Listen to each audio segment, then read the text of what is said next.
nice to see you, everyone. Glad to see all you mercenaries in here. My name's Sam. I'm the social media manager from Asmodee Digital. We have here Craig, who is CEO of Flaming Fowl Studios. As you can kind of see already, we're going to be playing Gloomhaven today, and partway through this stream, we will actually be announcing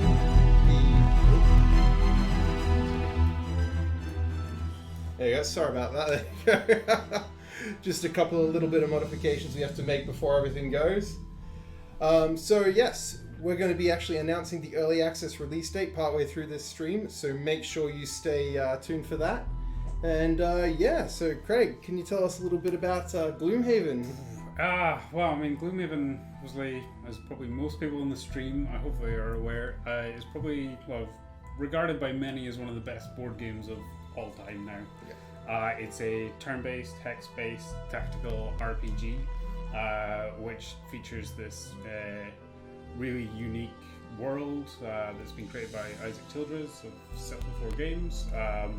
And yeah, it's just it's something really special in terms of what he's created in that world and the gameplay, which we'll get into. Yeah. Okay. Cool. So can you kind of walk us through some of the content we're going to be seeing today? Like, what are we going to actually see in the stream? So, for obviously within Gloomhaven, there's this awesome campaign, and with the digital version, what we've done is creating a sort of roguelike mode, which we call Adventure, which you can see on the options there, and we are within that. It's a roguelike mode where you can get all the awesome gameplay experience of Gloomhaven and kind of the playing with the characters, fighting the monsters, but it's completely different every time you play. So for board game fans out there, it's something brand new.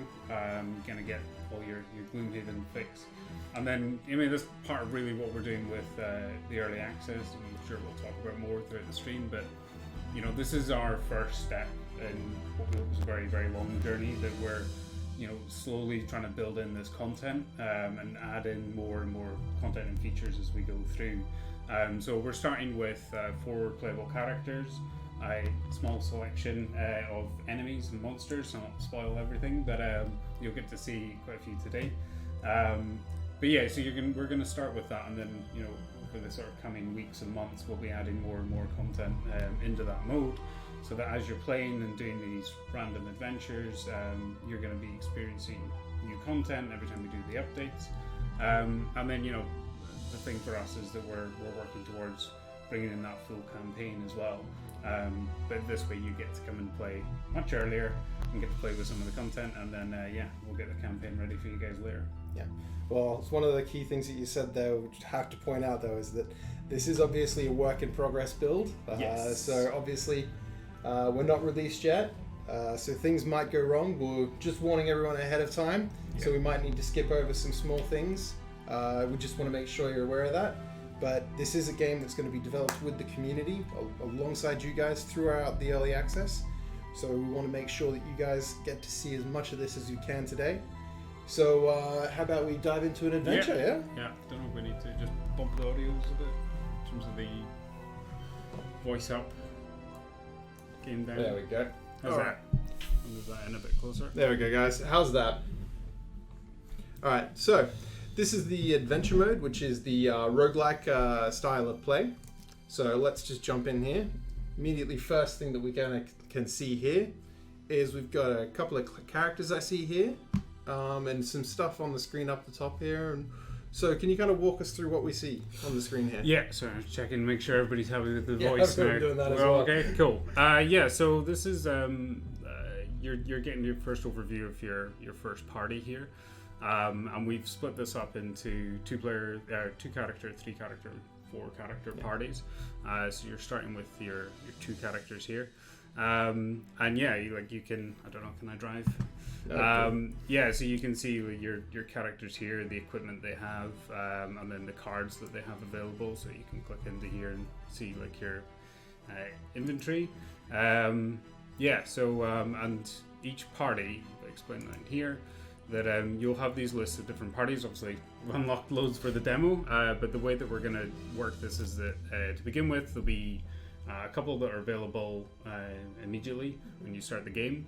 And then as you progress through, you're going to earn renown with these achievements. So this is the party we're going to play with today. So I know you're not the most talented of Gloomhaven players. Wow, thanks. So I've set you up with a party with some goodies basically, so you can get a bit of a leg up. That's good. But yeah, so what you can see up here with our achievements, that you'll progress through the game unlocking these achievements by either doing things like killing loads of demons or poisoning lots of people. And earn this renown that you'll use to spend to unlock additional parties. And then on top of that, you've also got the bosses that you'll be fighting against. So our first boss here is the Bandit Commander.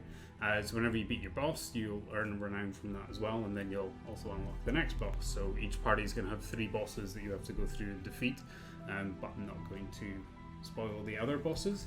But yeah, the no. Okay. Scare me. This is something that we're trying to bring in so that there's cool content in there, and sort of cool ways to play the game for even the core players who've been playing loads on the board game. That that they've actually get the opportunity to come in and be like, okay, if I have to do something like poison 20 enemies with the Spellweaver and Brute, like what's the kind of my strategy going to be for that? And obviously these are just are very rough examples of kind of what we're doing with the achievements. It's something we're still playing around with and experimenting with. It's a nice way to make people change up their play to be able to keep that gameplay fresh. Yeah. And it's one of the things Mike, who's our creative director, it's one of his things that he hates it when he's playing a game where you end up with the best thing, deck or equipment or whatever, and then you just play that way all the time because that's the best one. So what we wanted to do with the adventure mode is that there's always different ways to play and interesting ways to play. And as a player, you're sort of constantly challenged like that. Not that you need too many more challenges with Gloomhaven. It's not exactly the easiest games. But yeah, it's about trying to create those kind of interesting experiences. And again, it was about talk throughs the sort of procedural generation and stuff that we have and everything within this mode. It just gives you something different every time you're playing it. So you mentioned challenges there. How is actually difficulty going to work in Gloomhaven? So is there varying difficulties and ways hard, to play? Really hard, really hard, and impossible. So it's something we're still literally in the process of adapting now. But we're going to do with each party, you'll be able to set sort of like an overall difficulty of what that be of hard, very hard. It's probably what I would call them. But yeah, you'll be able to set your overall difficulty for that party, and then when you go into individual scenarios, you've actually got an option there of what kind of scenarios you do, whether you do easy scenarios, easy, medium, hard kind of scenarios, or short, medium, long.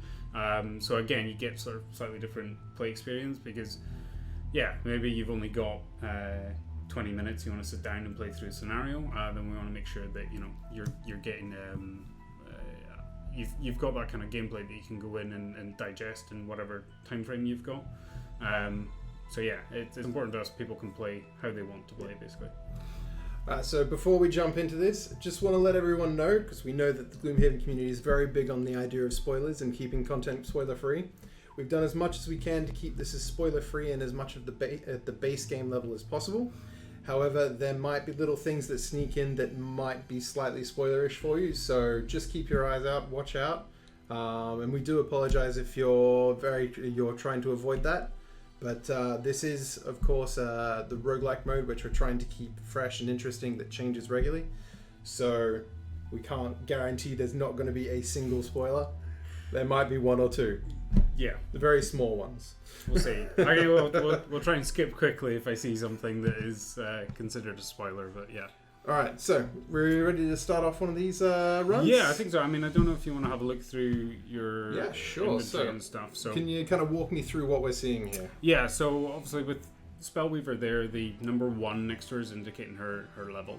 And that bar there, 0 out of 45, is actually her XP level.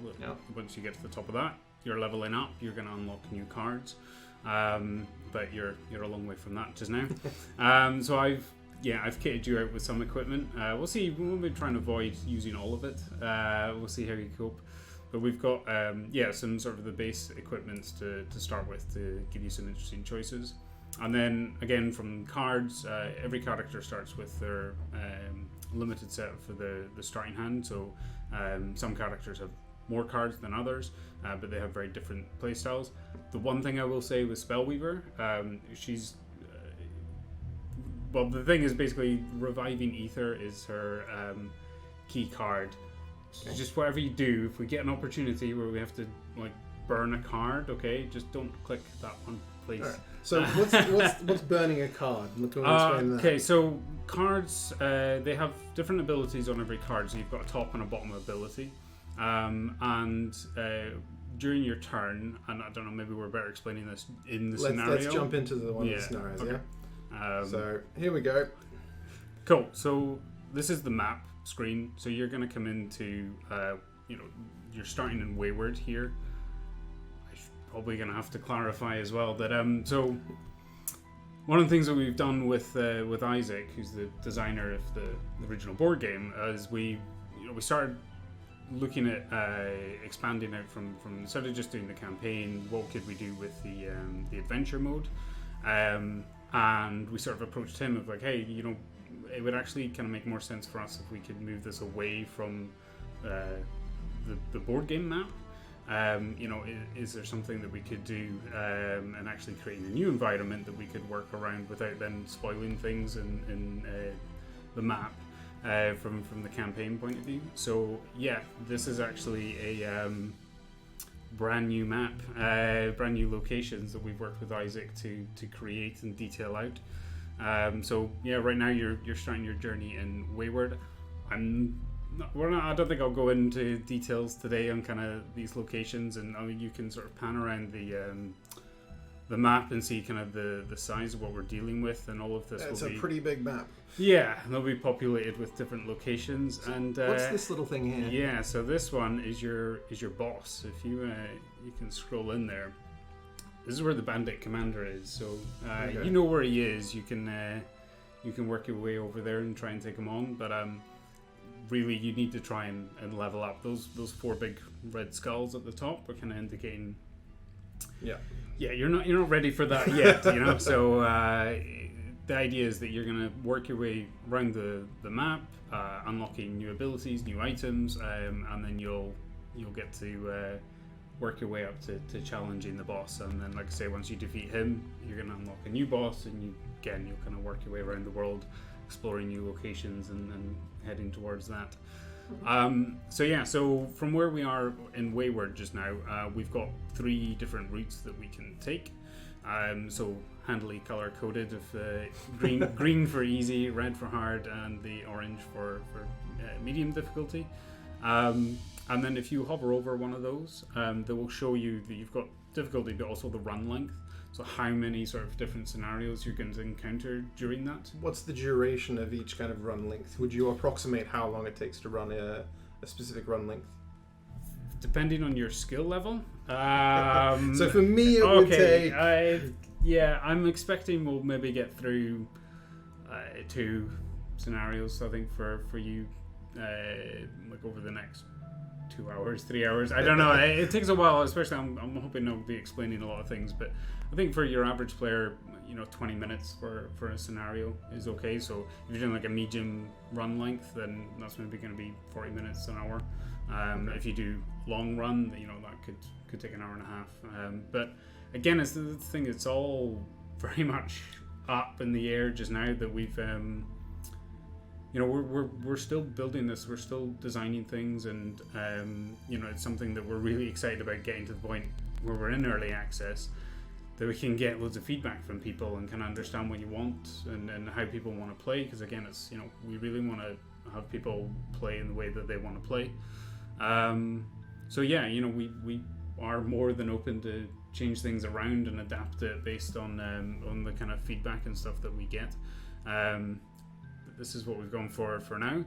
So yeah, and obviously you'll get different rewards in terms of gold, XP, and items that actually come from these.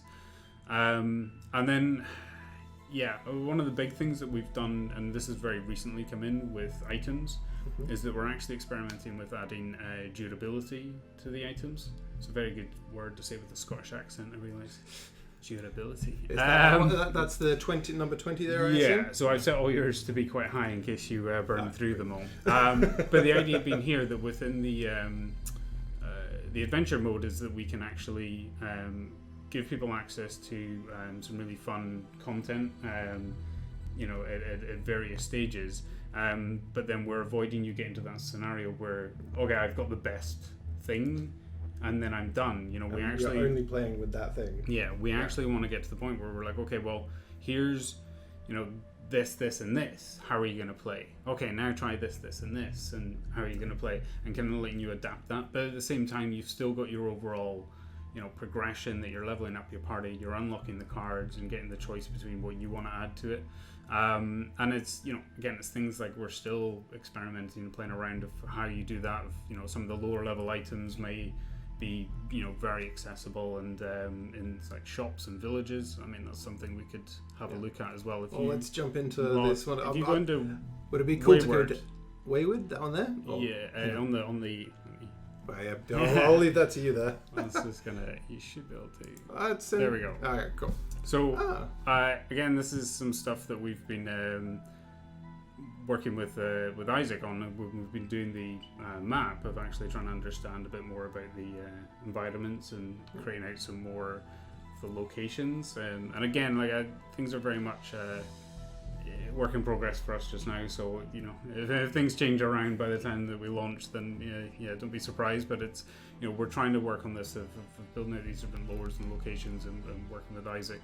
Developing the universe surrounding. Yeah, and I mean that's obviously something that he's doing himself, and we're just trying to make sure that we're going along with him and kind of he knows what the world is.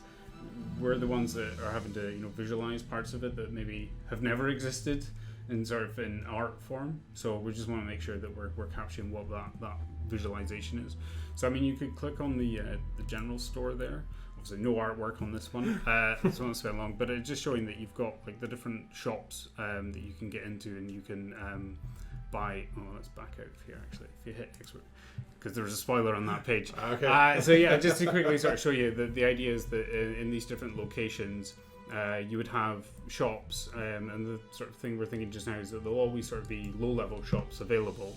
That would give you access to the basic items, but then as you travel all around, you're going to discover maybe some rarer shops and some new cities, but then also maybe you'll have wandering travelers and merchants. Different kind of encounters you can have. Yeah, but you might go up to. We're going to head up to I think Misfell Copse here on the easy route, I assume, unless do you want to do the hard mode?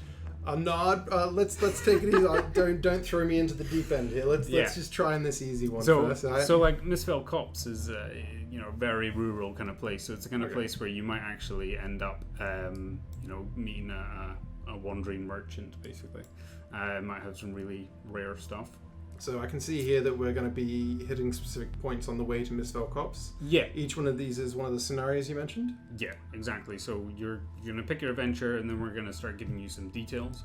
So hang on a minute. So just to say, from this point you can start to gain a bit more information about where you're going. So we know we're going to the shooting gallery, which is where a group of bandits are training their archers. Yeah. And we can see that actually we're going to be coming up against bandit guards and bandit archers. And that, if we hover over here, you can actually start to see the base information for these guys. So obviously archers are ranged attackers. They've got range 3. As you can see down here, they do 2 damage. They've got 2 movement. It's kind of their base stuff, and 4 health. Bandit guards, they're range 1, so they're melee characters. 2 attack, 2 movement, 5 health.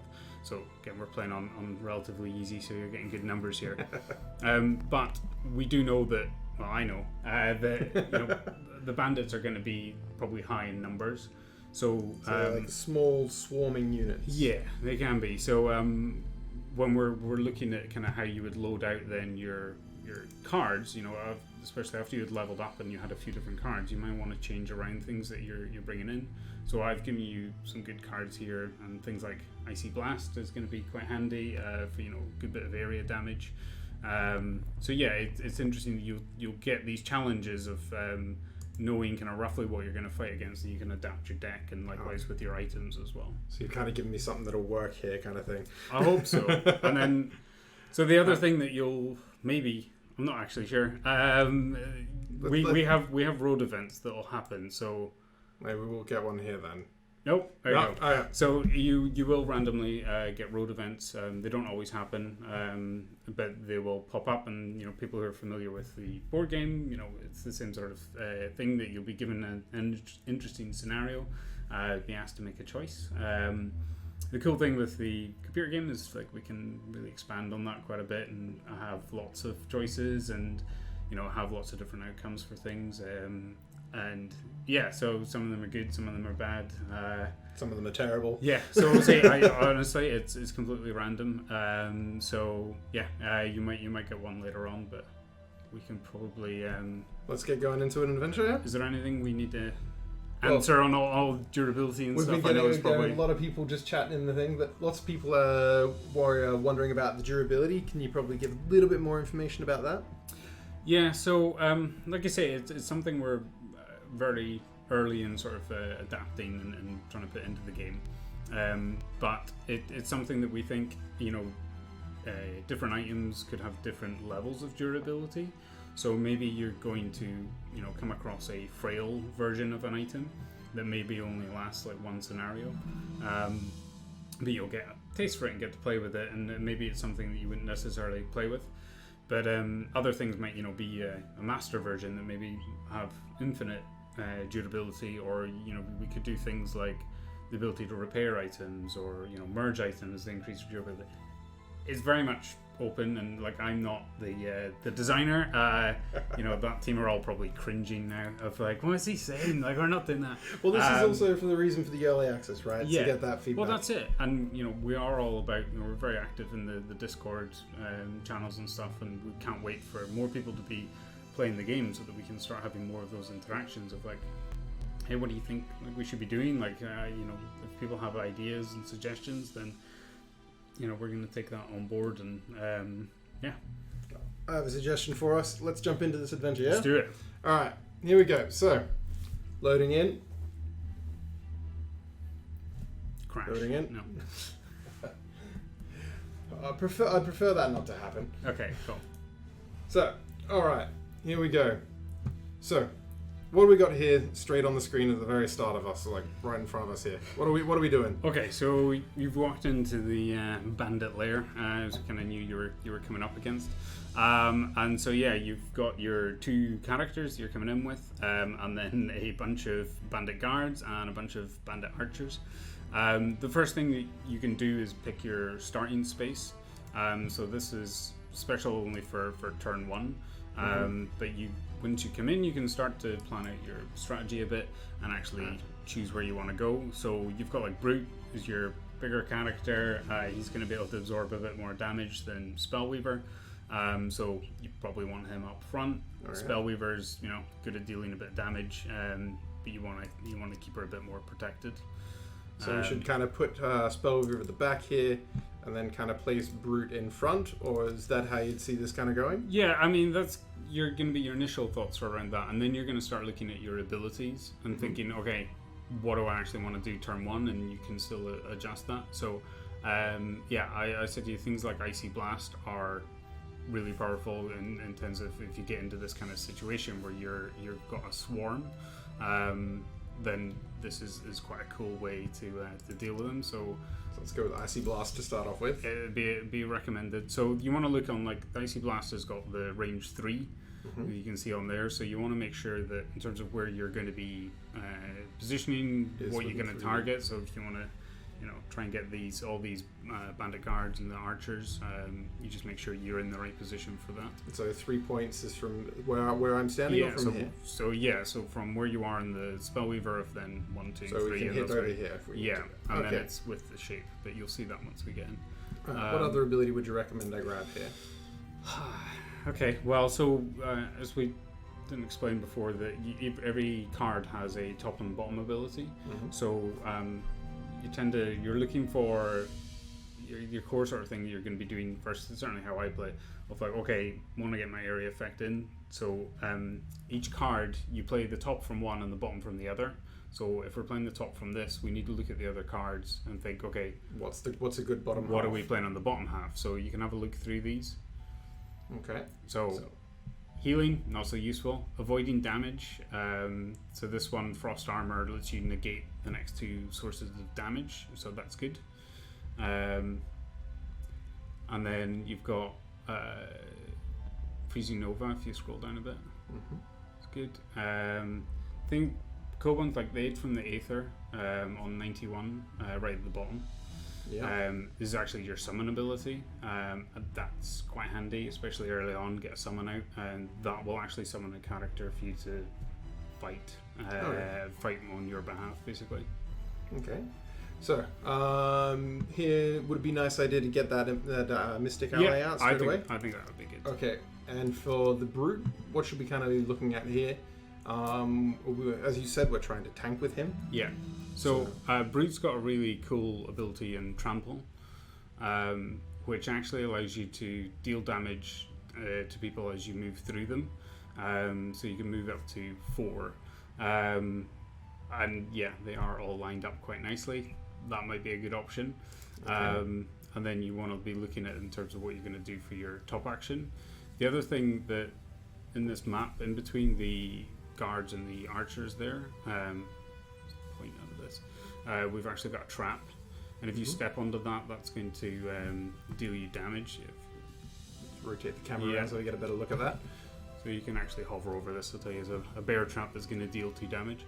So if you step onto that space, you're going to take damage. If you push somebody onto that or pull somebody onto that, then they would take the damage. Okay. And the Brute is he's got some abilities where actually he's allowed to push people, push enemies, which kind of works well with that. But you got to be in the right position to use it. So you've got Trample is the.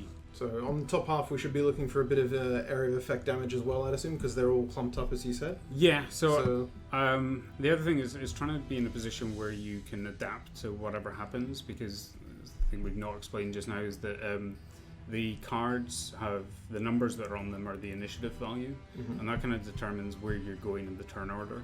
So the lower the initiative, the quicker you're going to go. But the enemies are also going to draw cards, and they're going to actually set. Their own initiative value, and then that's going to determine the whole turn order. So you might get to the point where you're like, okay, well, I'm going to, here's my plan. I'm going to, move here and attack here, and then by the time you actually get to your turn, everything's changed. So it tends to be this thing of you want plan A, but then you also need to be able to kind of adapt and change the plan as you go. So yeah. Well, this one will give us an option to move around. So you're using Trample, the bottom one. So you're getting movement. So then you're looking for a bit of damage. You could do something like this, the Warding Strength, which is attack 3 and then push 2. So you could actually push somebody onto the trap. That might work. And then here, because the first card you pick sets your initiative value, but if you want to change that, if you just click on the 32 next to the Warding Strength, then that'll change your initiative value so that you're actually using 32 as your initiative. Oh, okay. And if you want to check on the Spell Weaver, if you want to go earlier, probably, so 91 is pretty late. That one. Cool. Alright, so we now to start up, we just hit the end selection button. And that's it. Alright. So right now what's happening? So this is now revealing the enemy's turn, so they're flipping over their abilities for this turn, and then we're trying to communicate that from keeping what they had in the board game of drawing those abilities, but then obviously letting you do the sums for you, so letting you know exactly how that enemy is going to behave this turn. So with the Bandit Guards, the easiest one there, they perform these actions in order. So this all the Bandit Guards are going to move 1 space, and then they're going to deal 3 attack. So hopefully more of the Bandit Guards are more than 1 space away. Your Bandit Archer is going to scupper all your plans. So they've got move 2, attack 1 at range 4. They also have immobilize, so that you might imagine it's going to lock you down. So if they target the brute before you are able to take your action, they're actually going to immobilize you into space, and you're not going to be able to use your trample ability. Okay. So let's hit continue and see. All right. So I've got the archers already before me. Straight in. So you've taken damage here. You've got sort of two options of how you take damage. You either lose health or you lose cards, and you either burn one of your available cards or two of your discarded cards. Burning cards is what we've called lost cards for anybody who's familiar with the board game. Purely from a communication point of view and trying to help players that are not familiar with the board game, we've found that having something like burned is a bit more like final, and people really, it resonates better with them. So cards and health kind of become linked intrinsically. So discarded is basically you were able to recover those cards, but burned means it's unrecoverable. Yeah. But are you able to recover burned cards? So under specific circumstances? Spellweaver is the only character that can actually do that, so she will be able to recover her burn cards, and that's kind of all her strategies built around that. But certainly in this situation, we just want to take the 2 damage and deal with it. There we go. Hopefully we're not immobilized. Are we? Yes, you're immobilized. You no. already got hit. So the archer's moved there at that point because she's actually trying to avoid disadvantage. Mm-hmm. So if you're a ranged character and you're attacking an adjacent character, you get disadvantage, which means you draw 2 attack modifiers and pick the worst one. We should probably explain attack modifiers. So if you hover over like the Spellweaver or the Brute, you can see these attack modifiers that are listed down here: the Mist, -2, -1, 0, up to the ×2. So these in the board game are deck of cards that you draw from every time you perform an attack, and we'll change that value slightly or not at all. So with the things like the disadvantage, you're drawing 2 of them and then picking the worst one. So it's not great. Generally, you try to avoid that. Yeah. But then, so the AI will try to move away. The archers basically trying to get in range so that they can perform the attack. But if they're at disadvantage, they'll try and actually move away. And it becomes this, it's a puzzle that you kind of know roughly how the AI is going to behave, what their strategies are going to be. So you can sort of figure out, if you go fully in depth before, this turn had then started, once you know what they're doing, you can say, well, this guy's going to move over here and attack, and you can actually start getting quite detailed strategies for it all. We actually had a question in chat, was how can you actually tell which character or enemy is going to be playing first and which order they're playing in? So in the board game, they're all numbered, which is what people are asking. So if you hover over each individual, there's a number after them. So Bandit Archer 2 will go second. This one attacked you first. Is Bandit Archer 1, but it doesn't have a number, so there's a bug. 1.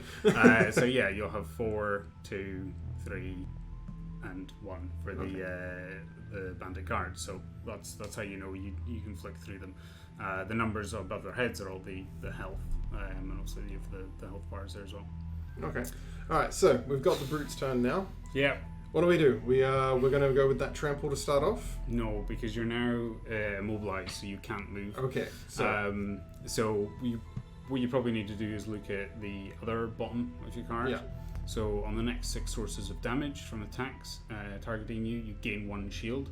So this is actually quite a good ability because it allows you to absorb damage, and a lot of these guys are relatively weak. So if they end up attacking you for 1, you're actually taking no damage for it. I think that's probably your best bet at this point. The Brute's going to go as being scuppered. So, Alright, so we hit that, and now we just confirm that action here? Yeah. Okay, so there we go. Okay, cool. So nobody's obviously in range for us right now, as far as I can tell. No. So how do we move on from here? We just click on this one here? So you can click on that one and then just do skip attack. Skip that attack. Yeah. Okay. The other thing you can do is every card has a default ability for the top and bottom is move 2 for the bottom and attack 2 for the top. Mm-hmm. So if it was an ability that you didn't want to lose, then you just use your default, but Yeah. that one wasn't. So yeah. I see there's an effect, a special effect around this card. What Yeah. does that actually So indicate? again, just trying to communicate to people that the top card is burnt now; it is lost, and the bottom card is discarded. So that's going to be coming back. So it's kind of ghostly versus burnt. So yeah, you'll see that as we go through to the card selection for the next turn, the kind of the visual representation of that stuff as well. So you can click this and we'll go over to the Spellweaver's turn. Okay. So Hopefully it's more effective. So, okay, I think we need to play a bit of catch up here. So, sort of super combo here is using something like Icy Blast, Okay. and then using some of your items. So, Okay. Eagle Eye Goggles will give you an advantage on your entire action. So, yeah, if you hit confirm action here, so you're now going to draw 2 attack modifier cards. But instead of picking the worst one, you're going to pick the best one. Okay. And you're going to try and attack loads of people. But also, I've given you the power potion, which will give you +1 attack. Yeah. So now you're going to be doing 3 damage to all these guys as standard as opposed to 2. So if you move around and see in terms of maximizing, because you could hit 3 guys here in terms of the bandit guards, or you could obviously try and get the 3 of these. 2 bandit guards and 1 of the archers. So it depends whether you want archers gone, you want the bandits Well, we could gone. hit over here as well. So we have a lot of options here. to be Yeah, able to so if play. you want to have a look at the bandit guard of what ability they're doing again, I think it was move 1, was it? No, if you just hover up here. Yeah. So you've got move 1. So you know the guy that's 2 spaces away, he's going to get you and attack you, but the guys that are further away, they're not going to deal damage to you. So So you're best that we relatively hit this safe. one here. Yeah, and I think the archers are a pain, so I would probably pick them So off. let's hit this spot here. Yeah, go for it. Okay. Alright, so we confirm targets. Yeah. Now flipping over the attack modifiers here, trying to do this in relatively quick speed. Archers immediately dead. That's a good thing. Yeah, and then both of these guards, they've dropped down in health. They took 3 damage each, I think. But they've also been muddled, which is a light disadvantage. They will draw 2 attack modifiers on their turn. So even when these guys come up to attack you, there's a good chance they're going to do less damage. Okay, that's a good thing. And the next one, so we can only summon the Mystic Ally. Yeah, we could use the default move too if we really need to get somewhere, but we want to get that ally out. So I would suggest you put them in right behind the Brute and the Spellweaver. Right yeah, here? and there we'll keep her protected. Alright, Yeah. so let's summon that Mystic Ally. Okay, excellent. Okay, Alright, now we continue on. there you go. So bandits are coming in, try and get you. So 2 damage. It was still fairly high health, so we Yeah. can receive that damage. You can take that damage. That's fine. Alright, and now we end our round. Yeah, and So at this point, you're just ending the round. So this guy didn't move because there's no real optimal action for him to take. You think he was at the point where he couldn't move and be closer. The AI won't move if there's not a closer hex for them to move to. Okay. And to try and perform the attack. Again, there's a lot of rules around the AI, so you kind of get to the point where you start to master them and really understand what the strategies are going to be. Okay, so we're off into that next one, and so we've got. So this is your burnt card, I assume. So that the warding strength is sort of at the top there, and it's also the shield above the brute, just indicating that this is an active ability. Okay. So that's going to continue to give you your shield.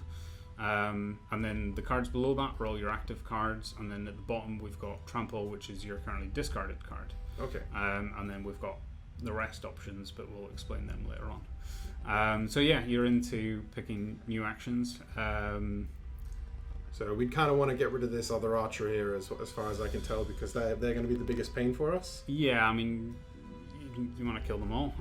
So yeah, I think, well, you've got a bandit guard here who's right next to that trap. I'd be really tempted to push him into it. You'll probably kill him just from the attacking. If you want to have a look through your cards and see kind of what's here. Okay. So you've got Tac 2 Disarm at the top here with Provoking Roar. Disarm means that they won't actually perform an attack action this turn. That's quite good for protecting you. If you can scroll on down.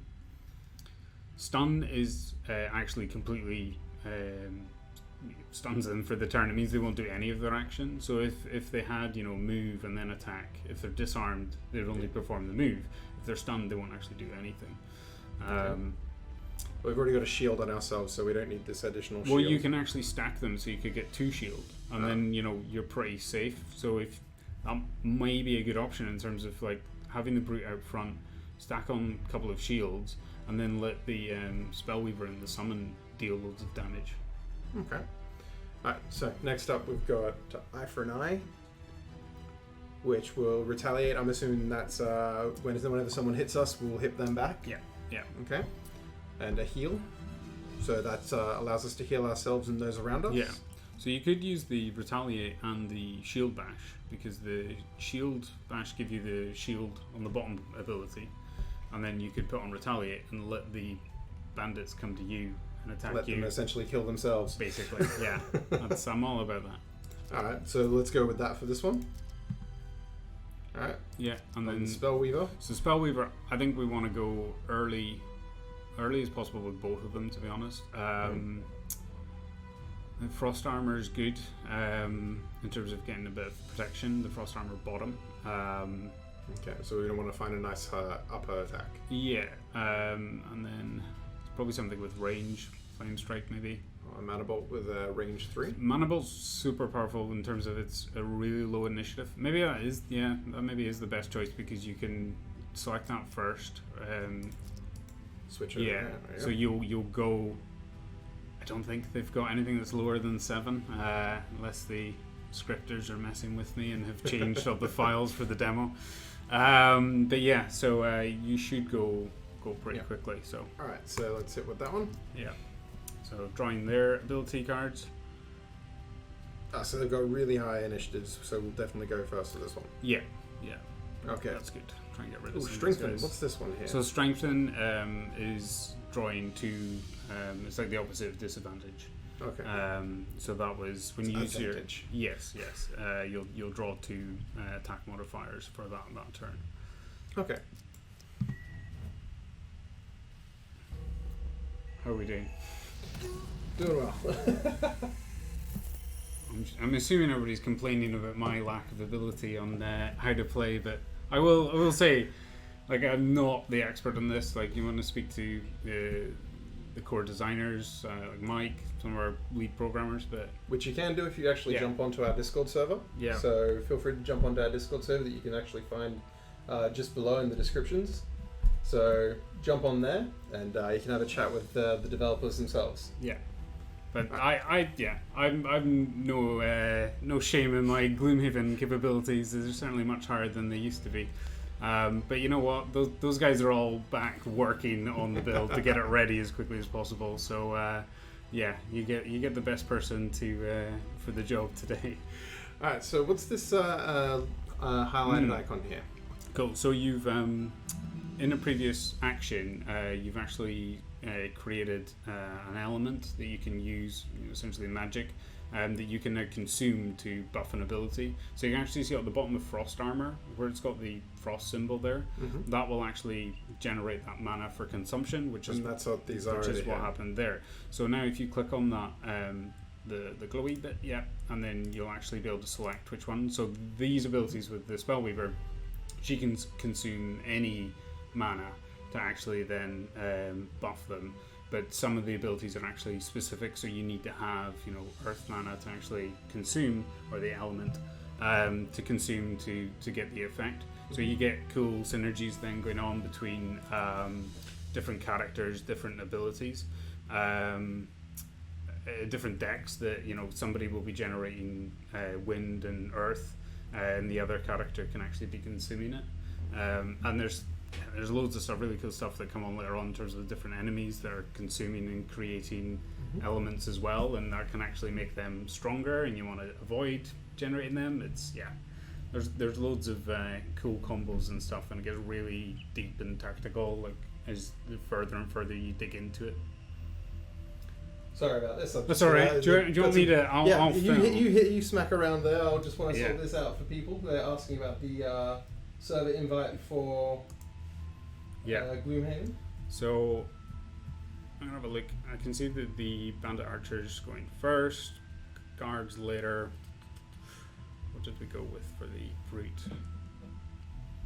Retaliate. Okay, I'm gonna go for the archer. Let's see how we get on.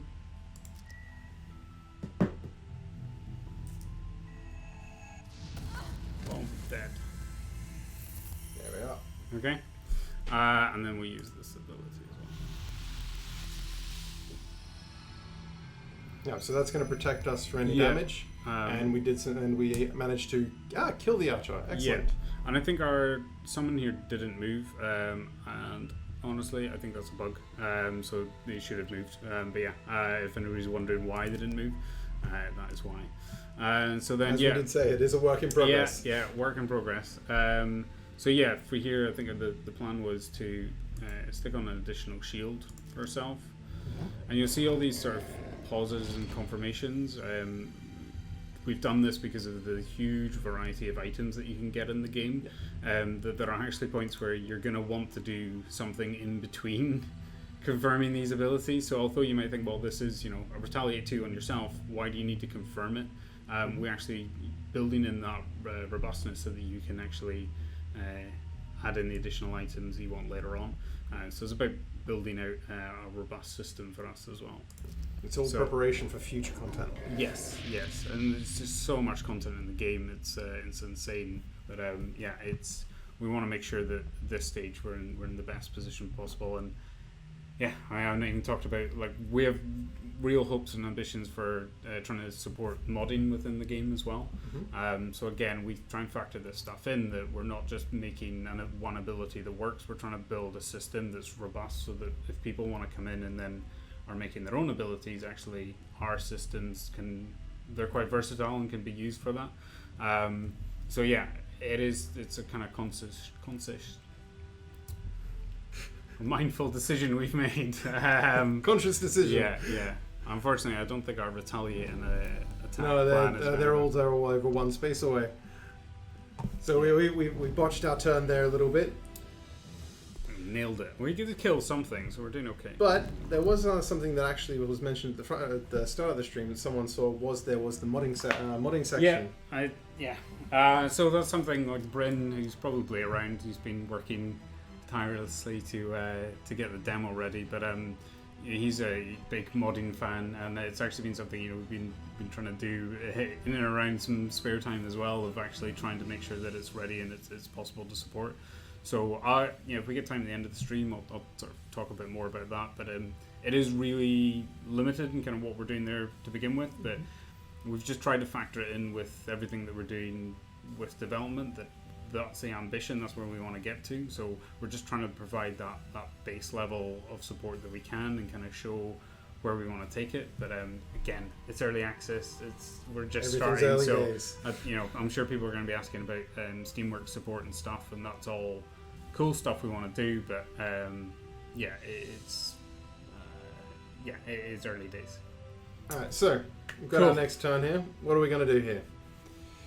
So we've got a fairly heavy attack there and some movement. Yeah. But what we're gonna do is we're gonna try and get close, I assume, and then hit them hard. So what we could do is we could use this trap, maybe push the guards into this one here. Yeah, we could move down to the gold. We've not even talked about the gold and the loot to go and try and get. So if you end your turn on a space that has got some gold, and all enemies drop gold whenever they die, then you'll scoop that up and loot it. You do have loot ability. That's actually loots everything in a range of 1 around you. So you pick up all the gold. But you don't have to. Like the end of turn one. Let's not sacrifice strategy to try and get some extra gold. Let's try and finish this run. Yeah. So you've got like your move 3 there and the push 1. But if you stopped on the bottom gold there, you could push the guy into the trap. Let's have, what else have we got? Scroll up. Yeah. So this is push 2. We have a push 1. Something like Spare Dagger gives you the range. You could attack with the range first, then move and push him. So that might work. Let's do that. So Spare Dagger. And then, Yep. Okay. So, of course, we wanted the lowest... You do... In this instance, we do, because we've got a plan. We don't want to be in there taking a lot of damage, but sometimes you'll want to go later on as well. So, so Spellweaver, hopefully someone's gonna go. Thinking. Thoughts? Yeah. So, well, so reviving ether. I said we don't want to consume that one early on. This is our good card. We want to stack up as many lost cards as we're comfortable, and then try and recover them all at the same time. That one's alright in terms of group damage. You target all adjacent enemies, so you can do quite a bit of damage to them all. And the heal 4, I mean, you could get the heal 4 off on the brute. You'd certainly not say no to a bit of healing at this stage. And then this one's range 2. Guy's in range 2, I think, if you mouse away from the flame strike, so so you've got a bandit who's in range 2 for you. Right there, yep. So okay. yeah, I mean, flame strike would. Okay, let's go with that one then. Okay. All right, so here we go. So all we've got left is the bandit guards. So it's only drawing for them now. Yeah, exactly. I mean, we've got to go and open the other doors and see what's in there as well. But, so we got moved to. So here we go. Spellweaver, the summon is away. And kills another enemy for us. Boom. Okay. Excellent.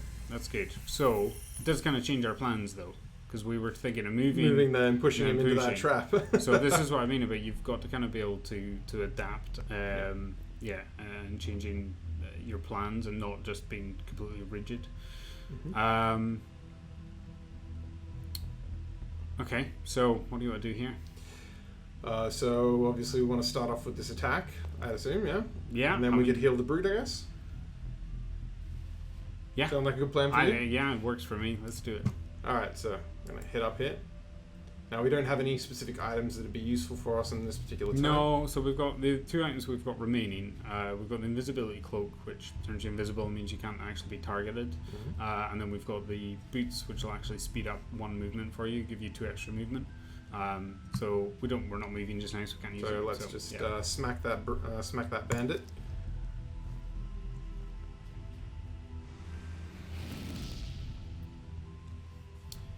And we can heal up that brute. Just getting it. Bit of airflow. Alright, so that's it. We're done with that turn. Yeah, so you're on to the brute's turn now. So now you need to figure out your new strategy, what you want to do. So we could move over to here. We could move up into here potentially. You could, and but then attack one of these. You've only got push 1, so you're not going to be able to get them onto a trap. I mean, you do have sweeping blow, which will do 2 damage in that shape there. So the grey shape is actually, that's where you're standing, so you will attack those guys. So we could use the default move here and try and move 2, and then use your boots to pick up an additional 1, move up here and attack both of them. That sounds like a pretty good plan. I think we can do that on that. We're Okay, going to work with that. So we go 2 here. Yeah. Do we select the boots first, or do we? Yeah, so you select the boots now and you'll see that it opens up higher. Yeah. Okay, so we move over to this spot here. Yeah, and you can just double click on that and it'll confirm it. So excellent. Trying to make things easier as we go as well. So you now just skip that movement because you've still got 1 space left. Okay, so we skip that. Yeah. And now we grab this. Yep. And we can smack away at these 2 guys. Yep. So hopefully we're gonna take out one of them. Yeah. Oh, okay. So the top guy is quite fast. But we're trying to speed things through. The top one drew a ×0, so it did no damage. But yeah, so it's one of those things. What we probably should have done was use the eagle eye goggles, and that would have given us strength. We would have drawn 2 attack modifiers, and worst case scenario, we would have got -2 or something. But it would have been a better option for us there. All right, so all done with that one, and we've picked up that loot. Scooping up some loot. There we go. Okay, so he's getting 1 damage. That's fine. We can take that. That's nice and easy. That heal. Done. All right. Okay, so we need to start moving towards this door now. Like this is all under control. Let's shove over to that door. Yeah. So Brute probably has to deal with this bandit first. So let's go to Spellweaver and have a look at what she's got.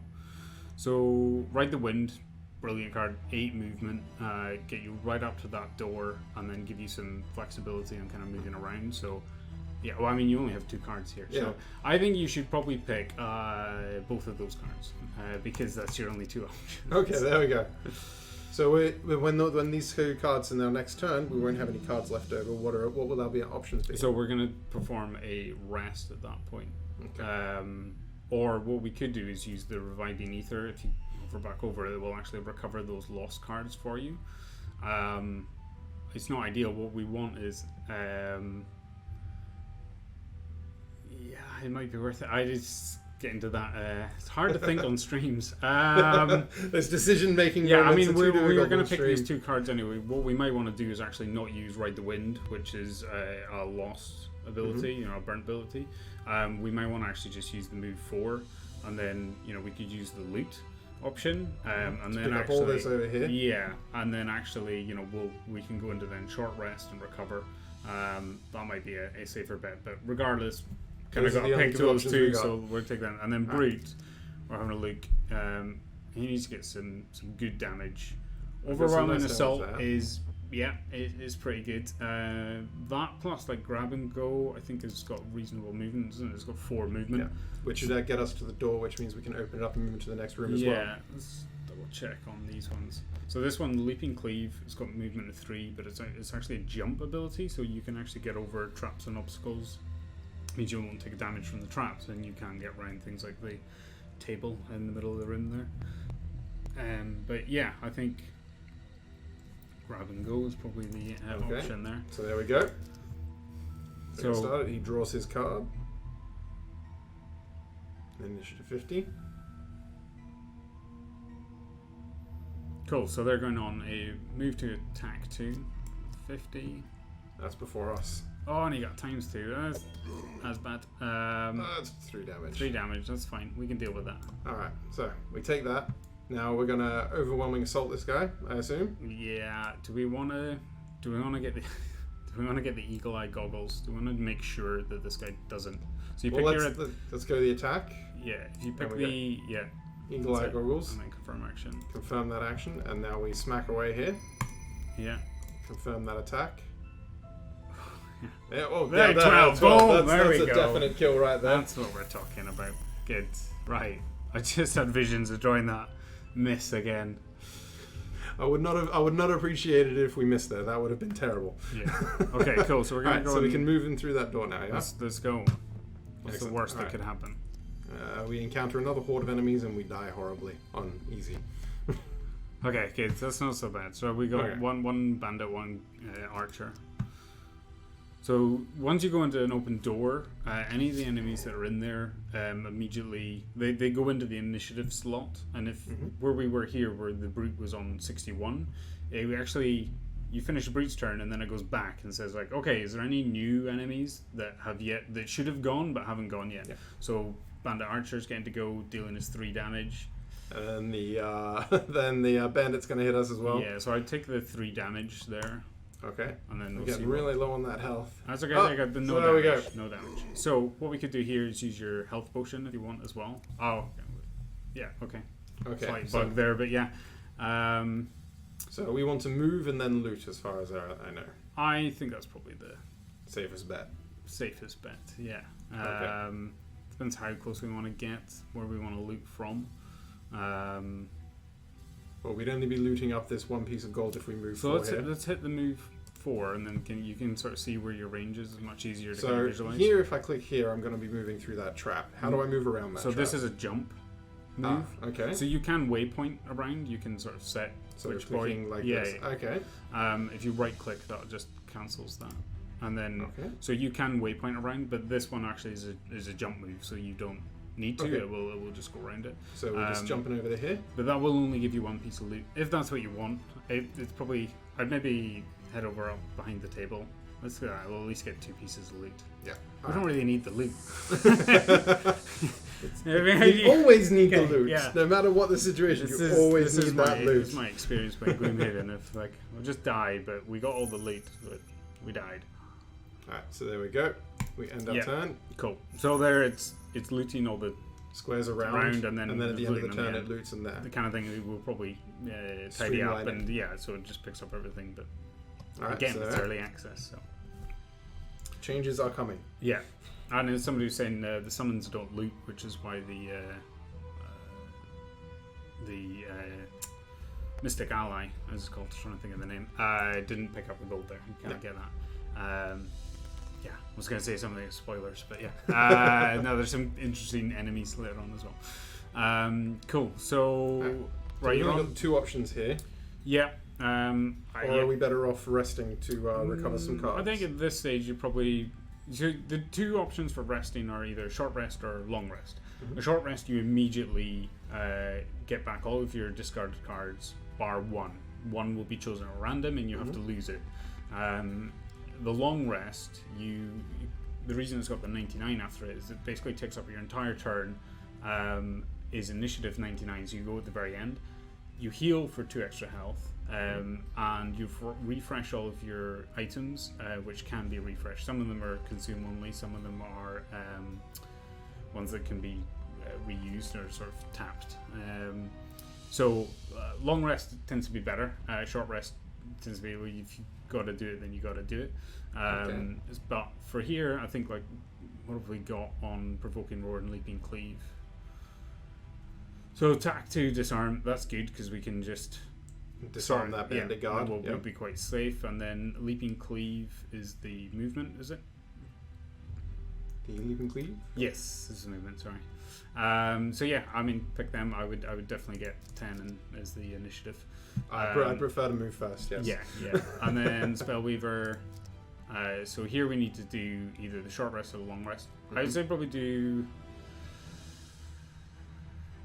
So if we long rest here, we get the Eagle Eye Goggles back, which is pretty handy. And we would get to pick which card. So there's a chance that the card that would be brought up would be a Reviving Ether, which, as I told you at the start, we don't want to burn. No, we want to keep that one. There is the option that you can lose 1 health and swap it out. So if the one is card... there a chance that card will be redrawn? No. Okay. You're sacrificing that 1 health point so that you can guarantee that you're keeping that. But I mean, at this point, like, if we leave Brute up there, as long as he's not taking mass amounts of damage, and we're going to use this healing potion, I think, on this turn. So I would say long rest, and we'll get those items back, which might be handy. Alright, so here we go. Let's move on to our turn. And so can we skip this animation if we just hit the continue button here? Yeah, if anyone's impatient or wanting to move through really quickly. Yeah, I mean, it's something that, we've had the feedback from, some of the dev team and stuff of, like, can we just skip past this? Like, do we even need this? And that's very much the sort of thing of, like, well, yeah, well, if people don't want this action, I'd love to just have an option, give me loads of options, basically. Just turn that off, turn that off, turn that off. So, again, it's early access to put all those kind of things onto giant backlog for us of what are the important things, what are going to be the real quality of life, basically, improvements that people would want, and we'll try and get in as many as possible, basically. So I see we've got quite a bad draw here with attack 3 and range 4. Okay. That's not what we wanted with the brute in that position. Yeah, it's less than ideal. I mean, we can discard cards to avoid that, but let's see, maybe they'll draw ×0 or something and save us. So we're first anyway. Okay, we're safe. well, hang on. What we could do is move and disarm the archer, rather than disarming the guard, who will only do 1 damage. Yeah, is that what he's on? Yeah, so he's 2. So he's doing his. So we're fairly safe if we let him attack. But we want to stop that bandit archer from hitting us. Yeah, it's certainly less than ideal. Okay. So I maybe use the move 3. So we move over to here or over to here? I think over there is probably... Or we can move through to the door. I don't open the door. So you open the door, we're going to get more enemies. I definitely... So do we want to move in range for where the bandit guard can attack us, or do we want to make him move to come to us? I mean, it's... The closer to the door, the better. Certainly. What was his movement range? I don't think we're going to be able to avoid him. But he's attacking at range 2, so he's going to be able to hit us. I mean, we could have dropped all the way back, but he'll just go after our summon, which we don't really want. So yeah, I would go. So there. Let's move up into here. Yeah. All right. So going up into there. Yeah. So that's one of the things we changed actually. When we started looking at the game, and they have the jump ability. we're trying to sort of visualize out how we were going to do that with all the different characters that would make sense. And we actually spoke to Isaac and said, well, what if instead of like a physical jump, it was more like a phase shift kind of thing using the magic, which he was all for, which is makes it a lot cleaner, and it would get very convoluted trying to have different jump animations for different enemies and everything. So from that, I can assume that there's a lot of actual work being done with Isaac for the creation of this game, as you mentioned for the map as well. I'm just going to move your mouse away from the end turn because I really want you to heal this turn. But yeah, we Isaac's been heavily involved. Obviously, we're trying to do as much as possible. Just get that done. He's been really great working with him. I didn't know what. It's always the fear of kind of if you're working with other people on a project, you don't really know what they're going to be like. And Isaac's been great because he's very happy to kind of listen to our sort of ideas and kind of how we want to tweak things. It'll have to be the +2. Good. Okay. I think you take the damage on that. Not much of a choice, but it would have been nice if someone hit that archer. Which she's always going to go for the nearest enemy. Okay. So that is, it's kind of known. Right, so here we're on Spellweaver on a long rest. So you get to pick which card you're going to lose. So not Reviving Ether. So we click this one. Yes. I would probably go Flame Strike, maybe. What's on Flame Strike? Flame Strike. A Mana Bolt. Just have a look. Sorry, I can't. I've not memorized them all yet. I would think Flame Strike because Mana Bolt is really powerful with it's going to initiative 7. So. Alright, so let's drop that Flame Strike. Yeah. That 2 healed did a lot of work for us as well. Yeah. But we did get our items back, which was the thing that we wanted to do. Yeah. So, I like giving me grief about my strategies. I could definitely not do any better. I'm probably gonna get. Alright, so obviously we need to do a long rest here. Oh, could you add somebody saying Gothnak is mod level? Is that something we can do? Gothnak is Mike, who's our creative director. Of course, we can definitely add Gothnak. And then I'll sneakily do everything while you're not watching. Are you stealing my turn? No. You're a terrible person. Brute, I'll explain what I'm doing so you know. So Brute is all our cards. So we're either going to need short rest or long rest. There we go. I think we're probably alright just short resting with them. Yeah, I'm going to do it. I feel like, because you're sat there if you're, I'm just going to burn it. I don't think we can afford the health. You're sat there for the entire turn doing nothing, and it's okay if you've got retaliate on or something, but yeah, it's not what I want to do. Okay, cool. So I'm going to have a quick look through kind of what we're going to do. I think we'll get Spellweaver probably to go quite early on, and then maybe just... So we'll select that mana bolt. Yeah. Ideally, we probably want to do Reviving Ether this turn. But we haven't got any other cards to really we've use. We've got 3 that are coming back. The problem here is that we've got things like Frost Armor we put on, Ether. but they're not actually lost yet. And then Okay. the Infinite Ether is if she dies, she'll become lost. But she's there, so it's just not as valuable. Again, I'm sure I'm getting grief on the Twitch stream about my strategy choices, but it is what it is. Yeah, I think we probably just go with something like that. Recover, and then maybe even just do the move. Oh, we could do the heal as well. I could test this live. I think so. 2 things are probably going to come up. We should have the ability to actually scrap these. Like, we should be able to say actually just remove this and make it immediately lost. That's something we're yet to add in. So if people are wondering how you would do that, then that is something that we're bringing in. There is a suggestion on the chat to basically move into range for damage, so that the Spellweaver will take the damage to lose Frost Armor. Okay. So that is definitely an option that we've got. Okay. So we could do that and then yeah. But we want the initiative 7. And then these we'll probably short rest on both of them. Get one of them back. Okay. Fine. And then with brute, So you do have to wait. You do have to use up the card before you're able to reclaim it with that. with the reviving- you've got to actually get to your turn, click that one, and then it'll recover these lost ones. So even if this one is still up here, you cannot recover it while it's active. Not currently, no. Okay. So what you should be able to do is say, "Well, I'm just going to turn it off." What you would want is that you've had that on. If it had done 1 damage, then you'd be like, "Well, I scrap it, and then I'll get it back, and I can cast it and get 2 damage." But yeah, so we'll do this. Brute. What have we got? So we got the Spear Dagger is attack 3, range 3. Obviously, we're hoping that that bandit as well. the Mystic Ally is going to do some damage here as well. But having the range is always good, or it's just got base 2 attack on the bottom. Or we could use Trample now that we're no longer stunned. But I think we'll go for. I think Spear Dagger is good. Gives us some options. Maybe what we'll do is we'll go late, and use something like this.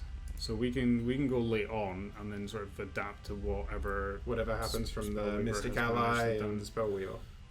if we're going to move in, I worry about her then taking the damage. Although the idea is for her to take the damage though, so that the Frost Armor. Yeah, I'm trying to do the sums. Yeah, okay, no, that's fine. Well, they'll go after Brute, but then Brute's got plenty of cards to lose if he needs to. He's also got the shield. Yeah, okay, cool. Strategy sorted. I like how this was like, oh, could you show me how to play? And I'm like, okay, yeah, can you get out of the way and let me play now? Alright, so. Oh, okay. So here we go, poison, new one coming up. So that's obviously, how does poison work? So when this ability triggers, deal 2 damage and then will poison us. If your character is poisoned, anytime you take attack damage, it's actually increased by +1. Mm-hmm. When you're poisoned, whenever you're healed, that the healing won't actually do anything. You'll remove the poison instead, which is fine if you're doing heal 1 or heal 2. There's a real pain if like Spellweaver had the heal 4 ability. If she's using that and all it's doing is getting rid of poison token, it's not as useful. Things like long rest can be good for trying to get rid of poisons as well. Okay, so let's move into this one. Oh no! No, that's ours. Well, yeah. So we lost some damage. Yeah. He could have been dead already. Yeah. Okay. So, how do we go about this one? So we were thinking we move in. So we still got a good chance we can kill this guy, or we try and kill the archer. So we're going to be able to attack at range 3. So we can probably come further away from them and just keep ourselves protected. Or we could move in here so that we'd be able to attack through the door once it's opened. Well, it's again the archer. What they'll do then is try to move away from you. So, which would be bad for the brute. Yeah, especially on the brute. It's going to depend on. She'll move off to the left. If you put yourself there, she'll move back to the this left. Square, which means so the brute will still be able to get her. Okay, so we're moving up to here. Yeah, I think so. All right, so confirm movement. Okay, yeah. There we go. Okay, now we attack, and we don't need to use this here. We can disable this. So well, the thing here is, if you use this attack, it's going to actually be a range attack. So you'll get disadvantage, but it's only an attack 2. So you could just use your base attack, the default of attack 2, which is a melee, and then you won't get disadvantage, and you still get 2 damage done. Okay, so we're using this one here. Yeah, up to you. Alright, well, we want to keep the archer in range. Well, for the brute, archers, so both of those are going to go after. Yeah. This one, yeah. I think I've made mistakes here. You're gonna kill me, aren't you? I think go for the bandit. All right. Yeah. Oh, okay, +1. Okay, oh, okay. There we go. Even better. Okay. It's a very fancy melee Save. attack there as well. Save. Looks really good. This is stressful. Everything, although I have to say, everything from the chat and everything that we see here, the game looks absolutely beautiful as well. The artwork's amazing, the effects and everything, it looks absolutely beautiful. So, cool. Amazing work, especially from what the chat's saying as well. Oh no! She ran away from the brute. Okay. She's going after the brute. Okay. I think And he's immobilized. That's a bug. Ah. So there we go. We do actually have range. She's still got range 3, so there you go. So we can actually hit here. Yeah. So there we go. Good. We got lucky. It wasn't luck. No, it was skill, planned. skill. We But- planned this, everyone. Okay, don't worry. This was all planned. We're very smart players here. We know exactly what we're doing. But yeah, you should have gone after the Spellweaver there. So that's a bug. Sorry. So you're immobilized, so you can't do anything. So we have to skip this movement. Yeah. And that's you. So we can't even open the door. Nope. Okay, so All right, how are we going to handle this then? We obviously have to open the door. That's a logical next step. yep. So let's get some movement on the go. Move 3 is alright. Depends what's in there. So we've got some options for movement and attacks here. Movement and push is interesting. You know, especially if you end up then adjacent to things you want to move away from you. And sweep and blow is good for the kind of dealing damage to multiples. So that's probably a good choice. But then I'd want to make sure that you've kind of got good initiative. Maybe something like leaping. Well, if we're going to take one of them for the movement, what have we got for Spellweaver? Because that's the other thing. Well, ride the wind. So we're short resting with her because we Okay. need 2 cards and we don't want to lose. Right. Okay, so we short rest here. Yeah. And we lose Mana Bolt. Yes. Okay, good thing we didn't Dead. lose the reviving ether. No, so you have the ability to redraw and take. But we don't want to do it. Panic. So we want to click the redraw here. So Okay. now we just want to burn that Mana Yeah. Bolt. And then we'll get reviving ether back, Excellent, okay. and that's going to be R2. So if reviving ether did pop up there, we could have clicked that redraw to redraw back that card and we lose would 1 have health. followed it up. So now Okay. what we've done is we stacked up 4 cards that are lost, and we're going to be able to reclaim them. So just pick both of them. And I think what we want So is if we use, quick question though, if Yeah. we use this move here, Ride the Wind, before we use the reviving ether, will that also reclaim the Ride the Wind before it's finished? So that's what I was going to say. It'd be interesting because I know the team were fixing that this week. I've not actually tested it myself, so We'll see. Yeah. Let's see what the total confidence is on that one. Where's Bryn? Is he on the chat? Is it working, Bryn? Should I do it? So yeah, Brute. The thing we definitely want to do is go early because I want the summon just now has no Options. focus.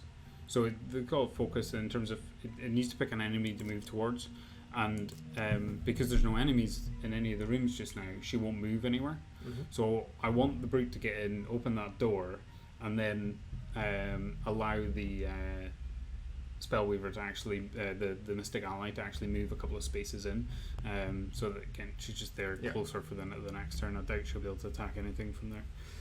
Okay, so let's go with the Shield Bash, because that means if we move in, then we can hit something for heavy attack. Yeah, we can also stun it as well. So if there's anything horrendous in there, we can stun it and make sure we're not going to die. So It's is always that a good idea. and the sweep and blow then is the bottom movement? Is that enough? Which It's 3 movement. yeah, That should be good, yep. Okay, so there we go. Selected obviously the lower initiative, because Okay. we want to move first. Cool. Okay, so end selection. Yeah. Obviously there's no enemy, so we just Yeah. skip straight through that. Yeah. So we're moving first. Okay. Gonna open that door. Okay. 3 Ooh, and then bandits, an 3 elite. archers, and an elite. Yeah. okay. So how do we get around this? Okay. So the other thing you have in there is the box that's glinting. That's one actually down. our treasure chest. We did used to have them bigger, more treasure chest like, but because they have to sit on a hex, we want to make sure that it's a bit. And people can basically stand on like enemies can stand on the same hex, so shrunk them down a little bit. So obviously our best idea for movement here is just to move over to this square, I guess, to get around that trap. I think that's probably about all you can do here. This is gonna hurt as well. If we had done the long rest and got our boots back, then we could have used it to pad it. But What do we got? We could turn invisible. so I think we need to go. We'll go over there anyway. So Okay. So we confirm our movement over to the gold. yeah, and then Obviously pass the attack. what ability are they using? The archers. Range 4. Remember. Okay. So let's have a look on the range that they've got. So as you see, we've tried to build in the hex information to the world without making it too intrusive. Obvious. Like, we want it to integrate in. We are aware sometimes it's on some of the procedural generation that we have with the levels, and that's something we've not really talked about, is that these are all procedurally generated. We have all the individual assets and stuff, but every single level looks different every time you load it up. So these guys are going to be attacking on you say range 4, and it's only 1, which is not bad. 1, 2, 3, 4. So where Spellweaver is just now is relatively safe. The interesting thing is that you go invisible here, the AI will treat you like an obstacle, and then the only option for them to get closer is to walk through this trap. Ah, that's actually which quite they good will for take us. a bit of damage. So I think we will probably do the old invisibility cloak. Excellent. Yeah, see, Good. all strategized and planned Boom. out. We were ready for this. Yeah, it's by design. So then for this one, you want to. So we have to. Oh yeah, so skip attack.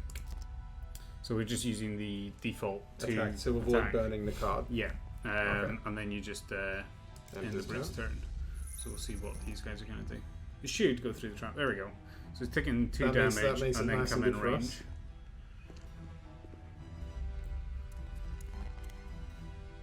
Okay, So then again, we have the line of sight is the other thing you have to sort of factor in, but.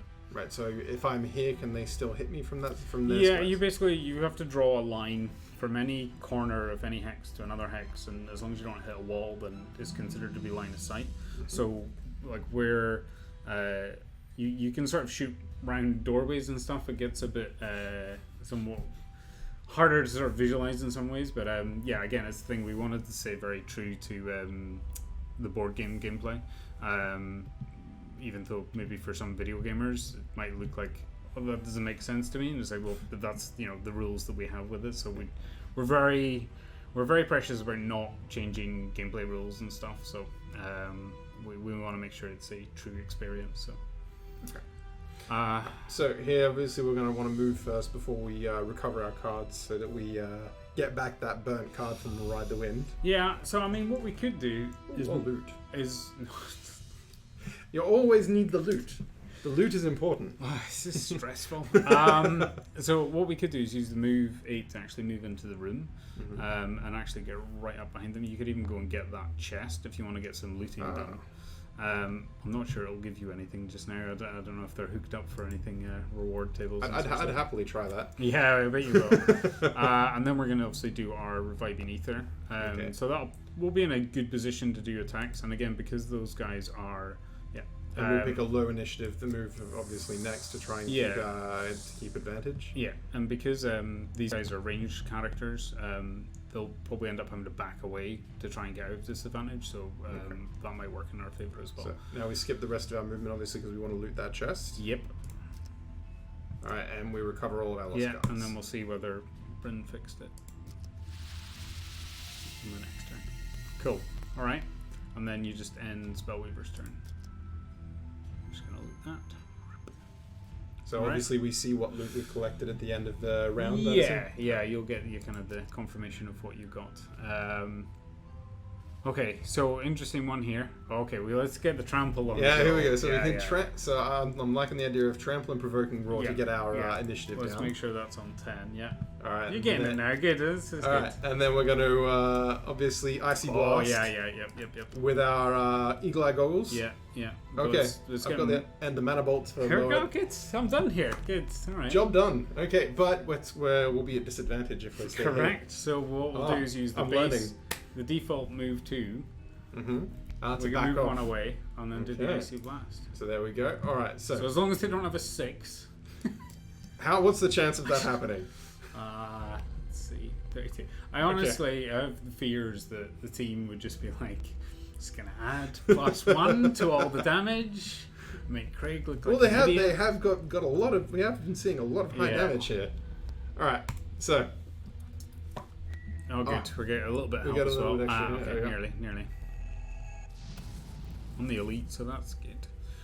right. Okay. So we're going to back off here, obviously. So we back off with that. Back 1 square. That's fine. Yeah.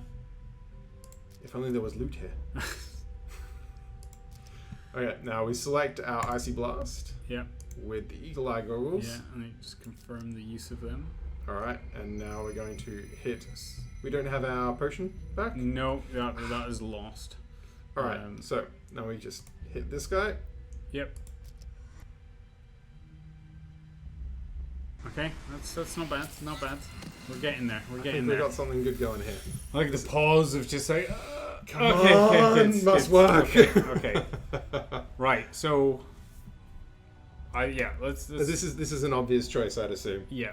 We're gonna just run straight through them and hit them as much as we can. And then we're still gonna have the attack 2 at the end if we need it. All right. So we go here. Yeah. To here. Yeah. Can we bounce back and hit him It again? won't make a difference, so you're better just going off to the side. Yeah. Up here. Yeah. All right. So there we go. We confirm that. I like that you went off to the side so that you can still attack either of them, depending on what happens. So you need to skip the movement there just to confirm you're not taking anyone else, and then again confirm our attack. Yeah. This is that idea of basically ensuring that there's enough steps in there to there are build in any redundancies. there are like items that can poison one individual during an attack. So we want to make sure that you've got the ability to go, okay, and that guy is the one that got poisoned. Okay, right, so we need fatal damage, please. Yes. Ah, there we go. Boom. Well done. So what happens with all this loot now? We need this loot. So unfortunately you won't. So the once you've completed the objective, the scenario will end at the end of that round. So had like the Spellweaver gone later, or you had another character, they could then actually go and perform actions. But yeah, just now you're not be able to get any more loot. So if only we had a walk here. If we had movement, we could have picked up some of this gold. Yeah, okay. And then end Brute's turn, and that gives you the option to end the round, and then it should go. Victory! There you go. Excellent. Well done. All right. So can you kind of try and explain what's here? Yeah. So again, like some of this stuff is all work in progress and stuff. But yeah, we've got just some of the achievements of kind of where you're progressing in them, and then some stats as well. I'm just going to skip over because there's some spoilers on that that some people might not want. Right. Yeah. Alright. So yeah, but you get the kind of stats, and again, we've just kind of done the base level, but we want to have loads of cool stats because we're stat nerds. And it's nice to see kind of everything you've done and kind of, stuff like most damage in one attack and things like that. It's nice to keep a track of. It's hard to keep a track of that in the board game, but people always have stories of, there's one time I did 32 damage, and it's like, it'd be nice to have that as a nice core track stat. of history, yeah. Highest damage ever dealt, that kind of thing. So I was gonna say, you're coming out here now with the shooting gallery, and the path is actually split. So you've got two options. You could go to the Necropolis, or you could go to the Oozing Depths. I think we'll go to the Oozing Depths primarily. 'Cause don't hover over the Necropolis because there's some spoilers in there. There's certain enemy types in there that I'd rather talk about later in another stream maybe. But yeah, Oozing Depths. So again, you can have a look at like what we're facing in there. So we've got cultists and living corpse. Cultists are annoying. They have like healing abilities that can make them kind of harder to kill, especially if you don't have a lot of high damage stuff. They also can summon skeletons or so living they can bones. become a big problem pretty quickly. Yeah. And then the living corpse, they're like super slow, base movement of 1. They have a lot of damage, like even in this, and then they have loads of cards that buff that even further. So they're good, but they're pretty. So they're very pretty, very pretty. So I see that the bar here has gone up by 7 and 9. So why that's the experience bar from what you mentioned earlier. Why are there two different numbers there? How they gain different experience? Oh yeah, so you gain experience from ability cards as well.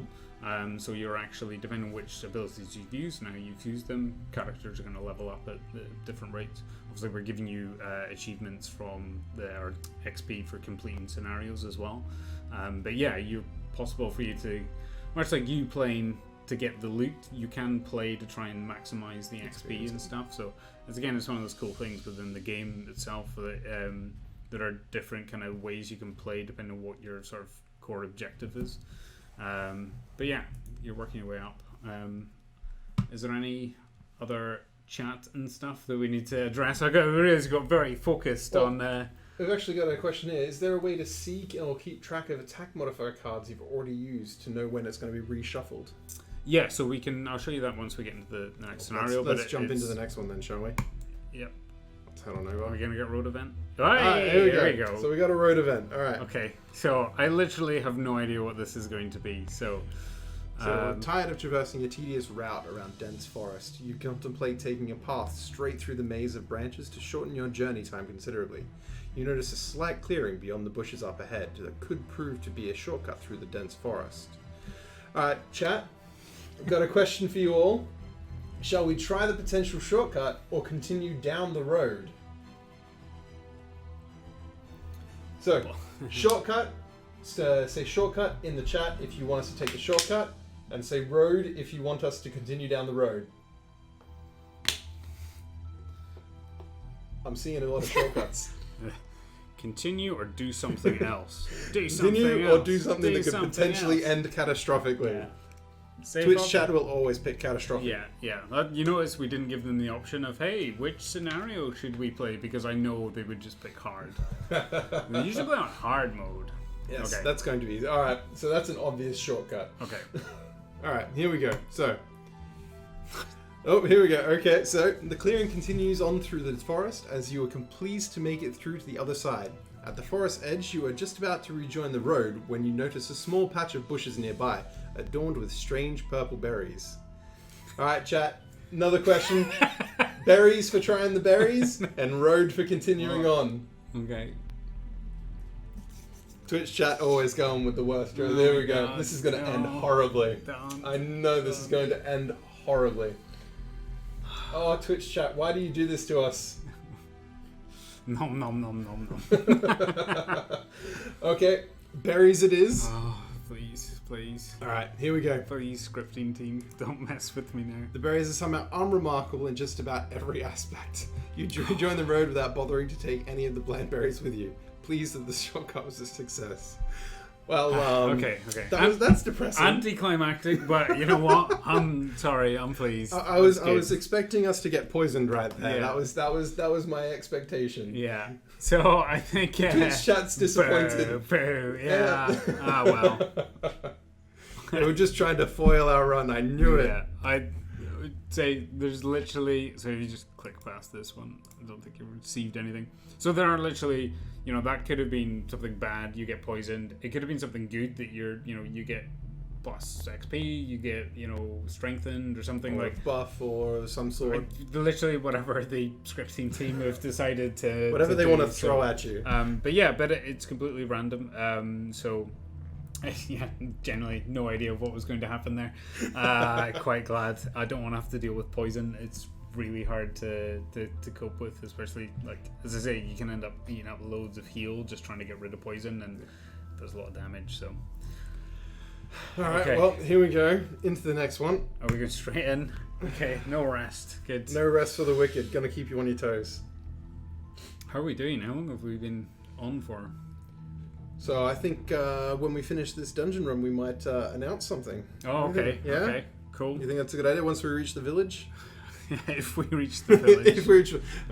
If we don't reach the village, we don't announce anything. We'll be back next week. Yeah, Try next again. week we come back for actually announcing it. All right. So, as you said, we can pick any of these here. So we want to move ourselves, as you said, we want to keep the brute up the front and keep the spell over at the back. Yeah, generally, but again, it's you want to look for. Oh no! Okay, yeah. So it's an elite. Ooh, he looks like he's gone through a bit of trouble. He's having a hard time, isn't he? He's just not had a good day. No. He got up on the wrong side of the bed, and someone went to town on him. It looks like it was a bad day about 3 months ago, maybe. Cultist looks fine. He's doing all right. Good. Okay. Cool. Okay. Do you want me to drive on this one? All right. This is you. All right. Let's swap spots. You want to swap you spots? can Okay, jump cool. around. Cool. And you're in the driver's seat. I'm just thinking as well. You can keep an eye on the chat because I'm aware we got very. We've got a lot of people talking to us. We got obsessed with it, so you can watch that, and I'll try and not make bad choices. Not try to make bad choices. Explain those choices too. If I die as well, it's going to look bad, isn't it? Cool. So we have a question, actually, another question that I've been seeing actually quite a lot of, multiplayer. Oh, okay, yeah. So multiplayer is, again, kind of like the campaign, something we're really keen to do, but it's not something we're doing right now, but we are going to do it. It has been confirmed, definitely 100% doing it, but it's just for us, we want to get this core experience done and ready for you guys to play, and then, you know, as we're adding that content, we want to then bring in multiplayer as well. But again, it's that thing, we'll share it when it's ready. We're not. Yeah, you we're don't just want to not put there something yet, out there that's not quite ready, and it Yeah. ends up making the experience worse. You want to have something nice and solid that can actually make that experience even better. Yeah. So yeah, it's coming. It's just not ready day one, and that's the people have asked about on the listing on Steam and stuff. Is still says single player, not multiplayer, and it's like, well, we'll change that whenever we have it ready for people to play. So if that's why you're seeing it, but yeah, it's there. We definitely want to do it. It's cool. It's coming. It's going to be good. It's coming soon. But it's that thing, you know, we don't want to rush it out, and there's so much stuff. I mean, you can see as well, there's still things we're trying to work through, and we just want to make sure it's as good an experience as possible before we start rolling it out to people. All right. So what about the campaign? You mentioned that that's something we're definitely doing. It's going to happen, but of course it's going to happen down the road. Yeah. Will that be done before launch, or are we committing to after launch? How's that going to actually work out? So we see the campaign being like one of the really, it's almost how we'll be coming out of early access. You know, that is our once that's ready, we'd really be ready for coming out. But it's really going to change, and based on kind of how things go and like how the initial launch goes. You know, if it does really well and people want to see more of the adventure mode and want us to create more variation and stuff, then like we're on board with that. But you know, it's this thing of we want to get to this point so that we can share the game, have people come in and play, give us that feedback, and then help us as we're going through and adding more content. But yeah, it's going to be a conversation with the community of like, okay, like what do you want? Because I know loads of people will want the campaign. Like that's the thing that they want to sit before down you and can play. even put in the campaign, you need all that core content. Yeah, in first. exactly. And then, you know, that's kind of been the thinking behind the adventure mode, was that let's just drop in that content when it's ready rather than having it all ready day one. So yeah. Well, make your choices. You can make your choices while you're talking. Okay. You're gonna have to be multitasking. I think here. I've made a mistake by saying I would play. Cool. Okay. Well, you'll have that. So I think the elite here he's bad news. I hate these guys. These guys can poison as well. So I think I either want to stun him or disarm him. I think probably stun, so I'm safe. 15's pretty low. I think these guys tend to go relatively high. They're slow, lumbering giants. Well, there are a lot of people talking about how dangerous those cultists are as well, though. Yeah, again, it's nothing. They can heal themselves and they can summon loads of guys, so they're problematic as well. But so it's just a whole lot of trouble in this room. But I think like Spellweaver, we're probably going to go get the summon out again, and I'll try and put her in better placement this time. So like if we put Spellweaver here, summon there, summon has a range of 2. So maybe I need to put this summon there, but it'll be next turn. Yeah, I think this kind of thing positioning would work. And then top ability, what have we got? Probably just get a base attack in there. Maybe something like Flame Strike, range 2, deal 3 damage. That's quite good. So then Brute, we're going to get up there and stun. I mean, we can pick anything and just, you know, just hammer away at anyone walk to get 2 in there. up there. But I wonder if there's anything. I mean, the other thing we could do is use something like the push abilities. On where is it? This push guy's 2. push 2. We could actually move up next to him and then push him further back, which would mean that, you know, whatever he's going to do, if he's going to come up and deal damage, it'll actually be harder for him to get there. But then obviously it's harder for our summon to actually start dealing damage to them as well. So can you actually preview the monster attack action before you pick your card so that you can make better decisions? So these guys are so in terms of what they're what capable they could of picking. Not just now. It's something we kind of need to add. You could do it from the board game. You just flick through it and have a look. But you know, playthrough, you'll learn. But yeah, no, we Experience trumps everything. Yeah, it's something we want to do, and it's things like with dangerous to push other keys, but we can do things like this where you can bring up all of your cards, because we know at some points With the Alt key, that is? yeah, you just hold down the Alt key, and you can actually see everything that you've got going on, and that will update to show you which are lost and discarded and stuff as well. So something like that would be cool for the enemies, but again, it's just been one of the features we want to add. So it's coming in the future. yeah, so it just makes the game harder to deal with just now. So, and who doesn't want a harder version of Gloomhaven? So what about battle goals? There's people talking about battle goals from the campaign. What about those for the adventure mode?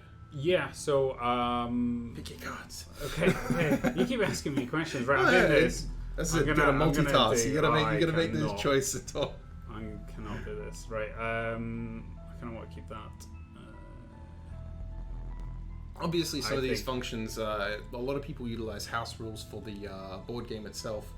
This is something which you make optional as well. Like a lot of these things optional. So like if someone doesn't want to be able to look through the enemy deck, they can disable that ability. Yeah, I mean, we wouldn't allow you to look through. Would we? Oh, I don't know. Like in terms of what's available or what's still to come. What is the enemy capable of choosing from? Yeah, I think we would like to show you everything, because that you need to learn how the enemy's going to behave. But yeah, we'd probably show you what's been discarded. We probably wouldn't let you flick See through what's coming up. Okay. In terms of even in a random order. I don't know. It's that thing of we'd like to let people play how they want to play. So yeah. I'm gonna let you make these decisions Okay, and cool. get everything going, Right.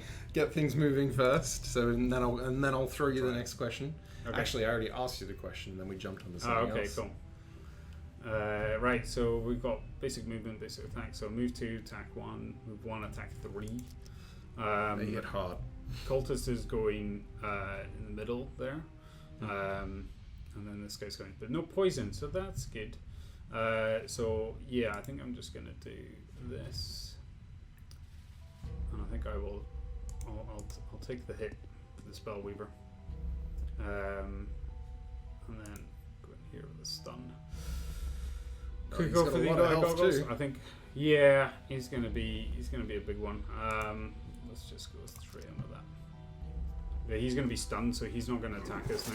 Got additional damage Fine. as well. That's Boom. nice. Boom. So there we go. So he's stunned. That card is lost, but that's useful. Elites. We set up the rooms that they have like a set amount of threat, and then the enemies have threat values associated with them. So we then randomly populate them with.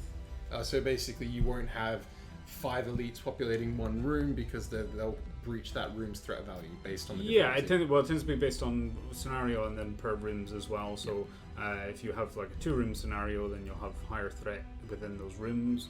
But then yeah, it means like 5 elites would be really high, but it's kind of balanced on that side.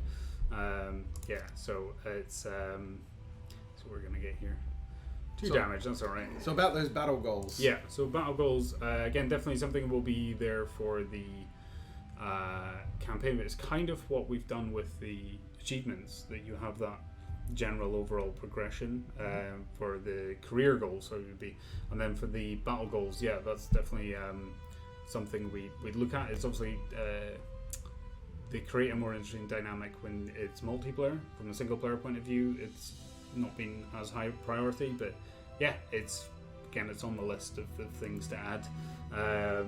They're not probably as essential as some of the other things, but yeah, it's there. It's on the list. So someone's asking about the attack modifier deck. You said you could actually do Oh, that by yeah. hovering over Yeah, your over the characters. I think I'm gonna put this guy here. So yeah, if you just hover over the Spellweaver, and again, it's something we want to improve, make better, but you can see there the little dots next to them. They should all be the same color basically, but I can't mouse over To the right of where to the right. So you can see basically each dot represents one of the cards. So I can probably show on the Brute, the +1 has faded out on that one. So for we know we've used one of the +1s there for him. And there's things like we know the ×2 and this need to be communicated a bit better and kind of show when those are shuffling.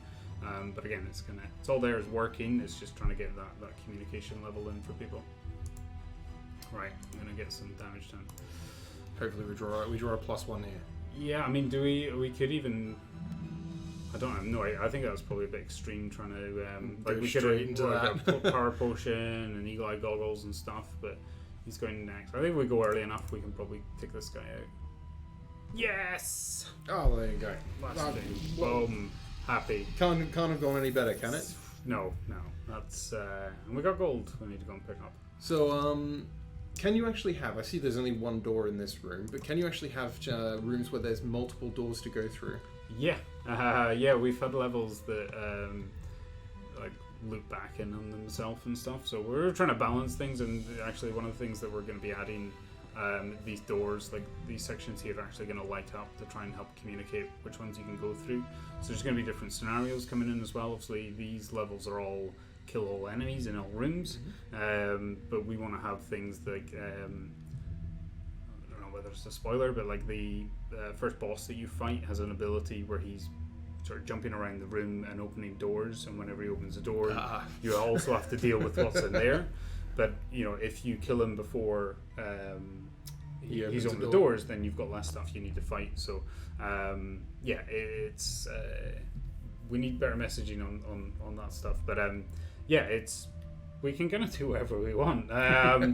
Like we've taken all of the room shapes just now are based off of the board game tiles. It's exactly what you would get from within the game, but we can expand this out. This is all procedurally generated in terms of the decoration and everything.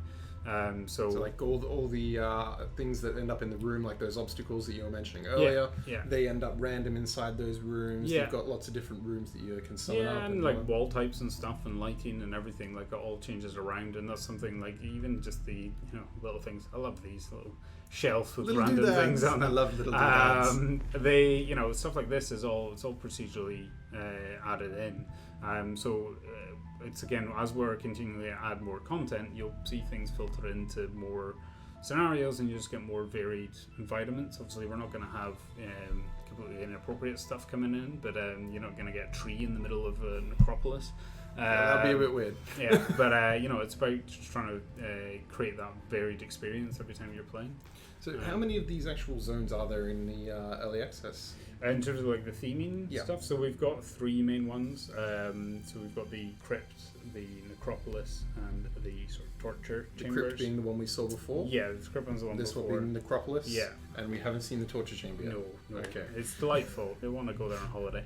But again, we can sort of change things around. You can have things where you go through a crypt, and then the last room you open up is a necropolis. I wonder what's in here. Very sudden thematic change. Yeah. But again, like we can do whatever we want. Like the system we're building is really dynamic and kind of scales really well. So again, it comes back to that modding thing. Like people will be able to go in and kind of help make define their own world. Yeah, because otherwise, if we had done it just predefined levels, then you would be limited to just using that. But because we've gone down this route of creating this procedural generation system, which is actually called Apparence, which is a friend of ours that we used to work with at Lionhead has been developing that in his spare time, and then we've been like, oh, this is cool, like let's get this into our game. So he's now helping us to integrate that in. But yeah, it's really perfect. I'll show it to you, sort of some of the stuff afterwards. But it's cool, kind of what you can. How it's enabling us, and kind of I can see in terms of from a modding point of view, it's actually going to make it really easy for people to create really cool, adventures and scenarios and stuff without then having to generate loads of assets. But at the same time, yeah, I'd like to get to the point where people can get assets and stuff in as well. So, but yeah, right, focus. Yes. Am I getting choices? At? Choices. I'm probably like, get on with it. Get on with it. Yeah. So I probably want to try and get going relatively quickly. You have to squeeze a Monty Python reference into everything. Okay. Maybe we'll go later with. No, we'll go early. I think. Reviving Ether? Yeah, we'll just discard that one early on. Don't need it at all. No. Again, it's the summon. So what I'm going to do with the Brute, I should have explained, is that I'm going to use the Overwhelming Assault, the attack 6, and I'm going to use my Eagle Eye Goggles so that I can guarantee I'm not going to miss. And then, unless I get a -2, it's probably going to kill him. But then with these guys, the summon's not going to move again. If this guy's dead, it's not going to move, but I'll probably try and bring the Spellweaver So maybe it's better to have so you're trying to have the Spellweaver play first, so that the summon will actually manage to do something. Yeah, but it's well, ideally I'd want that door open so that whatever's in there, the summon's going in towards it. But I don't think I'm going to be able to do it. So I think I'm just going to use the move 4, bring me into here. I can use my boots if I need to Run away. And then we could go Icy Blast, which kind of deal with whatever's in there, or something like this, which would be Immobilize. But you can see on that one that it's got the Consume, so it gets buffed if we had ice available. So if we do Icy Blast this turn, generate the ice, next turn we can use the Freezing Nova, try and see if there's a position where we get 3 damage to damage people. Oh. So that works for me.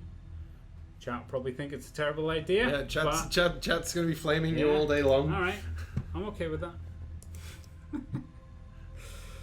Can't wait to drop into other people's streams and be like, that's a terrible choice. As soon as everyone's able to start playing, they're just going to be. You can go in there and start ripping them to shreds on their decisions. That's all the reason I'm on this project. Just cool. So what did we have? If you aren't serious about your play, you ain't real. Right, so yeah, we're going Overwhelming Assault. I'm not messing about. Get the goggles on. I like the idea of having those goggles, like the concept of putting these little goggles on the Brute. It's like, sorry. So you just kind of put them on as he was doing his turn. Yeah. And then boom. Okay. Yeah. We're safe. That's one elite dead. No damage. No, but two damage. But that's acceptable. Oh, okay. So here we go. Probably what the chat was telling me to do is I can now use my default move because I got that attack straight in. So I can go and open the door, and then that should mean that the summon moves. Yeah, there you go. So let's go and see what's in there. Oh, whoa, brutal. Okay. Well, that's a thing. Okay, so they've got move 1, attack 3. The cultist is on move 2, attack 1. So the interesting thing here is I'm blocking the door now, so they can't get out further, and only 2 of them could attack me. I could move back. Mm-hmm. This guy's gonna I'll do this some. If I move back to like here, this guy would move in and try and attack me, and then he would end up blocking the door. These guys can reach me anyway. And then the Spellweaver can hit hard with her Icy Blast as well. Yeah. Well, maybe we want them to keep them grouped up. Because if we did that, would he move down? It would keep them together, wouldn't it? There's actually a question in chat. So there's 2 initiatives 66 here. How do you actually decide which one is going to go first? So, on a tie, I think that's right. That the player should go first on a tie.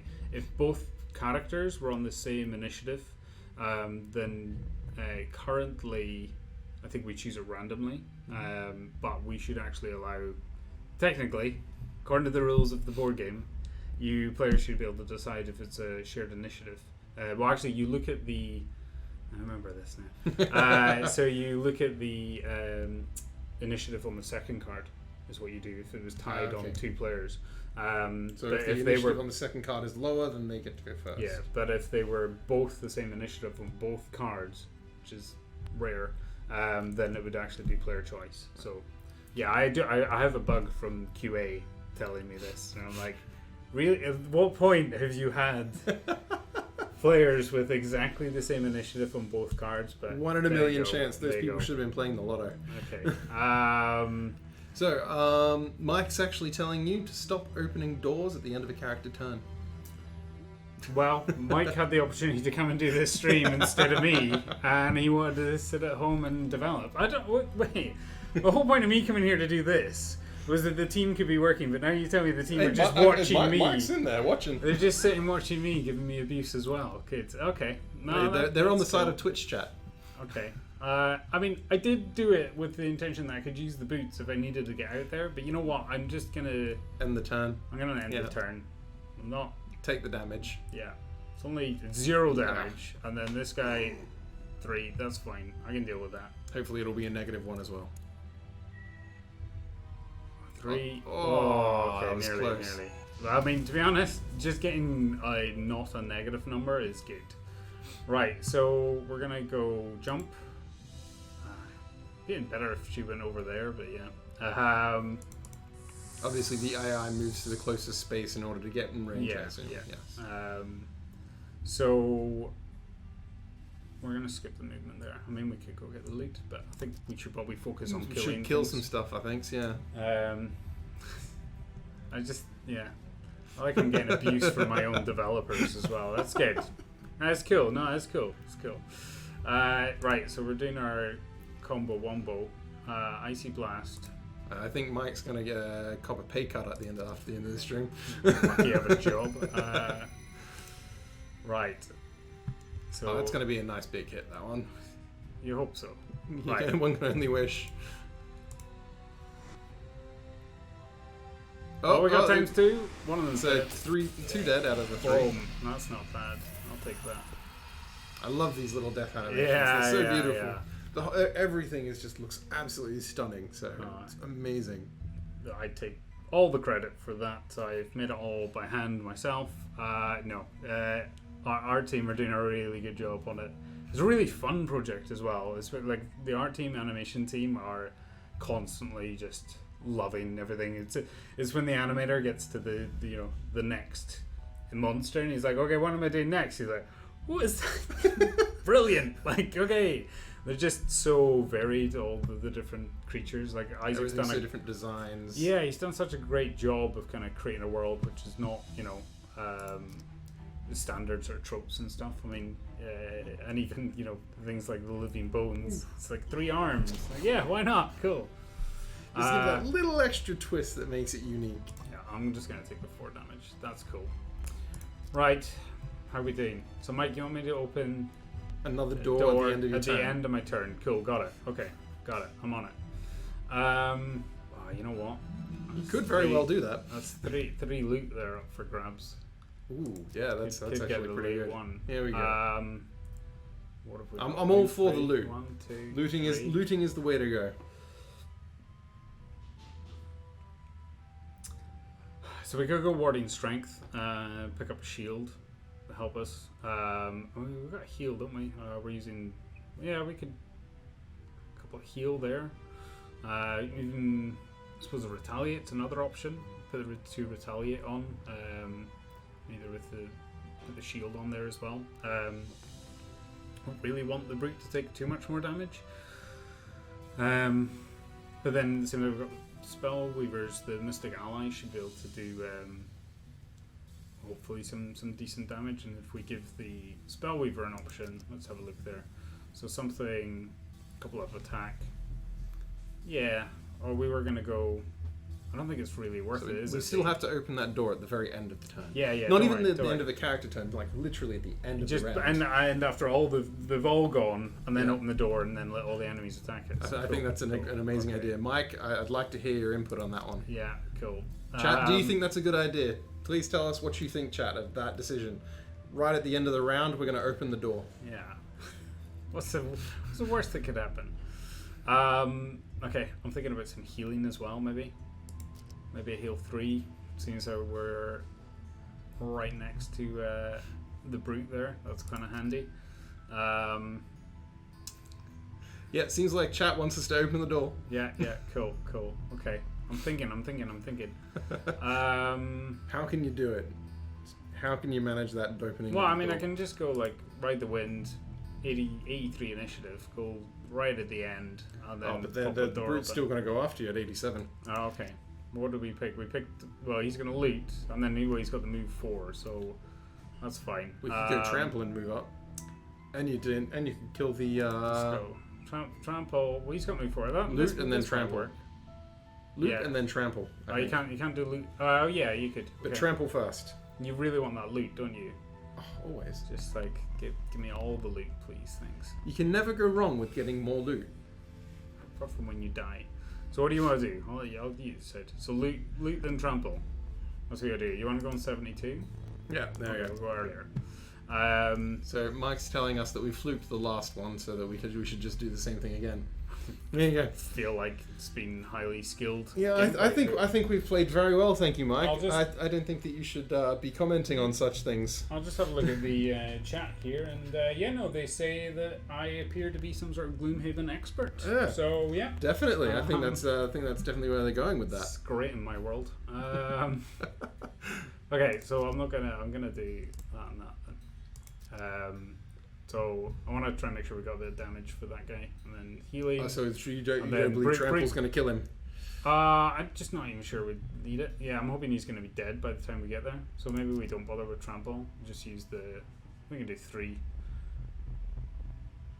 Let's do that. Leaping cleave. No, I'll do sweeping blow and grab and go. Or you could loot with the spellweaver. No, come on. Stay focused, okay? We picked the strategy. We're sticking with it. How are we doing for time? Oh, we're good. Okay. We're still on for a good while now. So don't worry, guys. Yeah. Plenty more Gloomhaven coming up. Oh god. Okay. And it's good. We haven't really hit any spoilers yet. No, not that more. There's a couple. I tried to skip over them, but We hid them. okay, cool. We had no spoilers. It was You all never fun. saw a thing.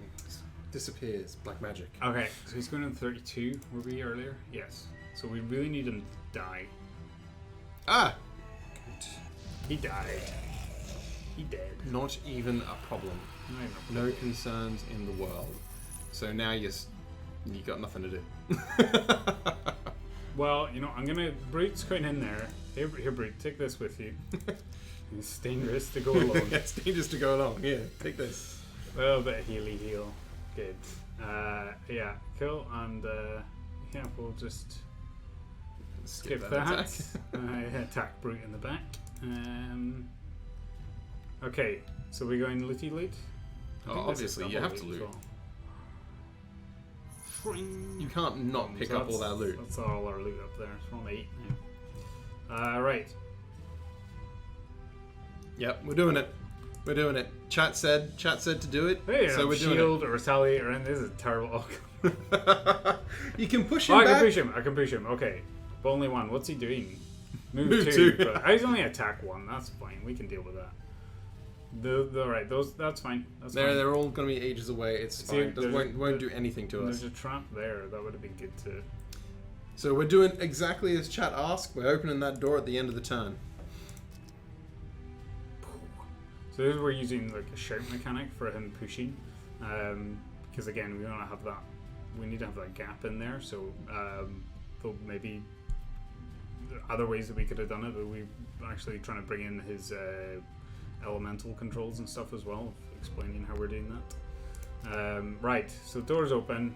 I get stabbed in the face. Back. Stabbed in. No damage. We're okay.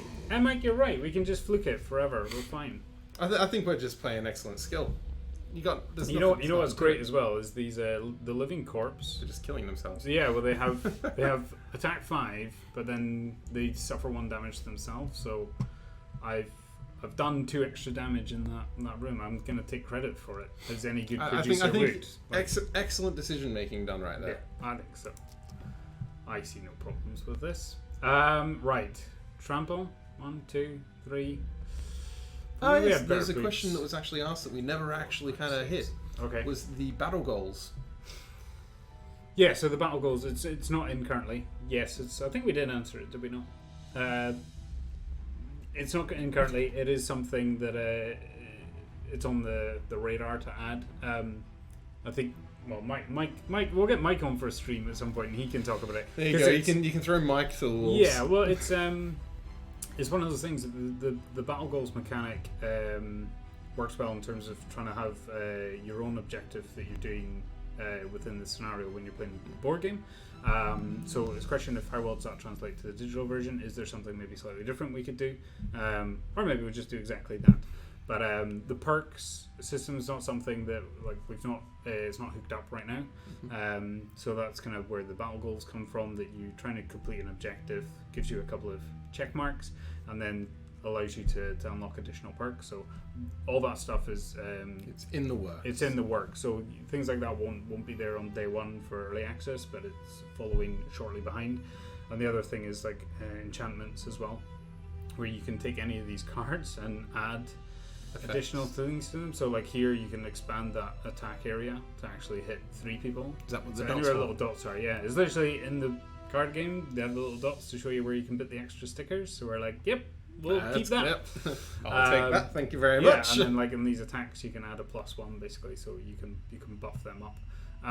But yeah, I mean there's loads of stuff. Again, I'll just start designing stuff without Mike. But you know, we can look at actually having enchantments that have durability as well. So you could get something for a couple of scenarios and then they'll come off the card. But again, trying to give you different ways to play, cool things to do.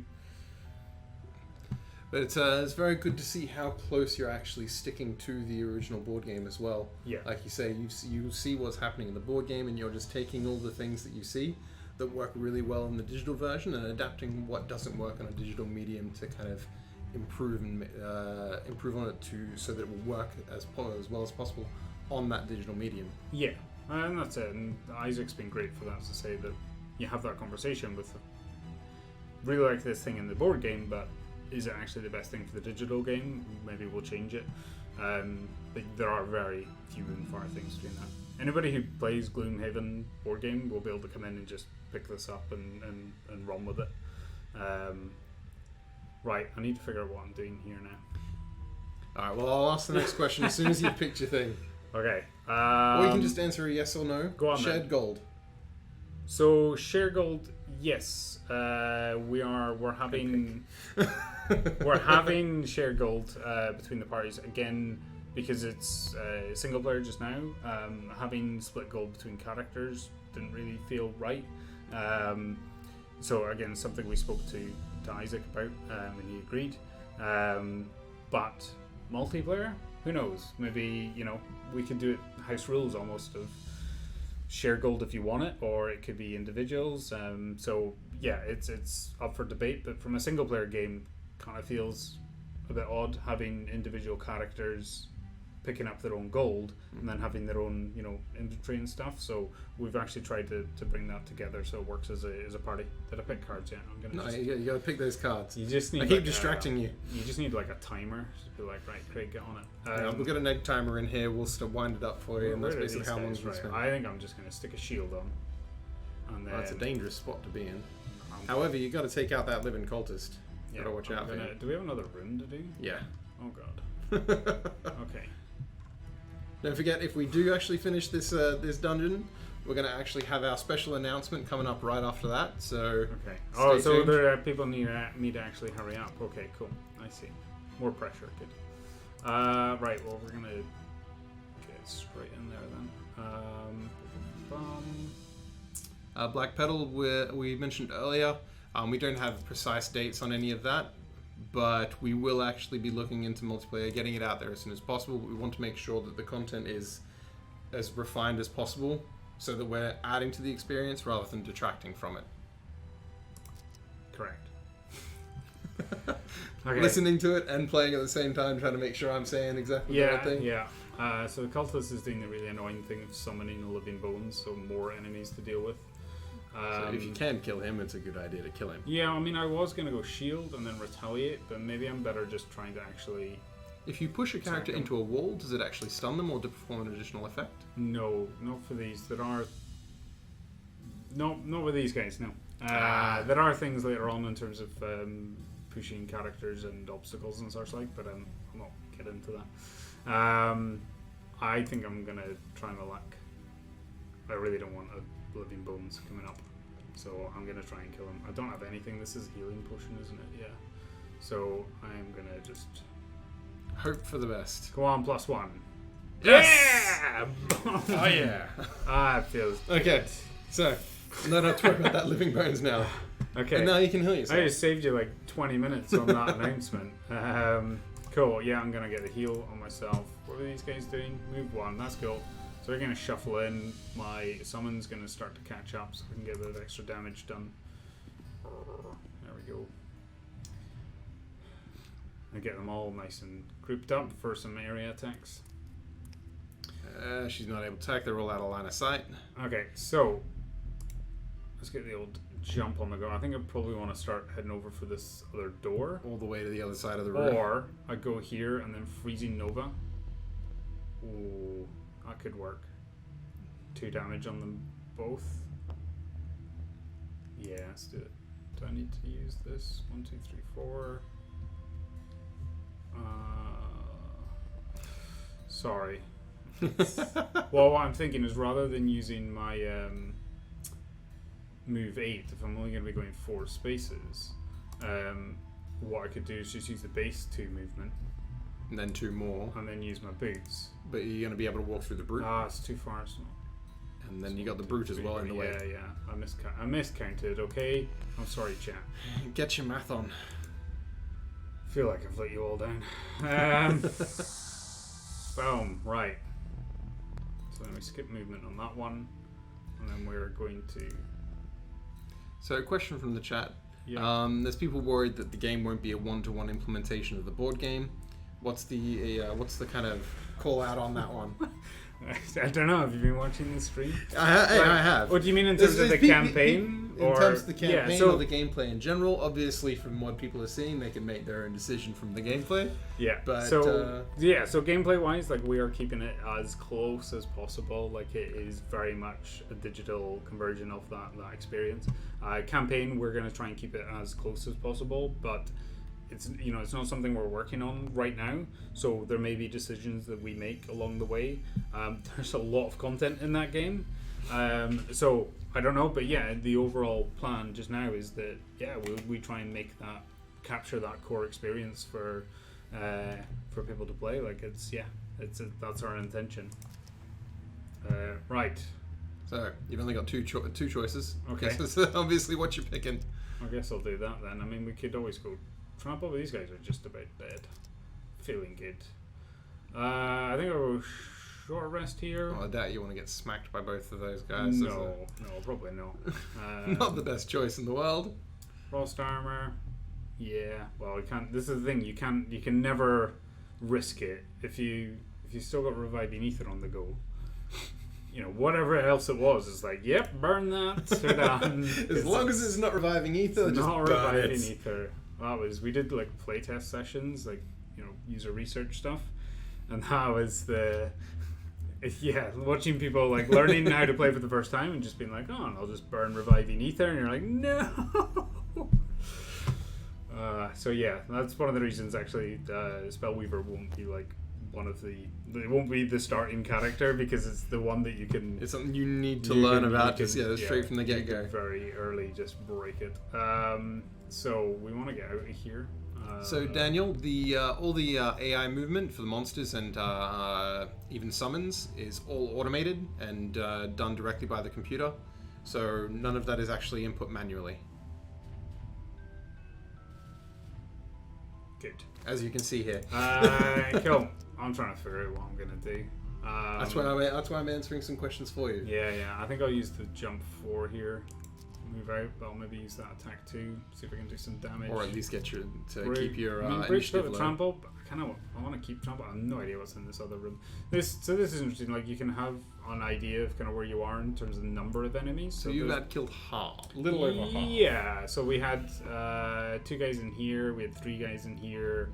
And we've killed 1 from here. So there's probably only 1 or 2 left in the other room. Yeah. So like trample, we can probably afford to lose it. 1, 2, 3, 4. Have we still got boots? Yeah, we still got boots. So, and then we can leap and cleave at the end. So maybe for her, we're just getting out of here. So we use the move 4, and then we attack at range. I think probably what we'll do is we use this, have a low initiative, so we can definitely get out. Use the move 4, and then attack from range if we need to. Cool. I think. We'll see how it goes. Okay, so this is cool. That looks a little dangerous. Yeah, but the good thing is that they're taking additional damage, and they're going upwards, so I don't actually have to bother attacking that guy. Oh, yes, true. So, so here, I might even want to just do my... how much is he losing? 1 damage? So I could even just risk attacking at disadvantage. So hit the one with 3 health to lower him down to 1, so that he'll die on his own. I think I'll just do a melee damage and then see like if we can take him down, and then we can use trample if we absolutely need to. But as long as that was like, oh, there we go. Oh, dead anyway. There you go. This game's easy. I don't know why everybody's complaining about. I don't know why all those playtesters were crying. It's just the easiest game you've ever seen, Yeah, right? I mean, I'm playing on easy mode with a bunch of extra equipment, but yeah, no, it's fine. I'm sure that the first ever experience you'll have in this game is going to be just as easy, with none of the unlocked equipment or anything. Yeah, I'm really looking forward to seeing people like streaming playing on hard mode. It's just like they just jump in straight from the get-go with just the basic equipment and cards. Get into the first room and just get trampled instantly. It's going to be insane. Okay, so I'm not going to use the trample because I'll lose it. Do you want some loot? I mean, I lose a movement is the problem. So do you want 1 extra movement or do you want the loot? Always loot. You can't not get loot. Loot is the most important thing. Executive's decision. Done. Because decision of the CEO right there. As soon as we finish this, we get to... Oh, we should have used the boots. Can we still use them? No. Too late. We should use. I disagree with this whole thing now. You ruined it. I just want to get us to the point where we can announce. See, I'm focused. So stop ripping on me. Cool. Right, and round. So here I could go long rest. Doesn't really matter. Hey Grizzly. So actually, if influencers want to reach out to us about that, we have an email that you can reach out to. One of the people in one of the Asmodee employees in chat will actually be able to send that to you. If not, we'll make sure that that's sent to you at the end of the stream. So if one of the Asmodee people in chat are actually paying attention, which they should be, then throw that email in chat. It should be digitalcommunity@asmodee.com. So I'm trying to contemplate between doing a long rest and a short rest. I think I'll do a short rest. Is there anything specific you want to keep? Not really. I want to get some extra movement because this is my. I've not spread quick enough. So I want to make sure we get through that. But I think I've got enough cards, so I think I'll short rest. I think I don't want to lose trample. And I want that move 4, but again we've got our boots, so we've got quite a bit of movement. And that disarm would be handy. Let's see. I'm gonna do it. I'm just doing it. Yeah. Sweet, are you okay with losing that? I'm losing that. Okay, cool. It can't be much in here. It's just gonna be one giant bad guy. Okay, so I think grab and go, 4 movement, 1, 2, 3, 4. We can use boots if we need to. Mike wants us to open the doors last, Yeah, definitely. Always open the door last. So 1, That's 2, the 3, idea. 4, 5, and then we could go spare dagger. So open the door, Mike, burst in, throw the dagger, and then see what happens. I think that's a good idea. It's just like burst the door open, smash through the door, and throw a knife. Yeah. It's always the best choice. I mean, it sounds logical. It's pretty fine to me. So here, there you go. This is one smart decision. Yeah. Change to a 36 initiative so he can go and open the door, and then my summon will get to move a couple of spaces up because they'll have a target. Okay. Sounds good to me. Good. Okay, so Mike's actually complimenting you now on that decision because you're opening, but that was a bad boots. I forgot about the boots. There we go.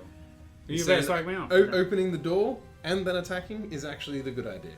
So there we go. Now I don't want to do it. Yeah, it's a bad idea now. Like, I feel like I should just throw the dagger in the corner and then open the door and be like, Mike told me not to do this. Blame it all on Mike. Yeah, it's my general strategy. Business, it's fine. Right, boom. So we were guessing 2. It's actually 3, and that's some pretty big enemies right there. How are you gonna handle this one? Well, moving backwards, probably, first of all. Wow, look at that. Okay, so the good news is they're not actually going to be able to attack me. Because it's... they only move on. No, they only perform the action on their cards. So if that says attack 5, they just do the attack 5. If it said move... so they don't have any movement. Unless Okay, it says that's move, lucky. they don't move. They don't move. And the cultist isn't able to do anything either. He's gonna summon a living so bone. 4 guys to kill now. Cool. Things are going downhill real quick here. Okay. God, I got 10 health. It's not Mike, great. you lied. This wasn't a good It's idea. A terrible idea. His idea was this. Right. Do we go after the big guy? I think knocking the big guy down to size with an attack, then you can come in with Spellweaver to do the big AoE damage. Yeah. That sounds like the best idea. What have we got left? So this is where it's handy. Like these guys are lost. This one's discarded. I can kind of see where I'm at. And that one's the one you're using right now. Yeah. So like disarm would have been handy. Oh yeah. There you go. Some leaping cleave. The cultist will kill himself. Dagger on the cultist. Oh, okay. Ah. Actually, there's just cheating. Hang on, let's just look to chat for advice here. Hang on, give us a second. What's going on in chat? Oh, now they've stopped complaining. Suggestions. This is much better. You know what I think you should do is put a dagger on the cultist. That would take him down. Maybe try and stop him there. Yeah, no, that's cool. I'm going to do dagger on the cultist. It's my idea. Chat had none of these ideas. This is all us. Oh, There's a chest shiny. there too. There's a shiny. Okay. So we got to loot that as well. Okay. No choice. No choice. 0. Okay, chat. Nada. You failed us. Nada. You failed us, chat. What is Okay. this? That's fine. At least we moved back. These guys are taking their damage. That's good. I'm happy Okay, with so that. Spellweaver just need to deal 4 damage, and we'll be okay. But so you're gonna have to move up. Yeah, I No think choice. move up, and then it's only range 2. So you're basically not able to do anything here. I can boots. Ah, I could go so I here. think we should boots up. But then you're gonna oh no, because they've already moved. So yeah, that's a safe move. I think this is good. Chat, do you think this is a good idea? Shall we move into the doorway and then hit the cultist with the flame strike? Yeah. See, Yeah. No. Yes. we got- yes. Great idea. Where's Mike? Oh, invis in the door. Yeah, I can do. That's cheating though. Yeah, I could use the invisibility cloaks. All right, so chat's saying yes. That's the path. This one. I think we've got to take that guy out. I don't want him summoning. All right, so we smack him. So we just got to skip that movement, and then we're on this. Now So just we can have a look. She's pray got for that modifier.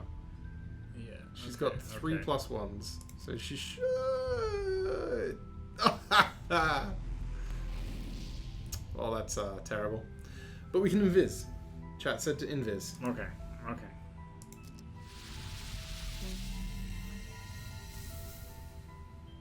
Good.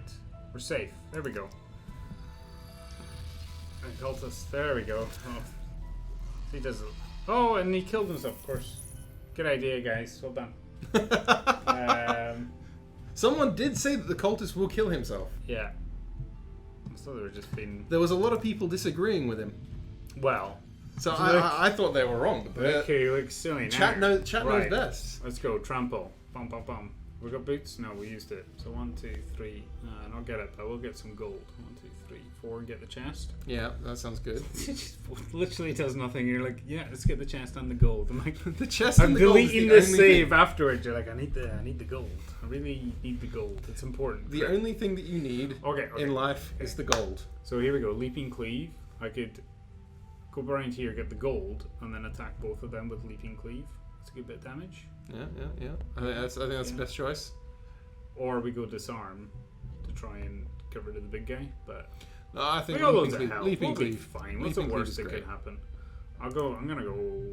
Yeah. No, I'll go later because Spellweaver's blocking the door.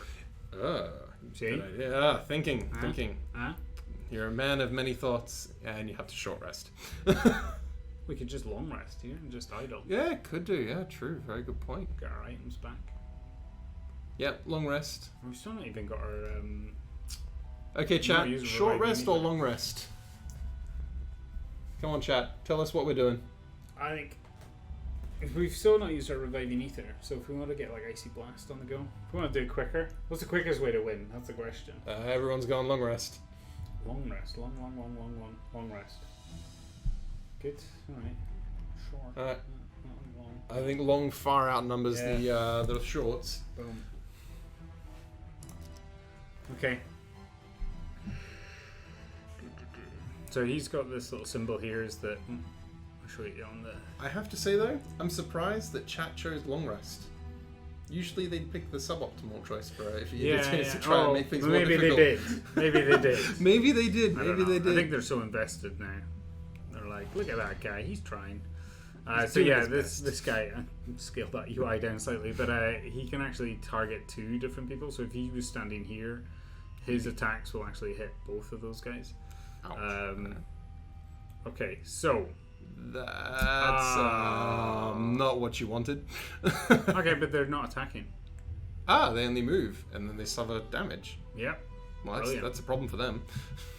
sounds like suboptimal choices they've made in their life. Yeah, a lot of bad life choices. Right, so Through them, get to the chest. The chest. well, we're gonna do leaping cleave. But I want the chest. We'll get the chest later. Okay, get the chest Okay. later. Okay, alright. I promise, we'll do it. We'll not kill them all, but I'd rather get some serious damage done. So this is confirming the attacks from the trample. I don't think there was a way we could have got them all. 2, 3, 4. No. Okay. No, the Yeah. math doesn't add up. Cool. I was just checking. It's been a long stream already. So as long as we don't get a miss on this guy, we're okay. Yeah, he's dead. Yeah. We're doing well. It's pretty much Oh, a he's going to guarantee. deal damage There you anyway go. to himself. That's probably the other way around. Yeah, you should have actually gone for the skeleton. Suboptimal choices. You need to maximize that damage. Read the look at him. No, don't attack. Yes. No. You should have looked at chat first. Chat first, game later. You know what? It's all part of my marketing strategy because every one of these people are now like, I'm going to play the game. I'm going to be better than him. I'll show you how to do it. There you go. It's just brilliant. It's, It's good. all marketing right there. Ah, dear. I'm sorry, chat. It's hard to focus on everything at the same time. Okay, what do we want to get rid of here?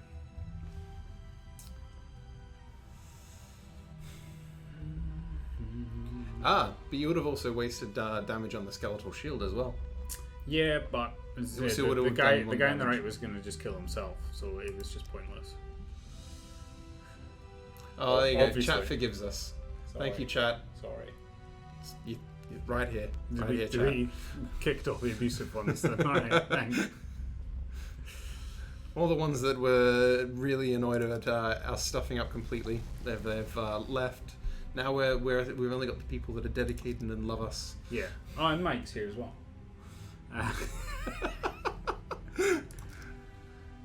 Okay. I think we're in a really good position here. I think we're going to be able to finish this one, no troubles. Okay, but you want the chest. Have to get the chest, yes. I mean, we could honestly, like, short rest here, get the loot on the go. We'd lose one of these, but we could Yeah, get grab the and loot go. one, or we Yeah. could just attack and then move. Spellweaver, probably want to get the reviving ether on the go. Kind of a requirement. I think I'm going to go mana bolt so I can get it done quick. And I'm probably going to move. I can do move 2, get that reviving ether. Ally will come in, not range attack. That ally's slacking something horrible. She's done alright. She's trying. Right, I reckon this, so we can get the disarm, the provoking roar. Disarm the big guy, and then let's put on that. We'll get additional shield. Yeah. Are we okay? Is that alright? Retaliate shield. Yeah. How's the chat feeling about our life choices here? Yeah. I'm thinking disarm the living corpse. It sounds like the best choice. Just stick on the warding strength, which is going to then give me shield. Like we're pretty safe here. Chat seems okay with our life choices. Let's go. Let's move ahead with that. Okay. And then we'll get something here which throws our plan completely out the window. No, we're good. We're good, I think. No movement. No movement. Nice. Well, movement 0. It'll be disarmed as well. Be on the easier side, so yeah. Oh, and the Skeletal Bones has 0 attack. But you will still draw attack modifiers. So you can still do damage. Okay. And the other thing some people sometimes miss is that an attack, even if it does no damage, still applies any effects. So if you've got a monster who's doing like attack 1 and poison, even if he draws like a miss, it will still poison you. So it's classed as a glancing blow. So thematically, Dark Jim, I agree. The summon is doing his best. It's about the effort. It's about the effort. Effort from the ether. Okay. So move 2 and then recover lost cards. Okay. You see me? I was nearly going to click that. Yeah, I saw that. I was a bit worried. That's why I made sure I said something there. I thought you were meant to show me how to play. I know. I think after the 3-hour mark, you lost me. No, 2-hour. Okay. So this is us recovering our cards. And then we do the end turn and snaffle. Like that. So we have a question from chat. What do the icons on the enemy portraits mean? So it's an ongoing conversation with people. The skulls are just representing the fact that they're the enemies. These are so the brute symbol, the spellweaver symbol. The I and the +1 are meant to be like how many are on the board. It should be I 1. How many are visible essentially? But yeah. Makes sense. Essentially, it's something that's kind of hang around that people have always asked, what is that for? And I'm like, I'm not sure it's actually for anything. We should probably update it and remove it. So maybe Michael will answer it. But yeah, this one is the add target, if that's what you mean. But the I and the +1 are the idea was that it would be able to show you kind of how many were there, and we had toyed around with the idea of like showing you that there's more than one of these, or there's X number of these enemies within the scenario, so that you kind of know more, give you a bit of information about what you're dealing with. And in the end, what we kind of went for was this bar kind of showing you your progress. So again, you have a sense of it. We want to keep things secret, but it's good to know that, yeah, actually the first room was stacked with guys. You'd be worried then if you were only halfway through that bar and you got one more room to open, you'd be thinking, I better save my big AoE stuff. So it's just some useful information for players, but again, turn it off. People don't want it. Okay, so what have we got? Move 0, and then this guy's moving low, but doing no attacks. So obviously we're going to disarm that corpse.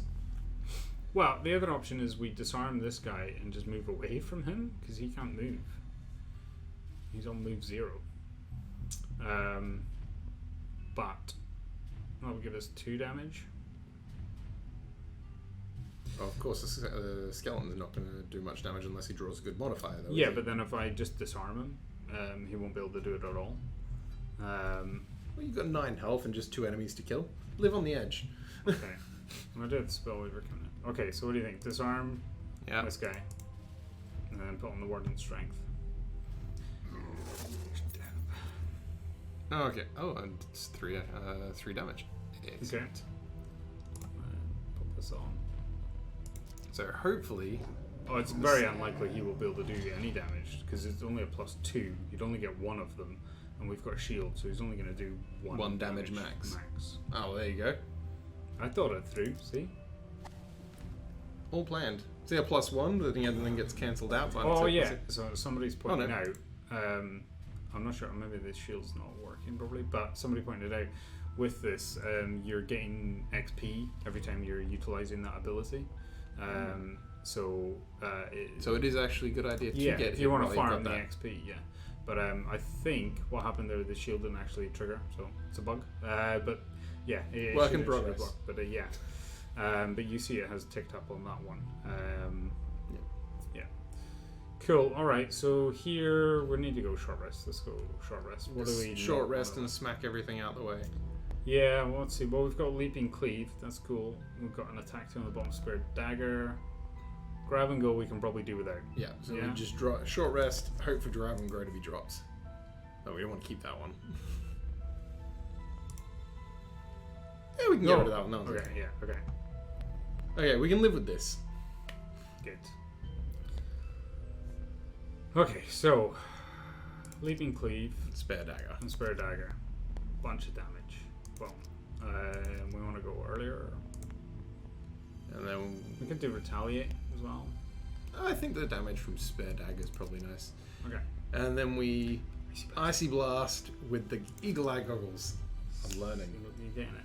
Getting it. I got the idea. I'm learning. See, So we could see have- chat. All of this wasn't for nothing.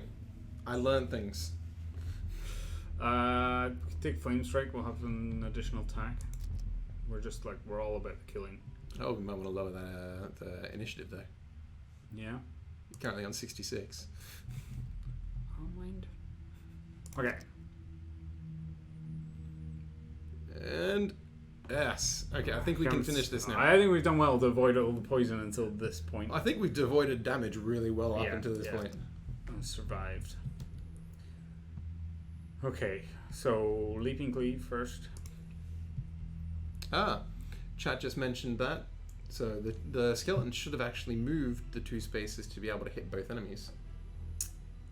Yes, Ah. I think that is literally the next feature we're adding. It's the next thing on the AI. It's one of the only things that's missing out of the AI. So just there's now. still a couple of things that are still being tweaked with the AI. Yeah. It's still kind of trying to find its ground. There's been so many things. It's been it's been really interesting, really challenging. But yeah, it's been really cool to sort of build out that AI to work exactly the way that Isaac wants it. Because there's so much, even from the rules, you get the edge cases, and you're sort of scouring through forums to like find out exactly, okay, if it's in this obscure situation, what happens? And Isaac's brilliant because he's gone through and answered like everyone on the internet, it seems. Because we'd be reading through, like we're looking for, trying to understand what happens. You'd be reading through Reddit or something, and then you're like, oh, here, this guy's answered it. Oh, it's Isaac. All right, okay, well, I guess that's the correct answer then. Yeah, right, where are we going here? Obviously hitting the skeleton because we're going to be using the icy blast after this. Boom, okay. 4. Doesn't matter. There you go. Dead. Nice. Right. So guys, once we finish this dungeon, we will be doing the announcement. So stay tuned. Not long to wait now. Just gonna take my health because I can. Finish both characters full health. I think that should be an Achievement. achievement. Achievement. There we go. Where's your achievement? Or finish off the final enemy with a summon. Yeah, I actually had the of like keeping a summon alive for X amount of turns. They've been alive from the start. That's pretty good. And just killed our final gun. So Now the Spellweaver has nothing to do. yeah, did we have any looting? Did we use it? We should have grabbed the Ride the Wind. I could have looted so much. Right, which one do you want? We'll take this one. Yeah, the that fresh, one. the fresh corpse. It came from the Elite too, so it's obviously better. Must be. It's 8% Yeah. shinier. So you get your extra loot. And then we I'm must always, I'm loot. always fine with more loot. And then we get victory! Well, Okay. 12 enemies and 12 gold done. So, now that you've finished that one, we've got the journey up to Misfell. So I don't know if we want to do this one first. Let's head up to Misfell. Let's get into Misfell. Once we're in Misfell, we can go and announce something very special. I'm sure most of the people in the stream are actually waiting for this. So There we go. Okay. So you get a full summary of kind of how you've done. 23 enemies killed, 20 gold claimed throughout the adventure. So we did and a all little right. summary about your achievements and how Yeah, you're and going again, with like them. we're gonna add all this stuff. It's cool. And then you come into the village. You get your reward. So you've been given 20 gold. You get 15 XP. I'm gonna get an item. I have no idea what item it is, so if you don't want spoilers, look away now. Okay? Cover your eyes. Cover your eyes. I'll tell you. Okay, so it's a really good potion. It's quite high level. This one's really cool. Yeah, that's a bit of a spoiler. But yeah, these are cool things. So the idea is that you would get awesome things like that. You can look again now, people. As you get awesome things like that, we want to do it with the durability so that you've got it to play with for like one scenario. So now when you go to the next thing, you're like, okay, I'm going to play with that cool thing and use it, and then it'll go and you'll get something else to play with. And we leveled up. Well, we've triggered let's deal with that. Level up. Let's deal with that Okay. afterwards. Okay. So guys, don't worry. After this announcement, we're still going to keep on going for another hour and 20. So we're going to start up another run and see how far we can get. We'll have Craig really try to hammer through the next leg of the run. An hour and 20. Okay, kids. So we'll still be going for a little while longer. Not to worry. Now, Craig, do you want to make the special announcement? No, I want you to do it because I can't remember. So in order not to leave you waiting and keep all the mercenaries in the chat and everyone watching and everyone who's going to be watching after this, not to keep you waiting any longer, really don't want to kind of stretch this out any further, do we? We're just going to tell you now. I promise you, this is going to be the date. I'm going to kill him.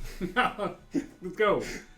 I'm trying to do something right here. Okay. I'm building up. I'm the tension. hyped. Tension. Okay. We need the Chat. camera cuts. Chat.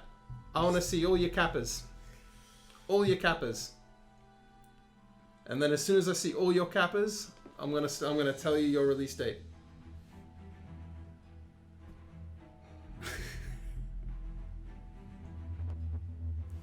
Come on, more kappas, people. Give me them kappas.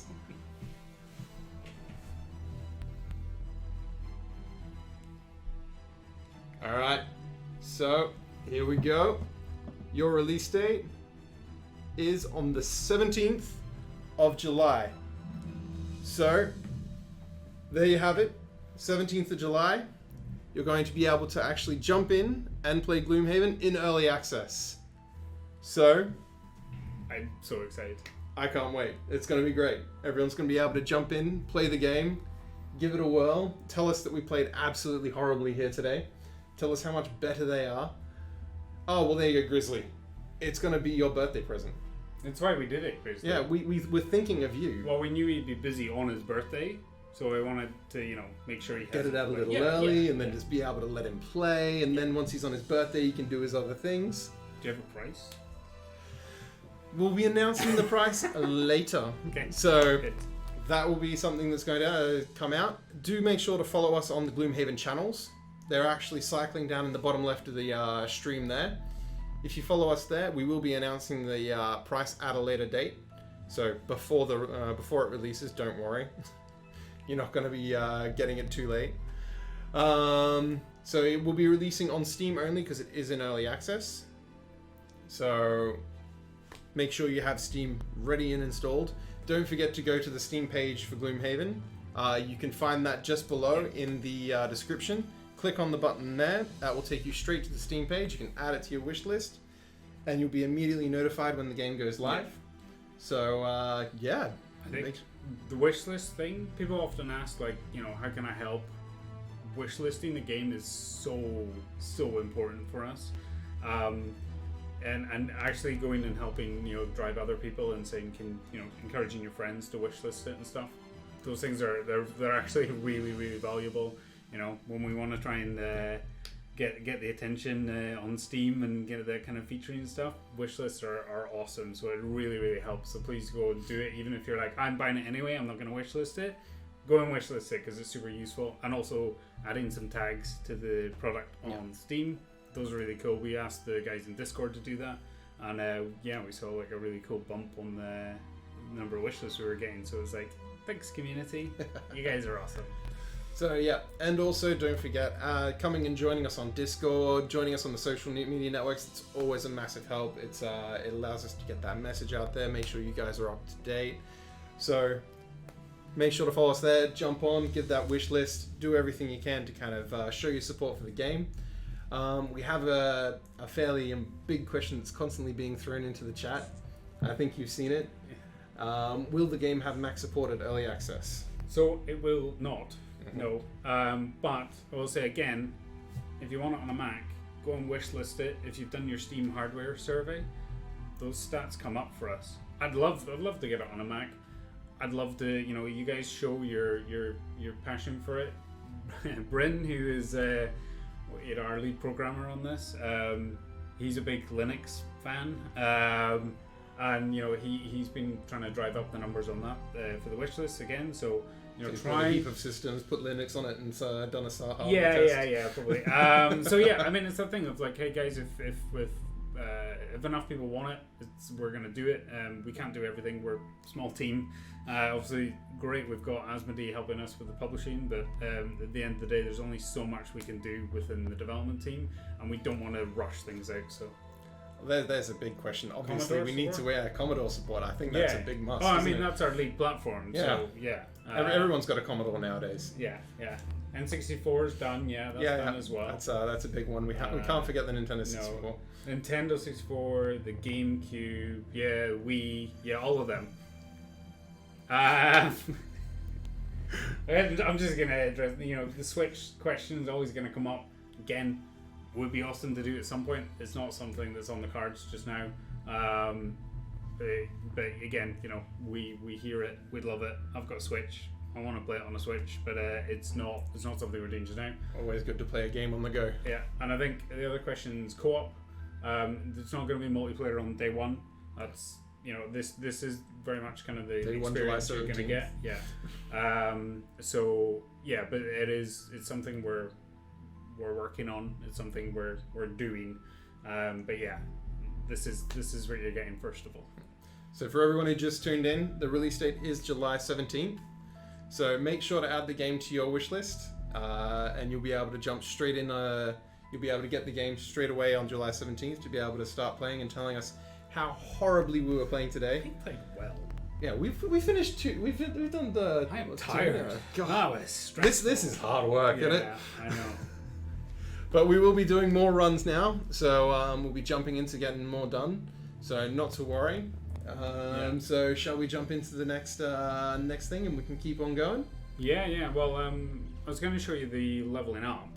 So we've triggered it here, so you can actually see the kind of process. So we're actually playing around with the idea that you would have 3 cards that you can choose from. So normally you would kind of level up, and well, maybe spoilers as well again. But you would normally have 2 cards from the level to choose from. We're actually experimenting with doing 3 cards and letting people have from that selection. And again, things like durability and stuff we could play into this as well. But just now, this is kind of the system we have. I'm just going to pick randomly. So we can Jim, we're not finishing up after this. Don't worry, we've still got over an hour of the stream left. So stick around and you'll be able to see plenty more gameplay. Okay? Sorry, continue. My apologies. So then, just to show you kind of where that goes, so you've now got, like with the Brute, we've got 11 cards available.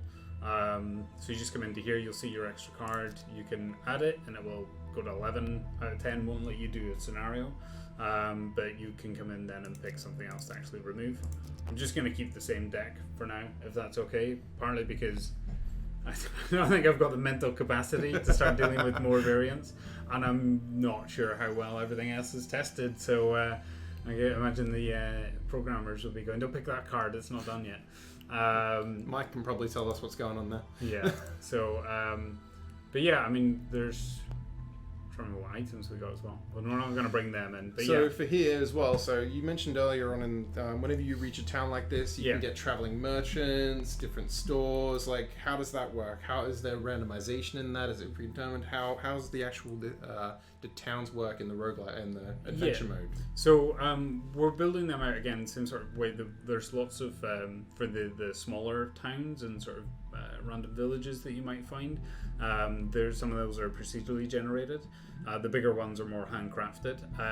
But then generally, Mike can comment on this maybe, but the larger the town is, the more shops it's going to have, and certainly the larger ones are going to have the more consistent baseline stuff.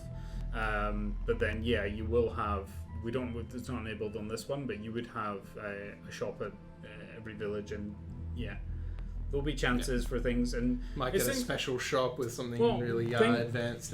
Well, things we could do is actually, if you're playing on a harder difficulty, maybe we increase the odds of you getting the more special shop.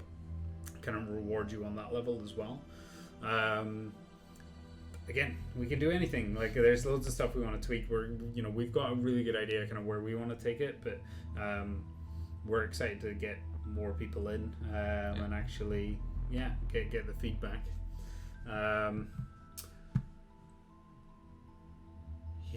Okay. Okay, cool.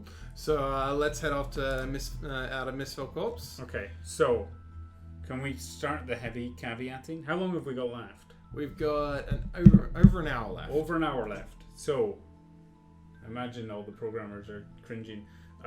Do watch out, there might be spoilers here. Yeah, there might be spoilers. Like, I had a look at this, we knew roughly, in terms of creatures, what was coming, and we were happy. I honestly, no idea what's coming up now. There are going to be some spoilers, and do you want me to go in? Let's go. I'm super concerned. This is we'll see how we get on. So I'm gonna pick the easy route again. So to answer the question there, in terms of the leveling up, the cards are still based on your level, but we're giving you maybe plus or minus one level. So basically it does still randomizes that choice, so that it provides new gameplay with every single playthrough, right? Yeah. Okay. Cool.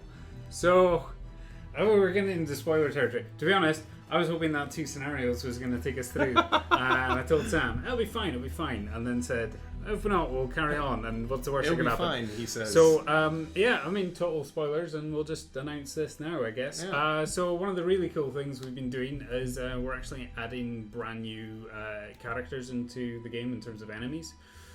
So, one of the things I guess we're going to announce now, if we're going to carry on streaming, is going to be the Bone Ranger, which is our undead archer character.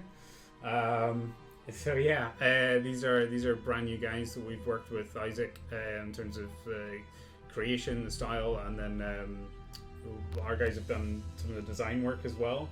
And then Isaac sort of fed back on that stuff. So it's cool. We got to add, it was exciting enough. More cool stuff is obviously coming, right? The one thing Gloomhaven was really lacking was more content. So, definitely. It's a game with such small amounts of content, isn't it? You're starving for it. Yeah. So it's really cool. We've got some other ones in there as well. Hopefully, I won't spoil everything today, but honestly, I have no idea. Let's go. Let's give it a shot. Just dive in. An encounter. Alright, so cool. You discover an old well at the side of the road. Some folk believe that dropping some coins in will grant good luck. Chat, do we drop coins? Do we even bother asking? Or do we continue on? So coins or continue. Oh, it's getting rude now, guys. There's no need for that language.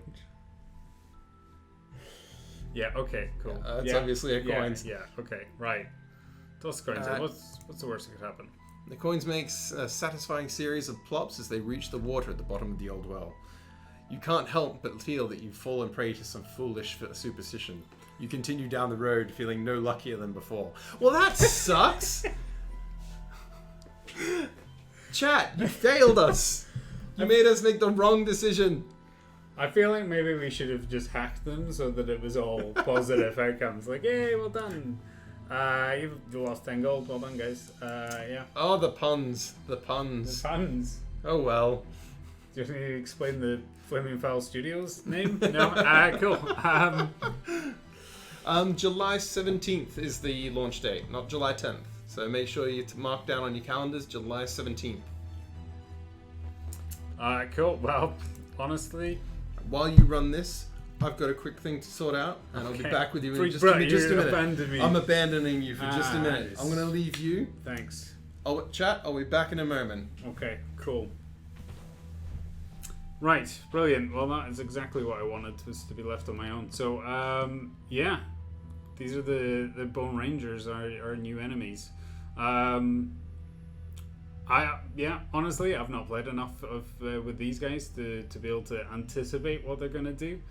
They are brand new. We've got the Living Bones Elite, which is also a pain, and a High Cultist. Great, so really annoying characters to deal with. And then we have the door we're heading through here. So we can we've added in just a highlight system if you ever need to kind of highlight things of like things like the traps and stuff that we're still working on, trying to make them a bit more obvious. But there is there, if you push tab, you will get some highlights to kind of show you, and it does actually show you as well the number on the guys as well, if you had multiple guys, which one's which. Okay, so I don't have anyone to help me now with this. I think in there with a trample maybe. What do we think? Bone Ranger, not Lone Ranger. Not at all punny. I'm thinking get the summon down here. I know they're out of range, but I like them being protected. I hate it when I get a summon out and then it just dies. We could go for things like Frost Armor, get them on early. There we go. So hello chat, I'm back. I missed you greatly. So these guys are set up nicely for cleave. So obviously you have to cleave. And I think we need to go in early. Again, we could see. Could we go late? Because we could go in. I think with this, with the disarm is super handy. Try and cancel out with the shield bash. Well, maybe you can double check with chat and see which one they think you should pick. Yeah, it's kind of hard when you've got this many options. Oh, push 2 for the trap is the other thing. You see, there's too many options now. I can't. Could you imagine if you had the other card in as well? Yeah.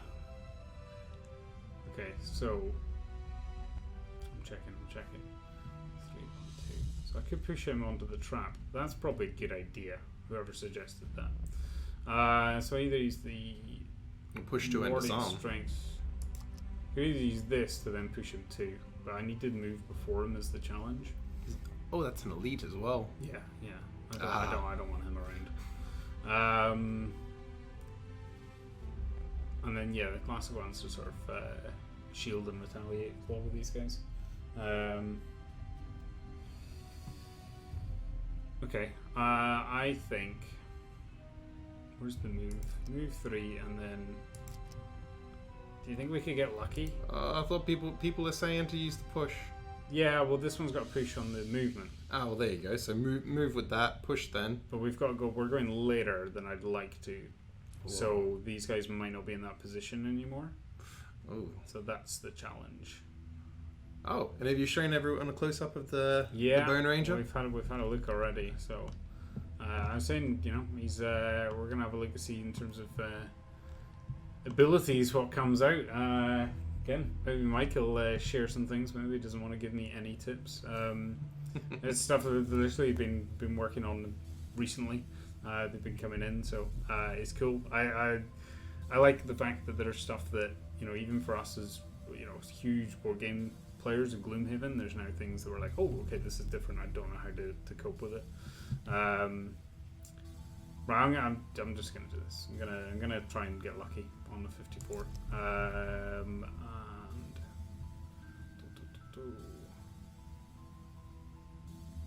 let's get the Frost Armor out.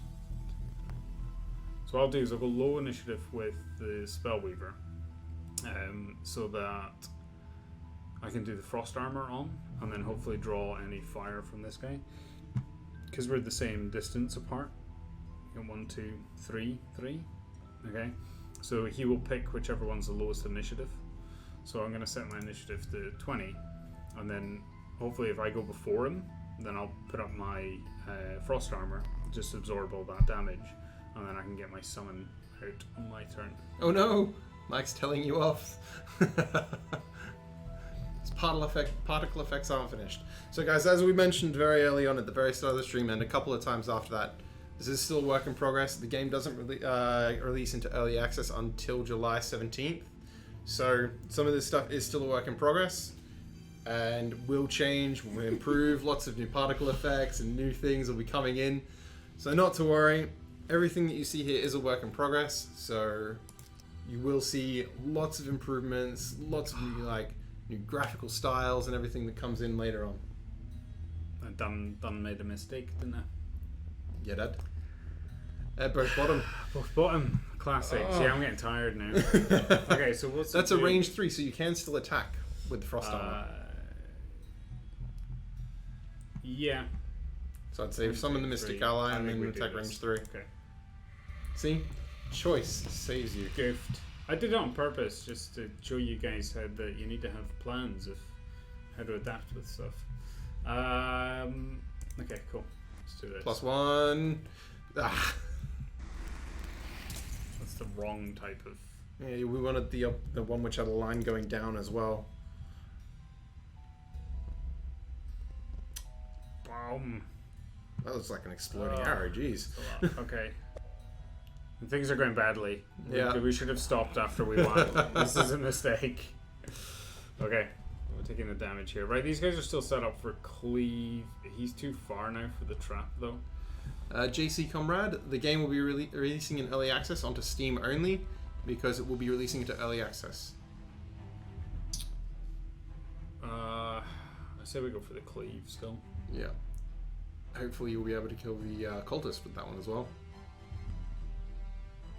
Yeah, hopefully. Let's see where we get to. So skip that movement.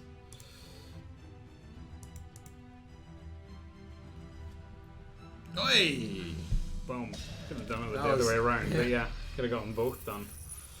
Cool. No, I'm relatively happy with that. They are actually correct. If you wanted to push, why would you want cleave? I was going to cleave first to deal some damage and then push him away. But you had to move to be able to hit them with cleave. It's been a long stream, okay? I'm tired now. The Twitch chat abuse is getting to Okay, you. good. Okay, I'm sorry, guys. Do you want to play? I know why I won't do better. I'm better at criticizing than I am playing okay, here. Right? cool. So I'll stick to what I'm good at. Yeah, no, that's good. That's helpful. I'll be the voice of Twitch chat to you. Okay, cool. Yeah, just try and filter it somewhat. Yeah, my brain is turning to mush now. So can we confirm what early access means? Is it going to be the full game? Is it equivalent to a beta, or what is an early access? Me? Yeah. So early access is it's limited content. But it's still a fun game. Some of it's still a well-rounded game that we can. It's still a complete game, but with limited content. Yeah. That's kind of what we're going for, and that we can continue to expand it. But does that answer the question? Yeah, Okay, definitely. cool. Right. So Here. So this guy, right? We got someone out. That's cool. I know, again, I said I put it back here. It's normally too far back. I'll do some damage on the... hopefully she'll be able to take that guy out. Yeah, maybe. I think we'll go mana bolt and see if we can get far off quickly. 1, 2, 3. I'm just gonna swing around here. Yeah, do you want me to switch over? Yeah. We'll rotate around. So yeah, I'll go quickly so that the summon hopefully goes axe first and we get some additional damage. And then bottom, what are we going to do? Healing's not what we're going to do. Attack 2, range 2. Stay where we are, deal a lot of damage. Head move towards the door. I'm not sure we want to do that. I'm going to do this. I'm just going to clear this room. I don't want to have to deal with multiple enemies, especially when I've zero idea of what we're going to be coming up against. So artwork on this is placeholder while we change. Cool, okay. Nice. The summon did kill off our elite, so that's good. We will try. Let's see if I can kill this guy. brutes. Not really going to be able to get over there. What's he doing? Attack 3. Well, should we wing it? Should we add +1? Covering up my chat. I can't even see. It's right there. Good. I never cover your chat. Okay. What are you talking about? You're crazy. Move and attack 3. Yeah. So.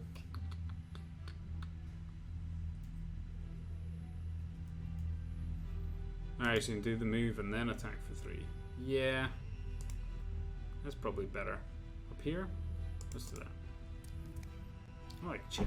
Chat are helpful. Anyway, I'll let swap back. So it's easier for you. Yeah, we killed them. Can you summon your the mystic ally? Hmm?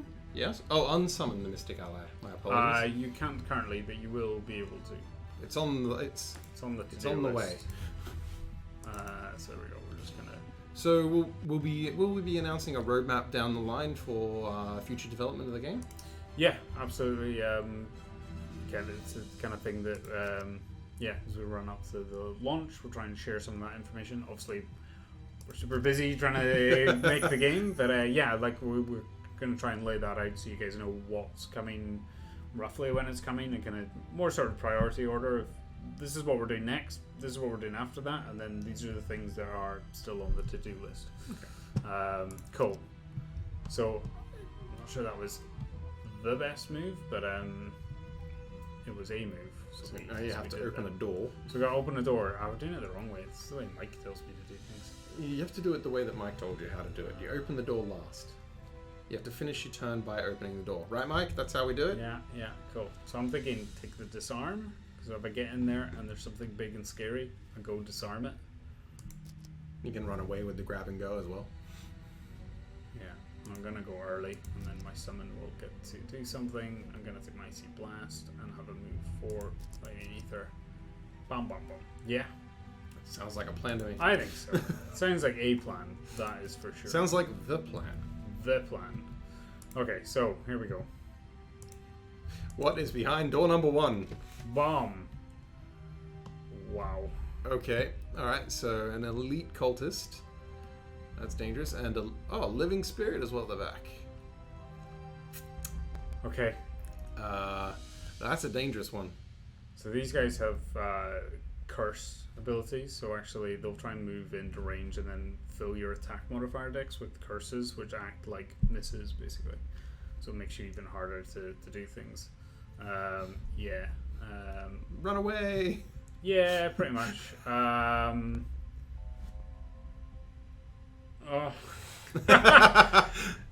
what about the other cultist? What does the other cultist do? He'll do the same thing. Oh no! Yeah. So 2 living bones straight out the gate.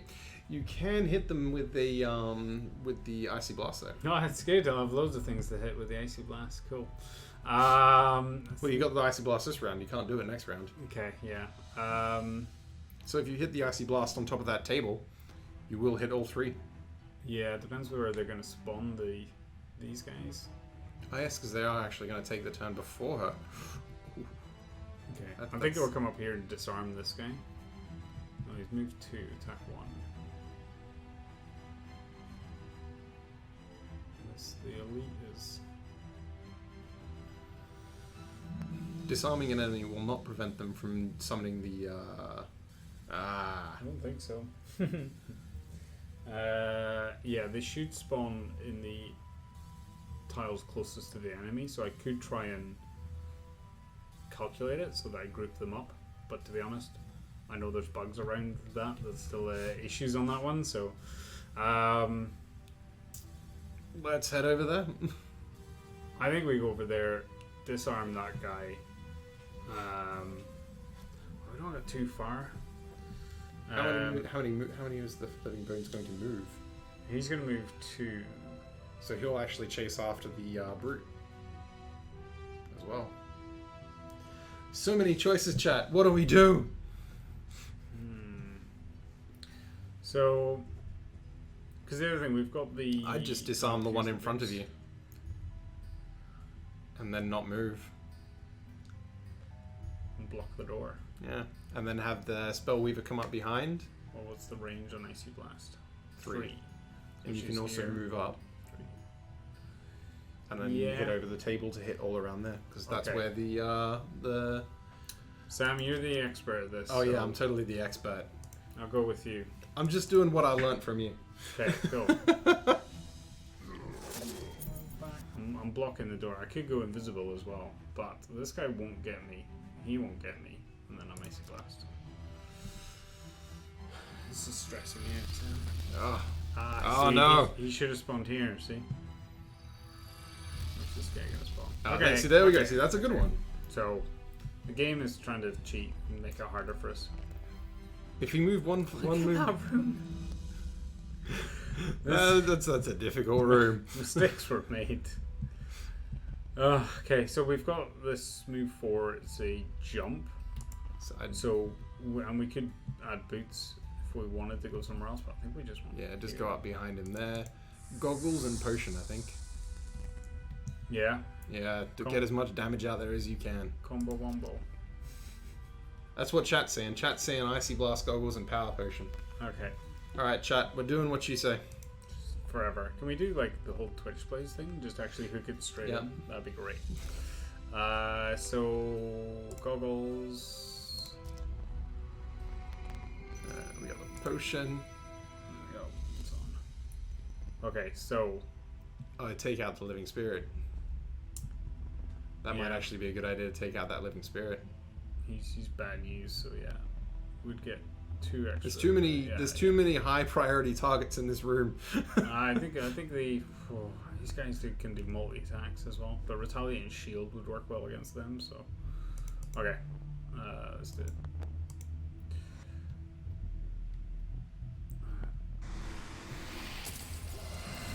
Yes. Oh, there we go. That did a good job. Yeah. Sorry, you couldn't see the attack modifiers at the top. It was so many things. The camera's trying to focus on them. So cool. Okay. That was.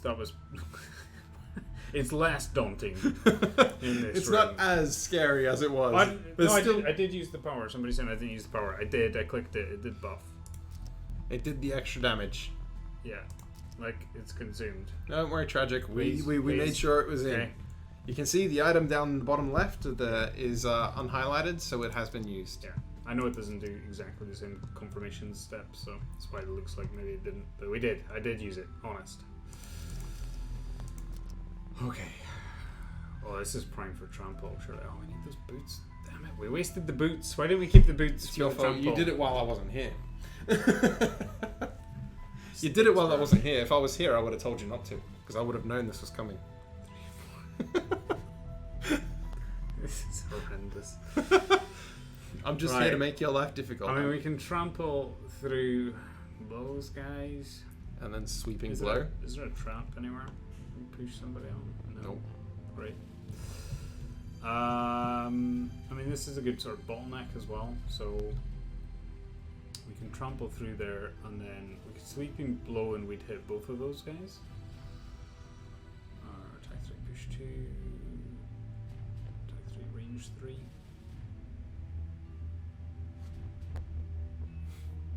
I think we do the sweeping blow. Trample and sweeping blow. Some of them might pull in as well, and then we can adjust the plans. Very true. I think that's probably the best choice we've got. The only concern is he's going to take a lot of damage. Well, only 2 of them will come in. Yeah, only two of them are able to attack, so should be right. And you don't have much choice in regards to Spellweaver. And we can get the heal 4 as well if he ends up taking. Well, it'll be after. So I think we're good. we could ride the wind, and then let's see what we get. Let's chance it. We've been doing pretty well with getting lucky so far. Ouch, those living bones.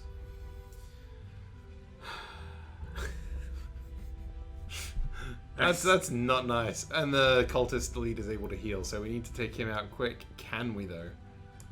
Oh man. Ooh, can Spellweaver do it? She can ride the wind in and then attack. Yeah. I think that's probably your best choice because you need to take him out soon. Well, I will get all those guys. but then I am going to take 3 damage. That should be... no, because the brute will be playing first, so... I don't even need Ride the Wind, I can just default move.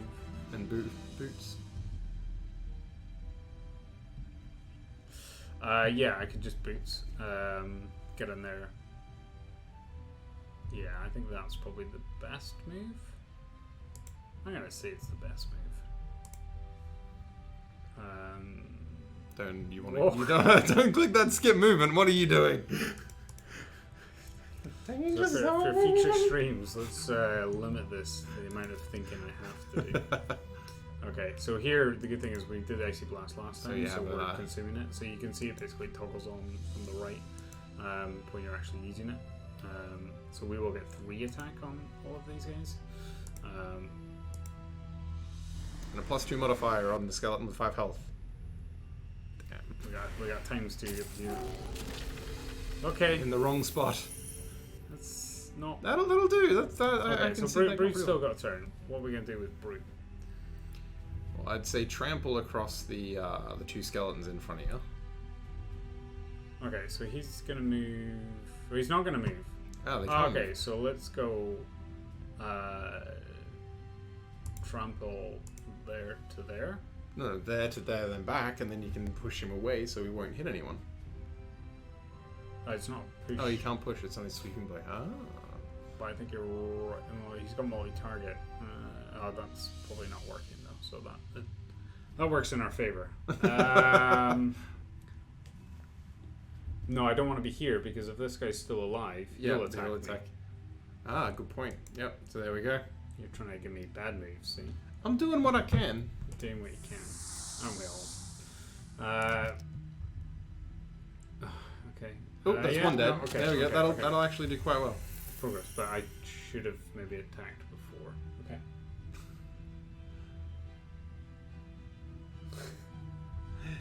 Hey, Dominion, the release date was announced for July 17th.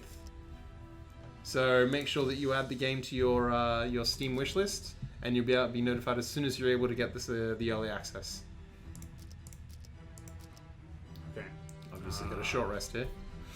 Well, we could long rest, get those boots back. Yep, that's true. And the eagle eye goggles. Let's just do that. Because this guy's gonna go. He'll hit that skeleton and probably kill him. Yes, but how early they go? Because if they're gonna come and attack that summon. But I can revive in ether then. I think the summon's already done its job to a certain degree. Oh, they won't move. No, yeah. So they won't move. They'll heal themselves. Oh no! That's good. We like that. Oh no! It heals itself. Hate the healing. You're like, it's just making progress on that. Well, this guy was full health anyway, so. So now you got to deal that 2 damage again. Okay, so here I've got Spear Dagger with range 3, so I can do that. I think that's probably the best option, and then I can stick on that Warding Strength, or I can move to.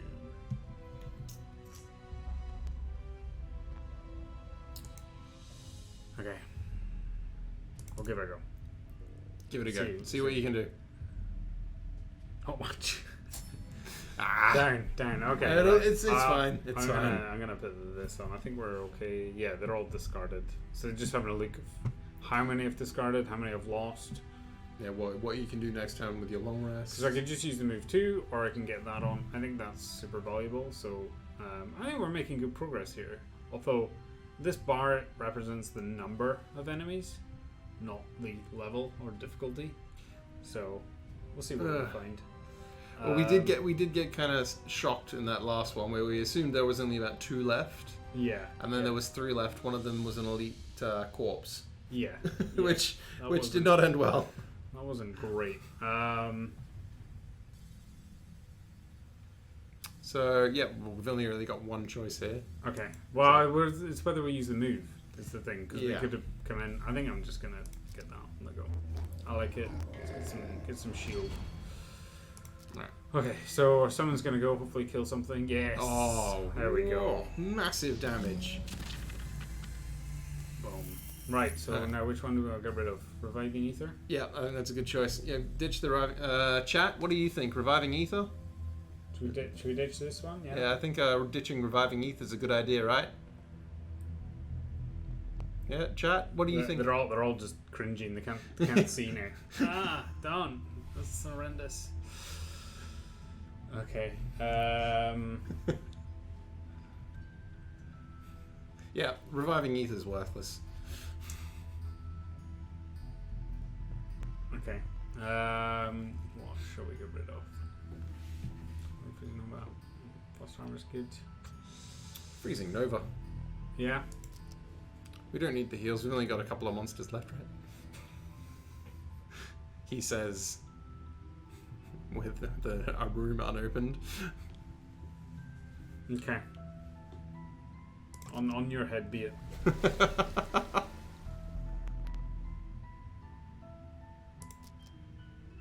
Okay. Next round. This guy. Long rest, short rest. Long rest. Give him the health. Why not? Yeah, get that health back. Alright. And now the Spellweaver can take out that last enemy and move out the door. Someone will get him, and then we can try and get damage in as well, and then movement. Yeah, I think that's probably the best idea. We can go Reviving Ether. 4, 1, 2, 3, 4. I'm gonna be stuck in a doorway then, which is what Mike says. So you might want to go ride the wind. Yeah. So the thing is, I get stuck in the door. I do have the Reviving Ether, so I can just burn all the cards, and then next turn use the Reviving Ether, get them all back. So you can almost use it as a meat shield to just burn your cards in exchange for it. So I think ride the wind. yeah. Mana Bolt or Mana Bolt. I think Frost Armor. It's the same attack basically, but Mana Bolt's lower initiative. Which tomorrow, next turn, if I'm in a place I don't want to be, I want that 7 initiative so I can get out of there, or at least go first and deal with it. Move to loot. No looting. Rorik, I love loot. I love loot. Look at that. I've been trying Look at to. I'm that. trying to convince Craig to loot the entire thing. Oh, there's a lot of loot there. There is a lot of loot. That's loot there. You could actually move up one square and get the whole 4. Yeah, well, we Instead of get just 3. We get 3 there. We could loot, Move then and open the then door, fly. then run away using the boots. No, wow, 1, 2, 3, 4. Yeah, back, but that would be Reviving Ether. Do I really want to use The choices. armor up and loot? Yeah, We armor up can and go loot. invisible as well. Should we do that? Should we use the move 4? Open the door. I don't think- Loot, then move. No, we need to move. We need to move back here, then loot. Ah, You wanna yeah, because leave you go from here, 4, then 4 We up, get 4 3 down. plus Ah, this one. Or we get those 3 now and then move back for this one. Soups. The release date is set for July 17th. So make sure to jump over to Steam and add the game to your wish list. I think we loot first, and then we move to the door, And then move back and to... then move back to get that one. Ah, maximizing the loot gains. I like it. Okay, that's late, so we're probably gonna get attacked by a skeleton. Hopefully you won't move. That'd be nice. Oh no, that's not good.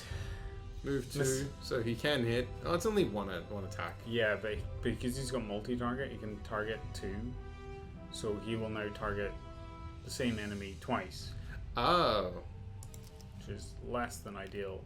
I should have gone for the summon there, I think. Ouch. Okay. 2 damage twice. Ow. Okay, I'm gonna deal with it. The luck. No. Well, This is you and your loot. This is the problem. you need the loot. I'm sorry, but the No, loot's I'm important. dead. The loot Chat is agrees no with me. use. Chat agrees with me that loot is important. This is such a bad idea. Right, loot first then. So we've got a question from chat. How many classes will there be in the game? To begin with, it's 4. Then we'll be expanding to 5, and then 6, and then onwards. And then we're gonna keep on going until we've got the classes in. There's like 17 in total, so yeah.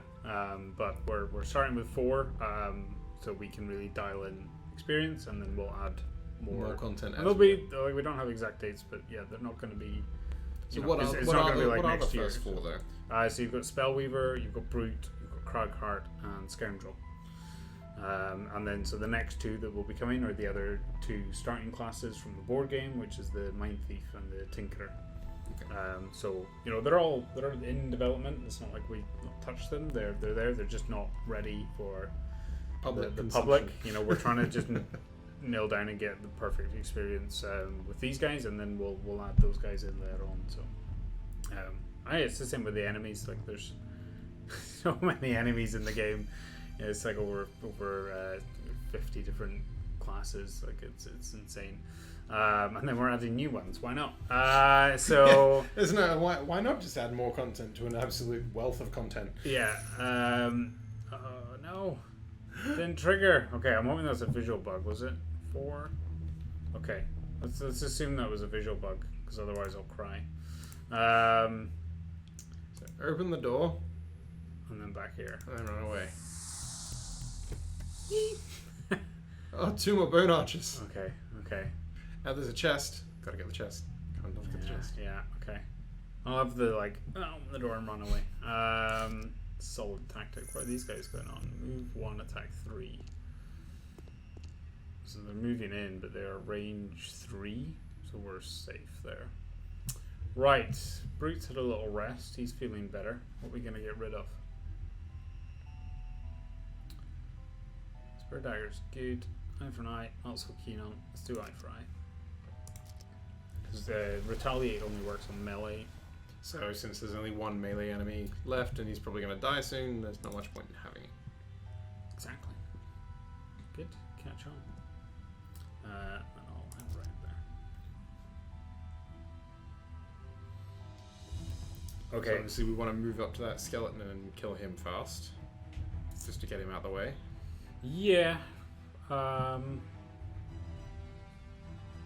mean, this is it. This is what we need to finish. So, I think we're in a good space. I think the Spirit Dagger would be good.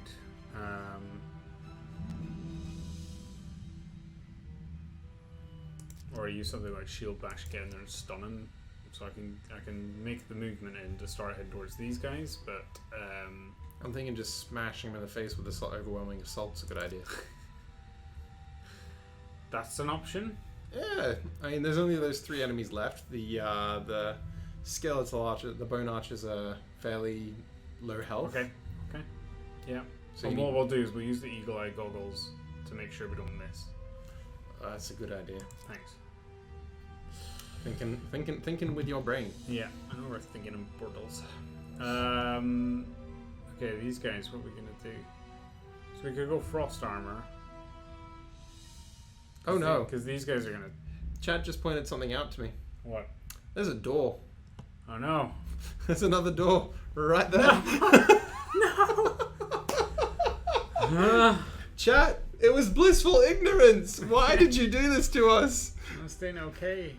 I can't bear it. This is really okay. I'm scared now. I didn't realize. Okay. Chat ruined our blissful ignorance there. Well, you were asking about the procedural generation. Yeah, sometimes it comes up There's with 2 weird doors. combinations. So. Apparently, there's 2 doors. In the starting room. The The- rooms in the doors in the starting room don't actually count as a door. Yeah, so this is something we're changing, is that this will have a different visual. Is the starting door is where you come in from. So yeah.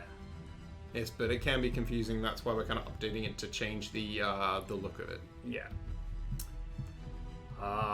Okay. I'm not sure that's a real door. I'm hoping that's a bug. Let's just say it's a bug and we win. It's fine. And just go into the back and just change some stuff around. Like there you go, we win. Yeah. That sounds good. I don't know what to do now. That's totally thrown me. I think I'm gonna put frost armor on.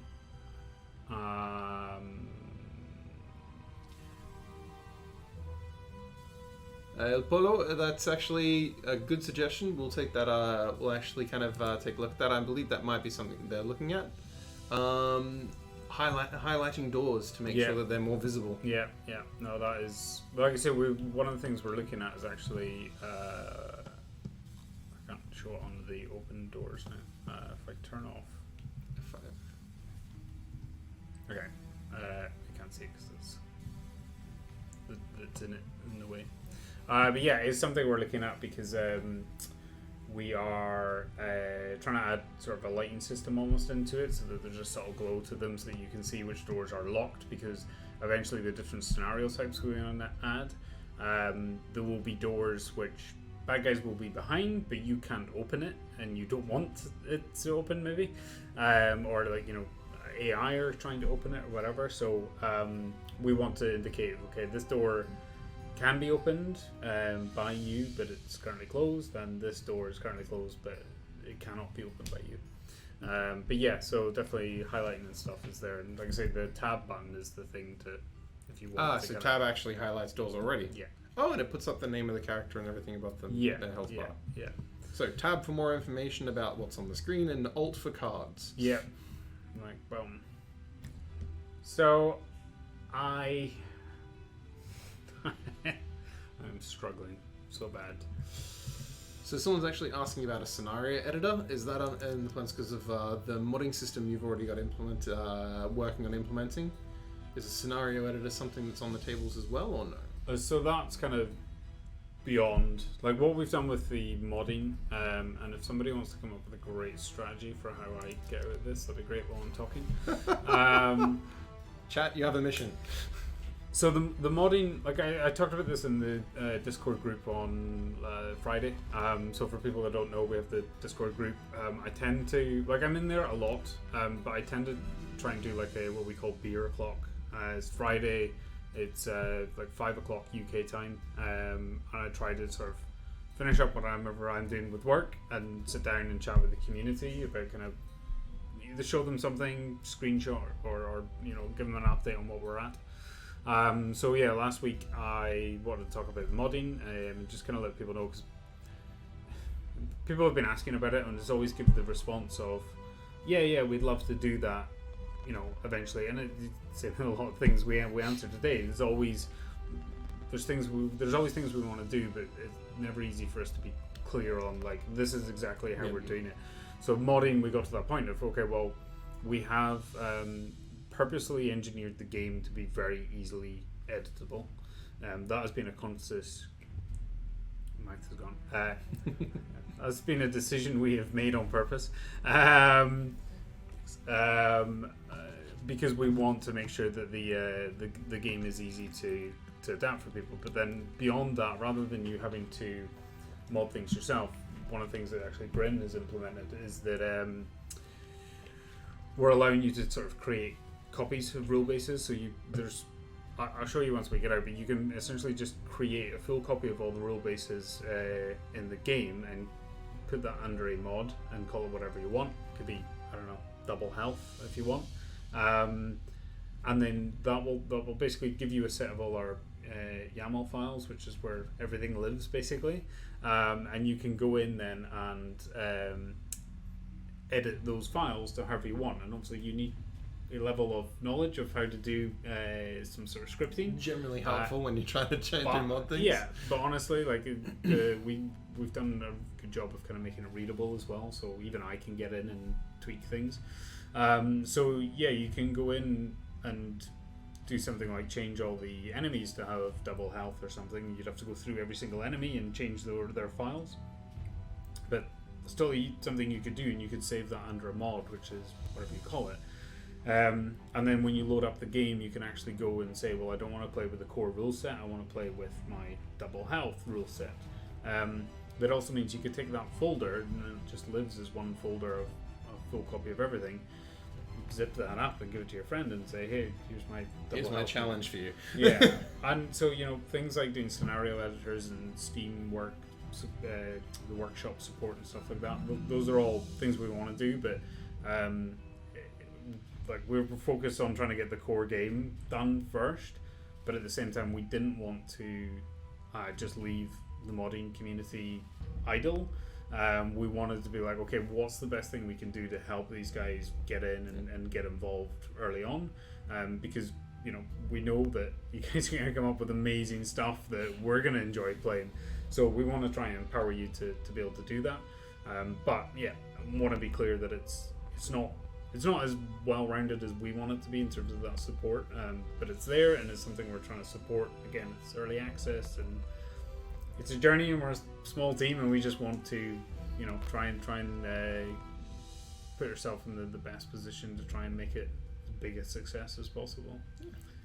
Make sure it's the best game for everyone, right? Yeah.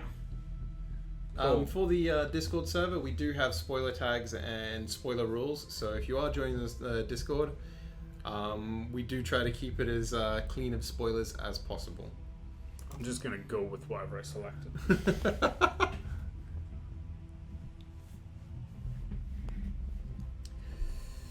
So I'm looking forward to seeing what people are going to be capable of doing with that modding. Yeah, I mean, it's going to be pretty cool. And it's the thing, like, we're, it's not like we're just going to ditch that, or like put it there and then leave it. Like, we'll be there to answer questions, and our scripters and coders are always hanging around Discord as well. So if people are actually genuinely trying to make something and want, like, hey, like, this thing isn't working properly, we'll probably carve out a couple of minutes to come and look at stuff and give you some advice. I mean, we won't. We'll be focused on just making the game honest. But yeah, so you want to swap? No, keep going. Okay. Just gonna fix something that someone's mentioned. Okay, cool. So we're just gonna go and bash this guy in the face then, yeah? Of course, it's always the best solution. You can't not just go and bash someone in the face. And I'm assuming you're gonna want me to stop on the tile that has the loot on it. Yeah. Okay, good. Well, you have to get the loot. That's non-optional. Okay, and I'm going. Oh, I need to do the attack first. So I pick the attack, and then I'm going Eagle Eye Goggles.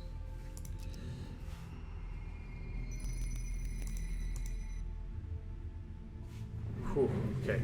For those who are asking about the Discord channel, I've made sure that it's updated. So if you want to use the link below the stream, feel free. It should now take you straight to the Discord.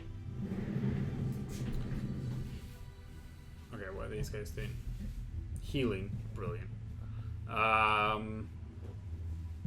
Attack 1, target 2, range 3, 1, 2, 3. So we're okay there. I'm actually gonna head away. I can't hit them without moving closer. You can't heal yourself without stop preventing yourself from running away. I should probably do the heal. That's probably smart. Let's just do the heal. I'm doing You're the heal. expert. You know what you're doing. Yeah. The distracted expert. It is the funny, expert like, nonetheless. I have a lot of respect for streamers because I cannot, like, the mental capacity that this takes. I'm okay, like, okay, let's sit down, we'll do one scenario, 2 scenarios. Okay, I think that's my limit, 2 scenarios. Getting into 3rd scenario has been like, oh, like, this is challenging. Yeah, lot of respect for streamers. Do this for hours on end. I am fading fast. Right, so these guys healed, which sucks. I'm glad the designers have added more units to healing. They're my absolute favorite. Let's get some movement on the go and see. Just need to smash those 2 with a nice big hit. They only got 3 health. Well, I want to go and see what this door is. Like, is that going to open? I really hope it's a bug. Like, I'm praying for a bug for the first time. I'm going to take Spare Dagger. The environments, like the benches and the desk, the little things in the way, are they breakable? Do some units' abilities have abilities to break them? Yeah. There are options to break it. I mean, I can show you this. Well, in for a penny, in for a pound.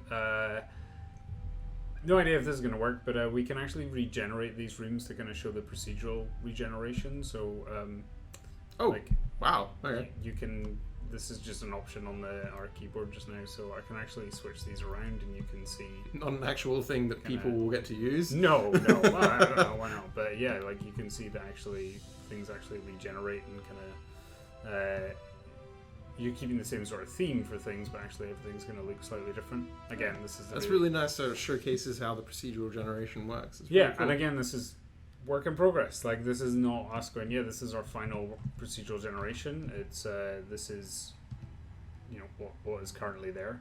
And yeah, a really cool tool, like I say, called Apparent, that a guy called Sam Swain has been working on. Yeah, so shout outs to him. yeah, it's doing good work. Right, back onto it. Yeah, we're gonna run in there, throw a dagger, standard. Just like how he broke a door down before and threw a dagger.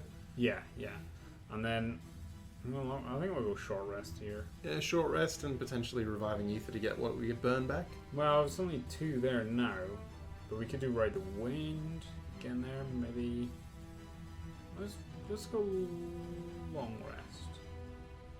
You'll heal back health in doing so as well. I'm gonna go long rest. Get my boots back as well. I love your boots. Yeah. Because I don't know what these guys are going to do as well. That's the interesting thing. Cool, so they're healing again. I'm cool. Okay. Steve, so the other 2 classes that will be coming one after Early Access release, they won't be at the release of Early Access on July 17th. They will be coming afterwards, but they are the Mind Thief and the Tinkerer. So they will be coming a little later on. And as more and more content deploys over time... it's an elite too. As more and more content releases over time, more and more classes will be getting added from the roster. Wow, look at that. Move 2, attack 2, heal 2. Yelp, I believe we picked up that gold earlier on. That's actually just a small visual bug, which basically means that the gold isn't being picked up. Is being picked up, but visually is still on the floor. Things to be fixed. How's he moving? Move 2. Move 2, So you need attack to 2. move back pretty far. It's all the 2s. Move 2, attack 2, target 2, heal 2. But my dagger is range 3, so I don't want to be further back than here. Which he'll move into and then attack me. It's 2, but I've got my shield on. Let's do it. Doing it.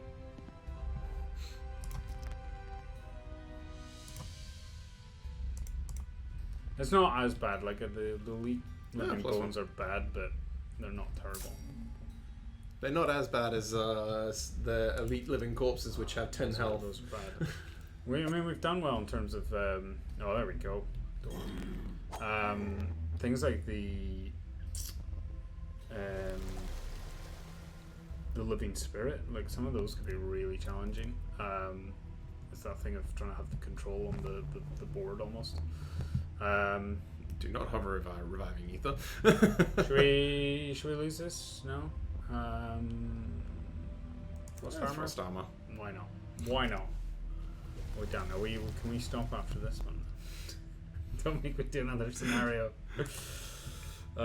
Cool. We are approaching 7 o'clock. We'll have a little bit of a discussion after this, and just have a chat and kind of answer some questions afterwards. But we'll finish off this last scenario, and then we'll kind of jump into some community questions and some stuff, you guys, and finish up. And yeah. Cool. Let's go. Sleeping Clave. I want to keep that for later. I'm going to do that one. Sweeping blow. Right. What are we doing? Reviving ether, because you need those cards back. Not yet. Like you could easily four Icy cards. Blast and Eagle Eyes those two, couldn't you? Yeah, but I don't have it back yet. I don't want to. That's why you use Reviving Ether.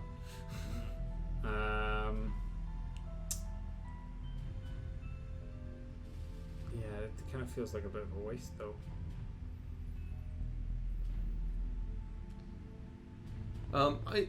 So with Isaac being so involved in the development of the game, you're constantly in contact with him. Is there any other kind of content that's being made alongside him other than the new enemy?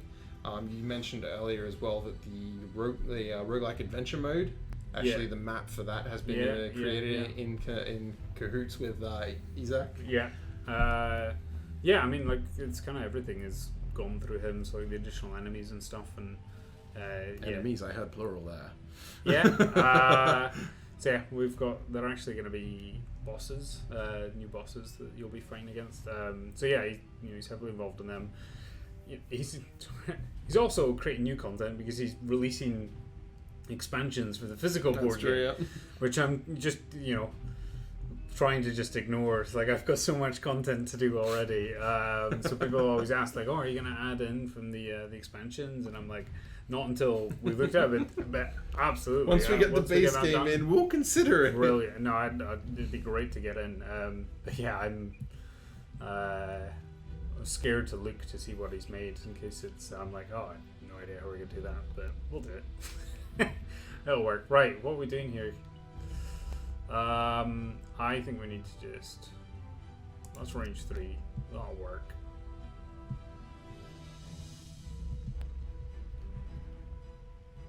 I think some of that will be there's actually the expansion for the physical game is already out, as far as I know. I think it just started shipping. Yeah, it just started shipping recently.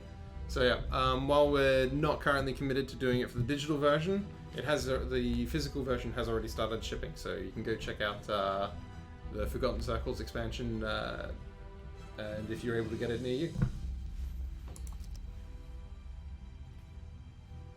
Okay. A little bit of a plug there for Isaac. Yeah.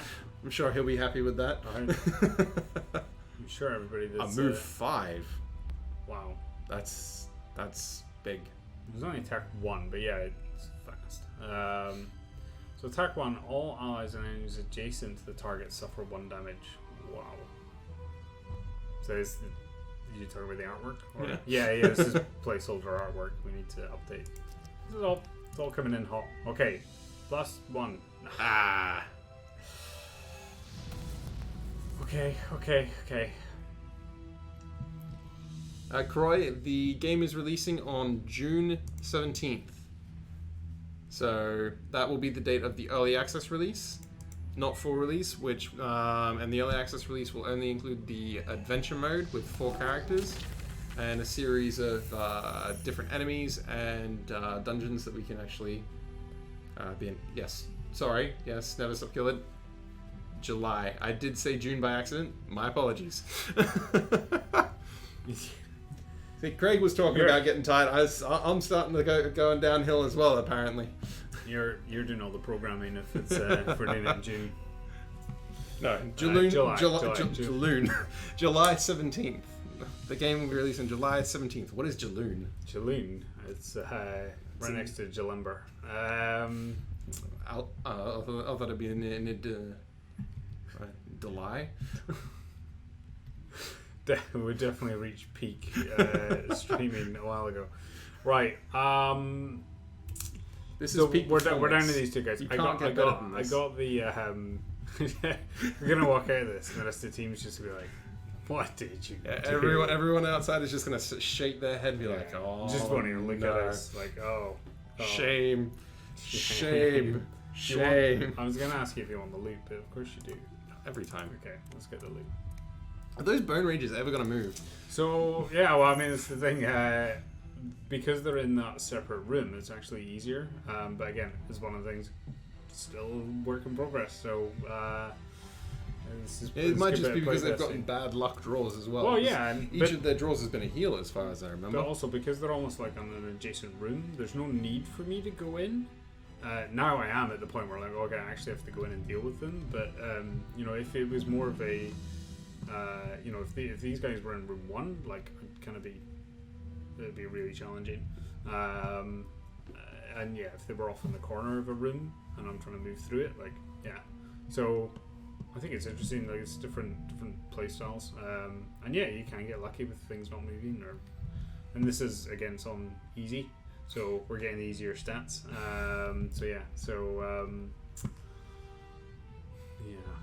You're playing on the easy mode with the easy path. Yeah. I think I'm just gonna have to get in there. I'm gonna let them go for gold. I think we're good. Like, I think I've got enough stuff. And They've only got 3 what's the damage they're gonna do? 1 damage, and you got 10 health. You can take the damage. We're fine.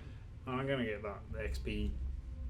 somebody was probably saying you get the XP from this on the warding strength. So, okay, I'm just scared. You know what? So yes, you do actually get to pick your initiative when you select your 2 cards. You select your initiative by clicking on the actual circle, which has the initiative number in it. I shall show you now. So if you pick 2 cards like this, and then it automatically picks the first one, but you can pick the second one like that. And obviously, if you change cards, it just unselects the first one that you picked. Again, stuff we're looking to always improve and make more readable, but it's there. This is surely leaping cleave territory. Move in, leaping cleave, win the game. No, I think that's a good idea. And then jump to questions. Mikasa, the campaign that will be deployed in the digital adaptation of Gloomhaven will be the same as the campaign that you get in the board game, of course, with modifications to ensure that it works on digital platform. Correct. Doing well. I know, right? I'm good. Okay. I'm good at this. Here we go. I'm thinking of my job or something. Come on. I don't want that chest though. Oh, that doesn't. It doesn't matter at this point. I'm on the chest, okay? Okay, here we go. Come on. Come on. Yes. Yes. Boom. My heart stopped for a second there. Just right. Okay. I thought I'd broken there. That was right. Okay, and I did it this way. So you have. Now you can move to get the chest. Okay, should we do that? We're getting just the chest. Yeah. Because I kept the loot action in case you wanted to do like a 4 and pick up stuff. 1, 2, 1, 2, 3, 4. Could do that. Here we go. Okay, so again. So move 2. Get the boots. The loot. Move there. Then use the loot to pick up more stuff. Chat's always happy with more loot, and so am I. There we go. Okay. And then end turn. And round. And victory! Oh, there we go. Whew, that was stressful. That was a fair bit more difficult than the last ones. We did it. Okay. I want to know if we hit a random encounter on the there. Yeah, we'll do another one. We're not starting another one. Okay. We're just seeing if we get just the encounter. Okay, we'll see. Do we get an encounter? It's random. No. Okay, there you go. There you go. Cool. So I was going to. We'll just drop back to the main menu to show you the modding stuff, just so we're all. And clear. also, just so everyone knows, once you do leave one, a party like that, a run, you can go back into the run by clicking the continue button. Yeah. So you're down here. Continue. Yeah, and for anyone that joined late on, sort of talked about the different parties that you would get, the different combinations of people, and you have different progress between them. So obviously everything here is unlocked because it's the demo build for us here. But you will be able to. You said that we unlock renown through completing tasks in the actual thing and completing the achievements that are actually underneath the name of the group, and we can unlock those using that renown. So you progress and gain more different parties and cards and different selections and ways to play. Yep. So in terms of the modding, as I was talking about, you just have the ability that you can come in here and copy it whatever you want, and then create the mod, and it just literally copies everything, and then you can come in here and it will look for if you've got other mods, and then you can just select on it and then select load mod. And obviously you have to go into the file itself in your computer to be able to change the settings. But it's literally you can edit with a text file, like it's a notepad. So you don't need to require any special tools. It's just directly. Anyone can do it with their notepad and change up the entire way the game plays. Like, let's say, I'm sure the coders need to speak to it more than me, but they've done it in such a way that it is really, really versatile. So we're excited, but that's the extent of what we're able to offer for day one. But we wanted to make sure there was something. So El Polo has the question of how are you doing the class and item unlocks? Is it just like the board game, or is it adapting? I'm assuming it's adapting for the adventure mode, but for the campaign, is it the same? So again, campaign will be the same. Like it's very gameplay is completely sacred to us. We try not to change anything unless we feel like we really need to. Campaign will be the same sort of attitude that we're not going to change things unless we really feel we need to. So we're trying to replicate that as much as we can. In the adventure mode, it's a different experience. It's this roguelike mode. So we are looking at changing things around. So you will maybe get high level items earlier on, but that's why we're adding things like durability so that you can get it, but maybe you're only going to get it for one adventure, one scenario. But it'll give you the taste that you can play with it, and then actually it's all about trying to give people different ways to play and different play styles, and even giving them items and stuff that maybe they wouldn't necessarily pick themselves, but then creates interesting, challenging sort of ways to play. And this kind of will carry on and sort of extend as we're adding more things, perks and enchantments and everything like that. We'll just keep adding more and more variations that we can play around with it, because I think everybody loves the core gameplay of Gloomhaven. We really didn't want to mess with that beyond adding new characters, but again, working with Isaac on them, but then it's trying to have that different play experiences, so that when you come to sit down at your computer and you're like, okay, what kind of game do you want to play? Like, do you want to sit and have a long experience and do 3 scenarios in a row and talk for 4 hours straight and get really fatigued, or are you on your lunch break and you want to do, I just want to do an easy mission, I want to try out that other card that I got, because it's interesting, but like I don't want to sit and play for 3 hours and then maybe not like the card that I had or the way I built out my deck. Trying to give people variation on that, we very much play different play styles depending on what mood you're in, and kind of whether you want something short and sweet or you're in for the long haul. So people are asking about multiplayer. We answered this earlier, but do you want to just quickly go over the plans on multiplayer? So multiplayer 100% doing, but it's not there for day one, focusing on the single player experience, but multiplayer is definitely coming, it's just not going to be there day one. Yeah, cool. What other questions has chat got here? So let's have a look-see here. Would we be releasing some of the 3D models? People like the 3D models. I want them printed out. I mean, honestly, we're still developing. So until we actually finish, until the artists have all been put away, stop changing things. I mean, I don't know. It's probably a question for Asmodee and for Isaac, but I know what Isaac's like. I'm sure he'd be up for it. I'd. Sure, why not? Hopefully we've shown we're very open and trying to create a good community on it. So the brute's pretty big proof of that adapting to the community. Yeah, and we've changed that around a bit. I think like even the enemies don't exist in standee, or they're only the cardboard standees in the board game. So I'd love to print them out. I don't have a 3D printer, but I want to get a 3D printer. I think we should get one. It's just expensive. It's a requirement. It's a good idea, the community have demanded it. At least one person. We have to see if it works. Okay, we'll get one ordered. Okay, cool. So what about people that have played the physical game and they want to start the campaign midway through where they are in the physical campaign? Will something like that be implemented, or are you wanting them to have that full digital experience starting from the beginning, because it is in the end going to be a different experience to what they have from the physical game? I mean, that's something that we talked about early on, because we anticipate there will be people who want to continue playing the board game and the campaign, the digital version, and kind of mix and match between them. It's not something we're supporting right now, but we understand why people would want that.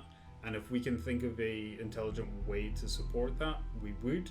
But again, being honest, like it's not something we're doing now. It's not on the current roadmap. But I would love that idea of it gives people the ability to jump in where they are and play that campaign through how they want to. And it really sort of links up kind of how closely we're trying to stick to it. That they would. It would work. It would be nice. So I don't know. It's certainly not something we're doing, but I understand why we had the conversation, It was actually something that has been requested on the Discord before as well. So And on that note, actually, so what's your experience been like with the community while creating this game so far? How's their response been? What's been like the work that you've done to kind of implement the feedback you've received from them? Yeah. I mean, the community is brilliant. It's kind of surreal on some levels because, you know, the game's not out. Like, they're literally the first time we've shown the gameplay, but we have hundreds of people lining up to see it, and people that can correct me on how to play it. And that's just weird from a video game developer's point of view, that we have this huge community already that have come in and through and loved from the board game. So it's been a really surreal experience, but it's been brilliant. Like, we've been on there chatting to people constantly for, I don't know when we set it up, but early on we had this conversation of like, when should we do it? And I was like, now. Just get it up now. Like, let's just start talking to people. December, I believe it was. Yeah. So yeah, it's great. Like, we've obviously had feedback and things like, you know, the brute that we did first. People raised concerns on it, and we reworked that visuals. But then even little things like we go and chat to those guys about like the really weird edge cases on the rules. Like, I go and chat to them of like, hey, so like, how does, you know, invisibility work when this situation, and, you know, what do you understand it to be? And we also, like, the AI movement is the other one. It's like, it's really challenging to kind of get that nailed down right. There's a good quiz on Board Game Geek of like AI movement in Gloomhaven, and I went through that and I was like, I can't believe how challenging this is. I'm still having to think through it. Luckily our lead programmer got it all right, so and Isaac's there to help as well. Yeah. But yeah, no, it's that's cool. It's been really fun. I'm looking forward to sort of growing that and being able to show more as well.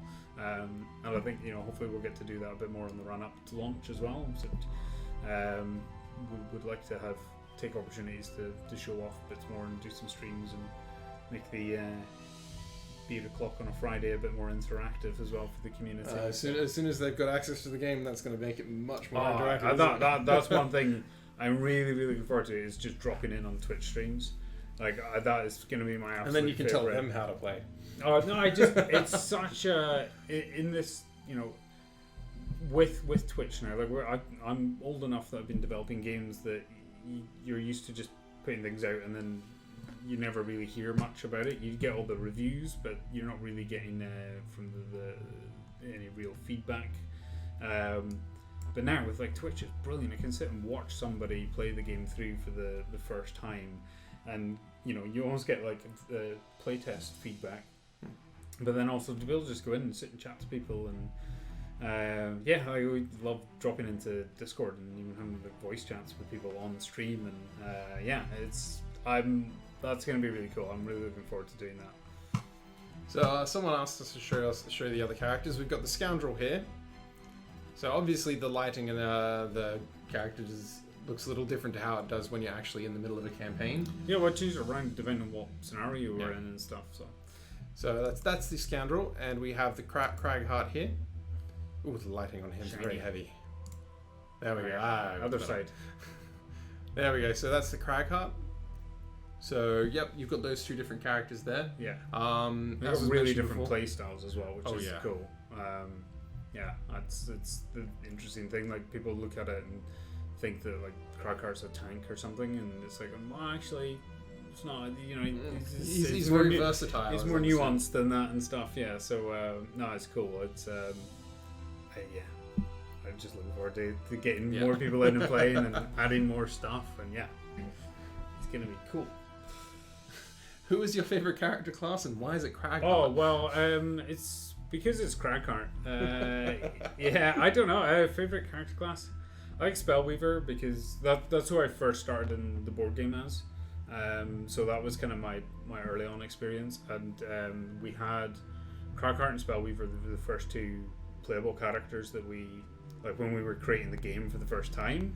Those were the really rubbish models that we had, and kind of models that we got like just horrendous. But you know, those were the first two classes that we started to come in. So yeah, it's probably Spellweaver, Icy Blast, Eagle Eye Goggles, Power Potion. Just like we were doing there, right? That's my jam. And summons. Oh, I love the summons, as you can tell. Why Mind Thief is great too. Yeah, spoilers. No. Well, there's also like, I don't know. Is it a spoiler? There's lots of interesting ways to get summons later in the game. There's a lot of different ways to play. And that's cool. That's one of the things that makes Gloomhaven great, though, isn't it? It's the variety of play that's available through the way that the game's designed. We say it is from a computer game standpoint, is the most insane way to design things, because when you're developing a computer game, you have the designers come up with all these crazy ideas, and then they have to sort of speak to the programmers and the producers, and they're like, okay, well, we like kind of what you want to do here, but can we narrow that down to 2 or 3 mechanics, and then we'll twist that and change that and add little nuances, and then have that as a full experience, but built around those core mechanics. But with Gloomhaven, it's like, well, I'm going to do this, and I'm going to do that, and I'm going to do this, and it's just it's so varied that you would never do that from a video game. It makes the game so unique, right? Yeah, it's cool. It's been a really challenging project from that side of how do we support all of these things, and from such a wide variety of playstyles and abilities. But yeah, it's cool. So a question here is, do you think because it's only when you're playing solo, is there, because there's only one person making all the decisions, is it making the game inherently easier? Yep. And if so, are you actually putting things in place that will make the game more difficult to compensate for that? So, well, that is one thing that we're really looking for the feedback on, and we will be able to gather data from it as well of actually how many people are being able to play on easy or medium or hard and dying and whatever. So you're making so as many people die as possible. Yeah, so 98% kill rate. But yeah, it is something. But on the other side, we've removed any control over the AI placement. So normally, if you're moving AI, they have to move closer to their focus, the character that they're trying to attack. But you often get to the point where you're like, well, he can either go left or he can go right, and he'll be the same number of hexes away. But it's player choice of where you want to go, and you can then make decisions on, well, I'm going to put him here because then the scoundrel's going to come up and there's loads of things you can do like that. And we've removed that. We've put it on random chance. So you don't know exactly, he's either going to go... You can't plan for their actions. But then, as people say, from the board game, it's a different experience that you tend to have. You pick your abilities, but you don't really know what anyone else is doing or what the AI is going to do. So you have to sort of adapt from that. So we're trying to balance it out from that side as well. But that said, we will absolutely look at kind of if that's made a huge difference. But then, play on harder. And that, that's a recommendation. Yeah, it's a nice, easy solution to that as well, isn't it? That's a recommendation from Isaac within the board game. If you're going to play single player, is just bump the difficulty up 1.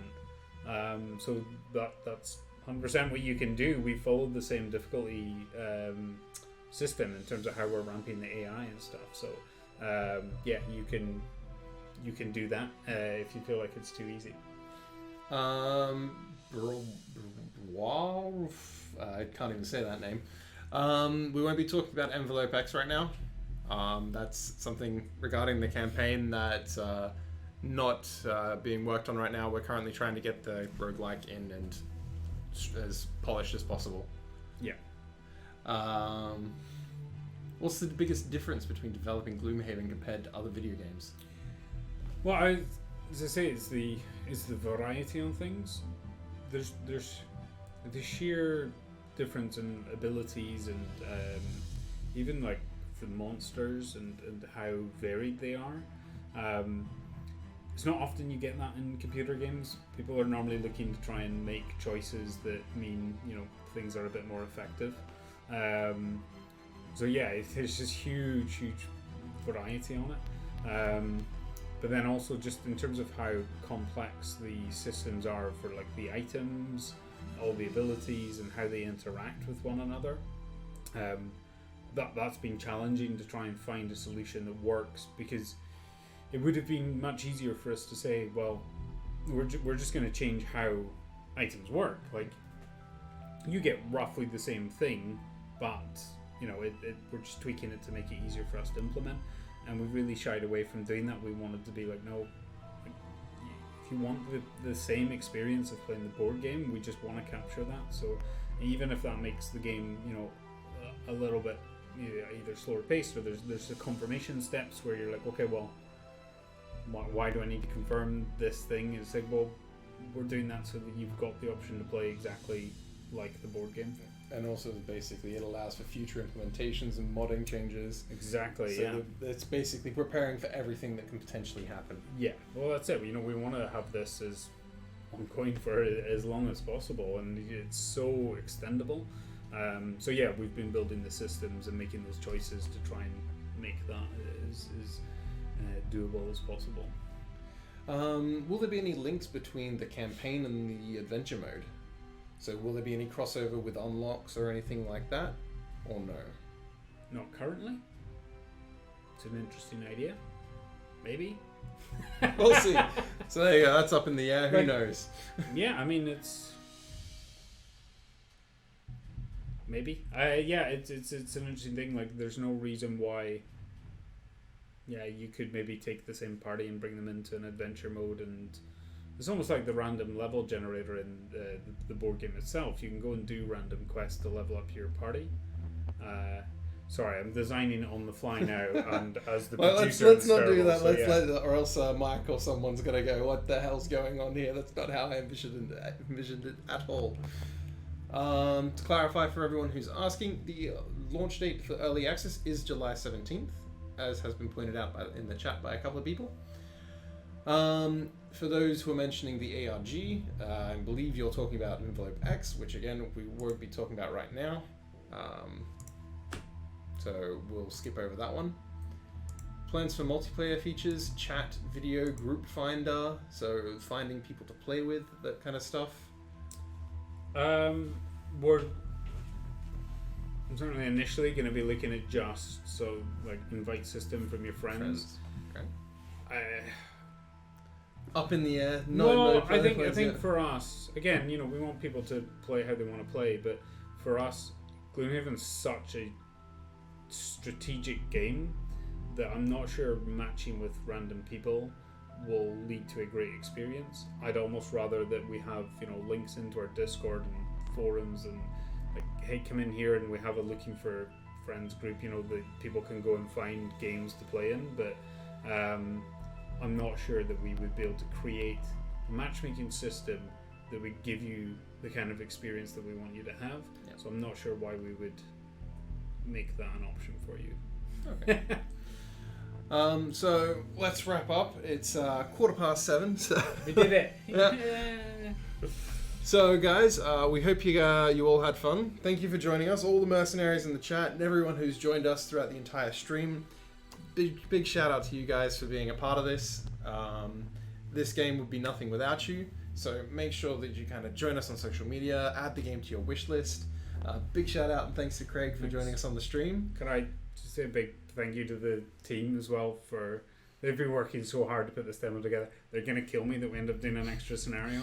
But yeah, we those guys are working really, really hard to get this done. And thanks to you for setting all this up because it's super hard work.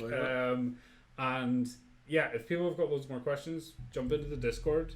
I'm not going to be on there tonight. I'm going to go get a beer and relax. But like Friday night, beer o'clock, come in. Love to answer some questions. Might even do a voice chat. Who knows? Who knows? We could see. I'll be back and ready. So yeah, we could do a Q&A on the Discord chat sometime in the near future. Yeah, we'll get that organised. But like we'll be around. You can go and ask questions and stuff. And the guys in the Discord are super knowledgeable as well. So. Yeah. If you're asking about the social media channels, if you go down below in the description, there's the Asmodee Digital Facebook and Twitter and Instagram accounts, but there's also the Discord, which is the Gloomhaven specific Discord. You can also find in the bottom left of the screen over that way is the all of our social channels for Gloomhaven, so be sure to come and join us on those. Once we switch over and the stream's over, it will be on that side, actually. So, yeah, be sure to join us on social media. That's the best way to kind of interact with us and have a chat. Discord is the greatest place to speak with people like Craig or Bryn or even Mike, who's been in the chat and been interacting with everyone. It's been great to have them there. So, big thank you to everyone at Flaming Fowl. Big thank you to the community for joining us in this stream. Massive thanks for all the support we've had from everyone on the Asmodee side as well. So, yes. Cool. I'm going to move so you can push Do my thing. button we need to push to stop it. We're not still there we are. Alright guys, have a nice one. Goodbye.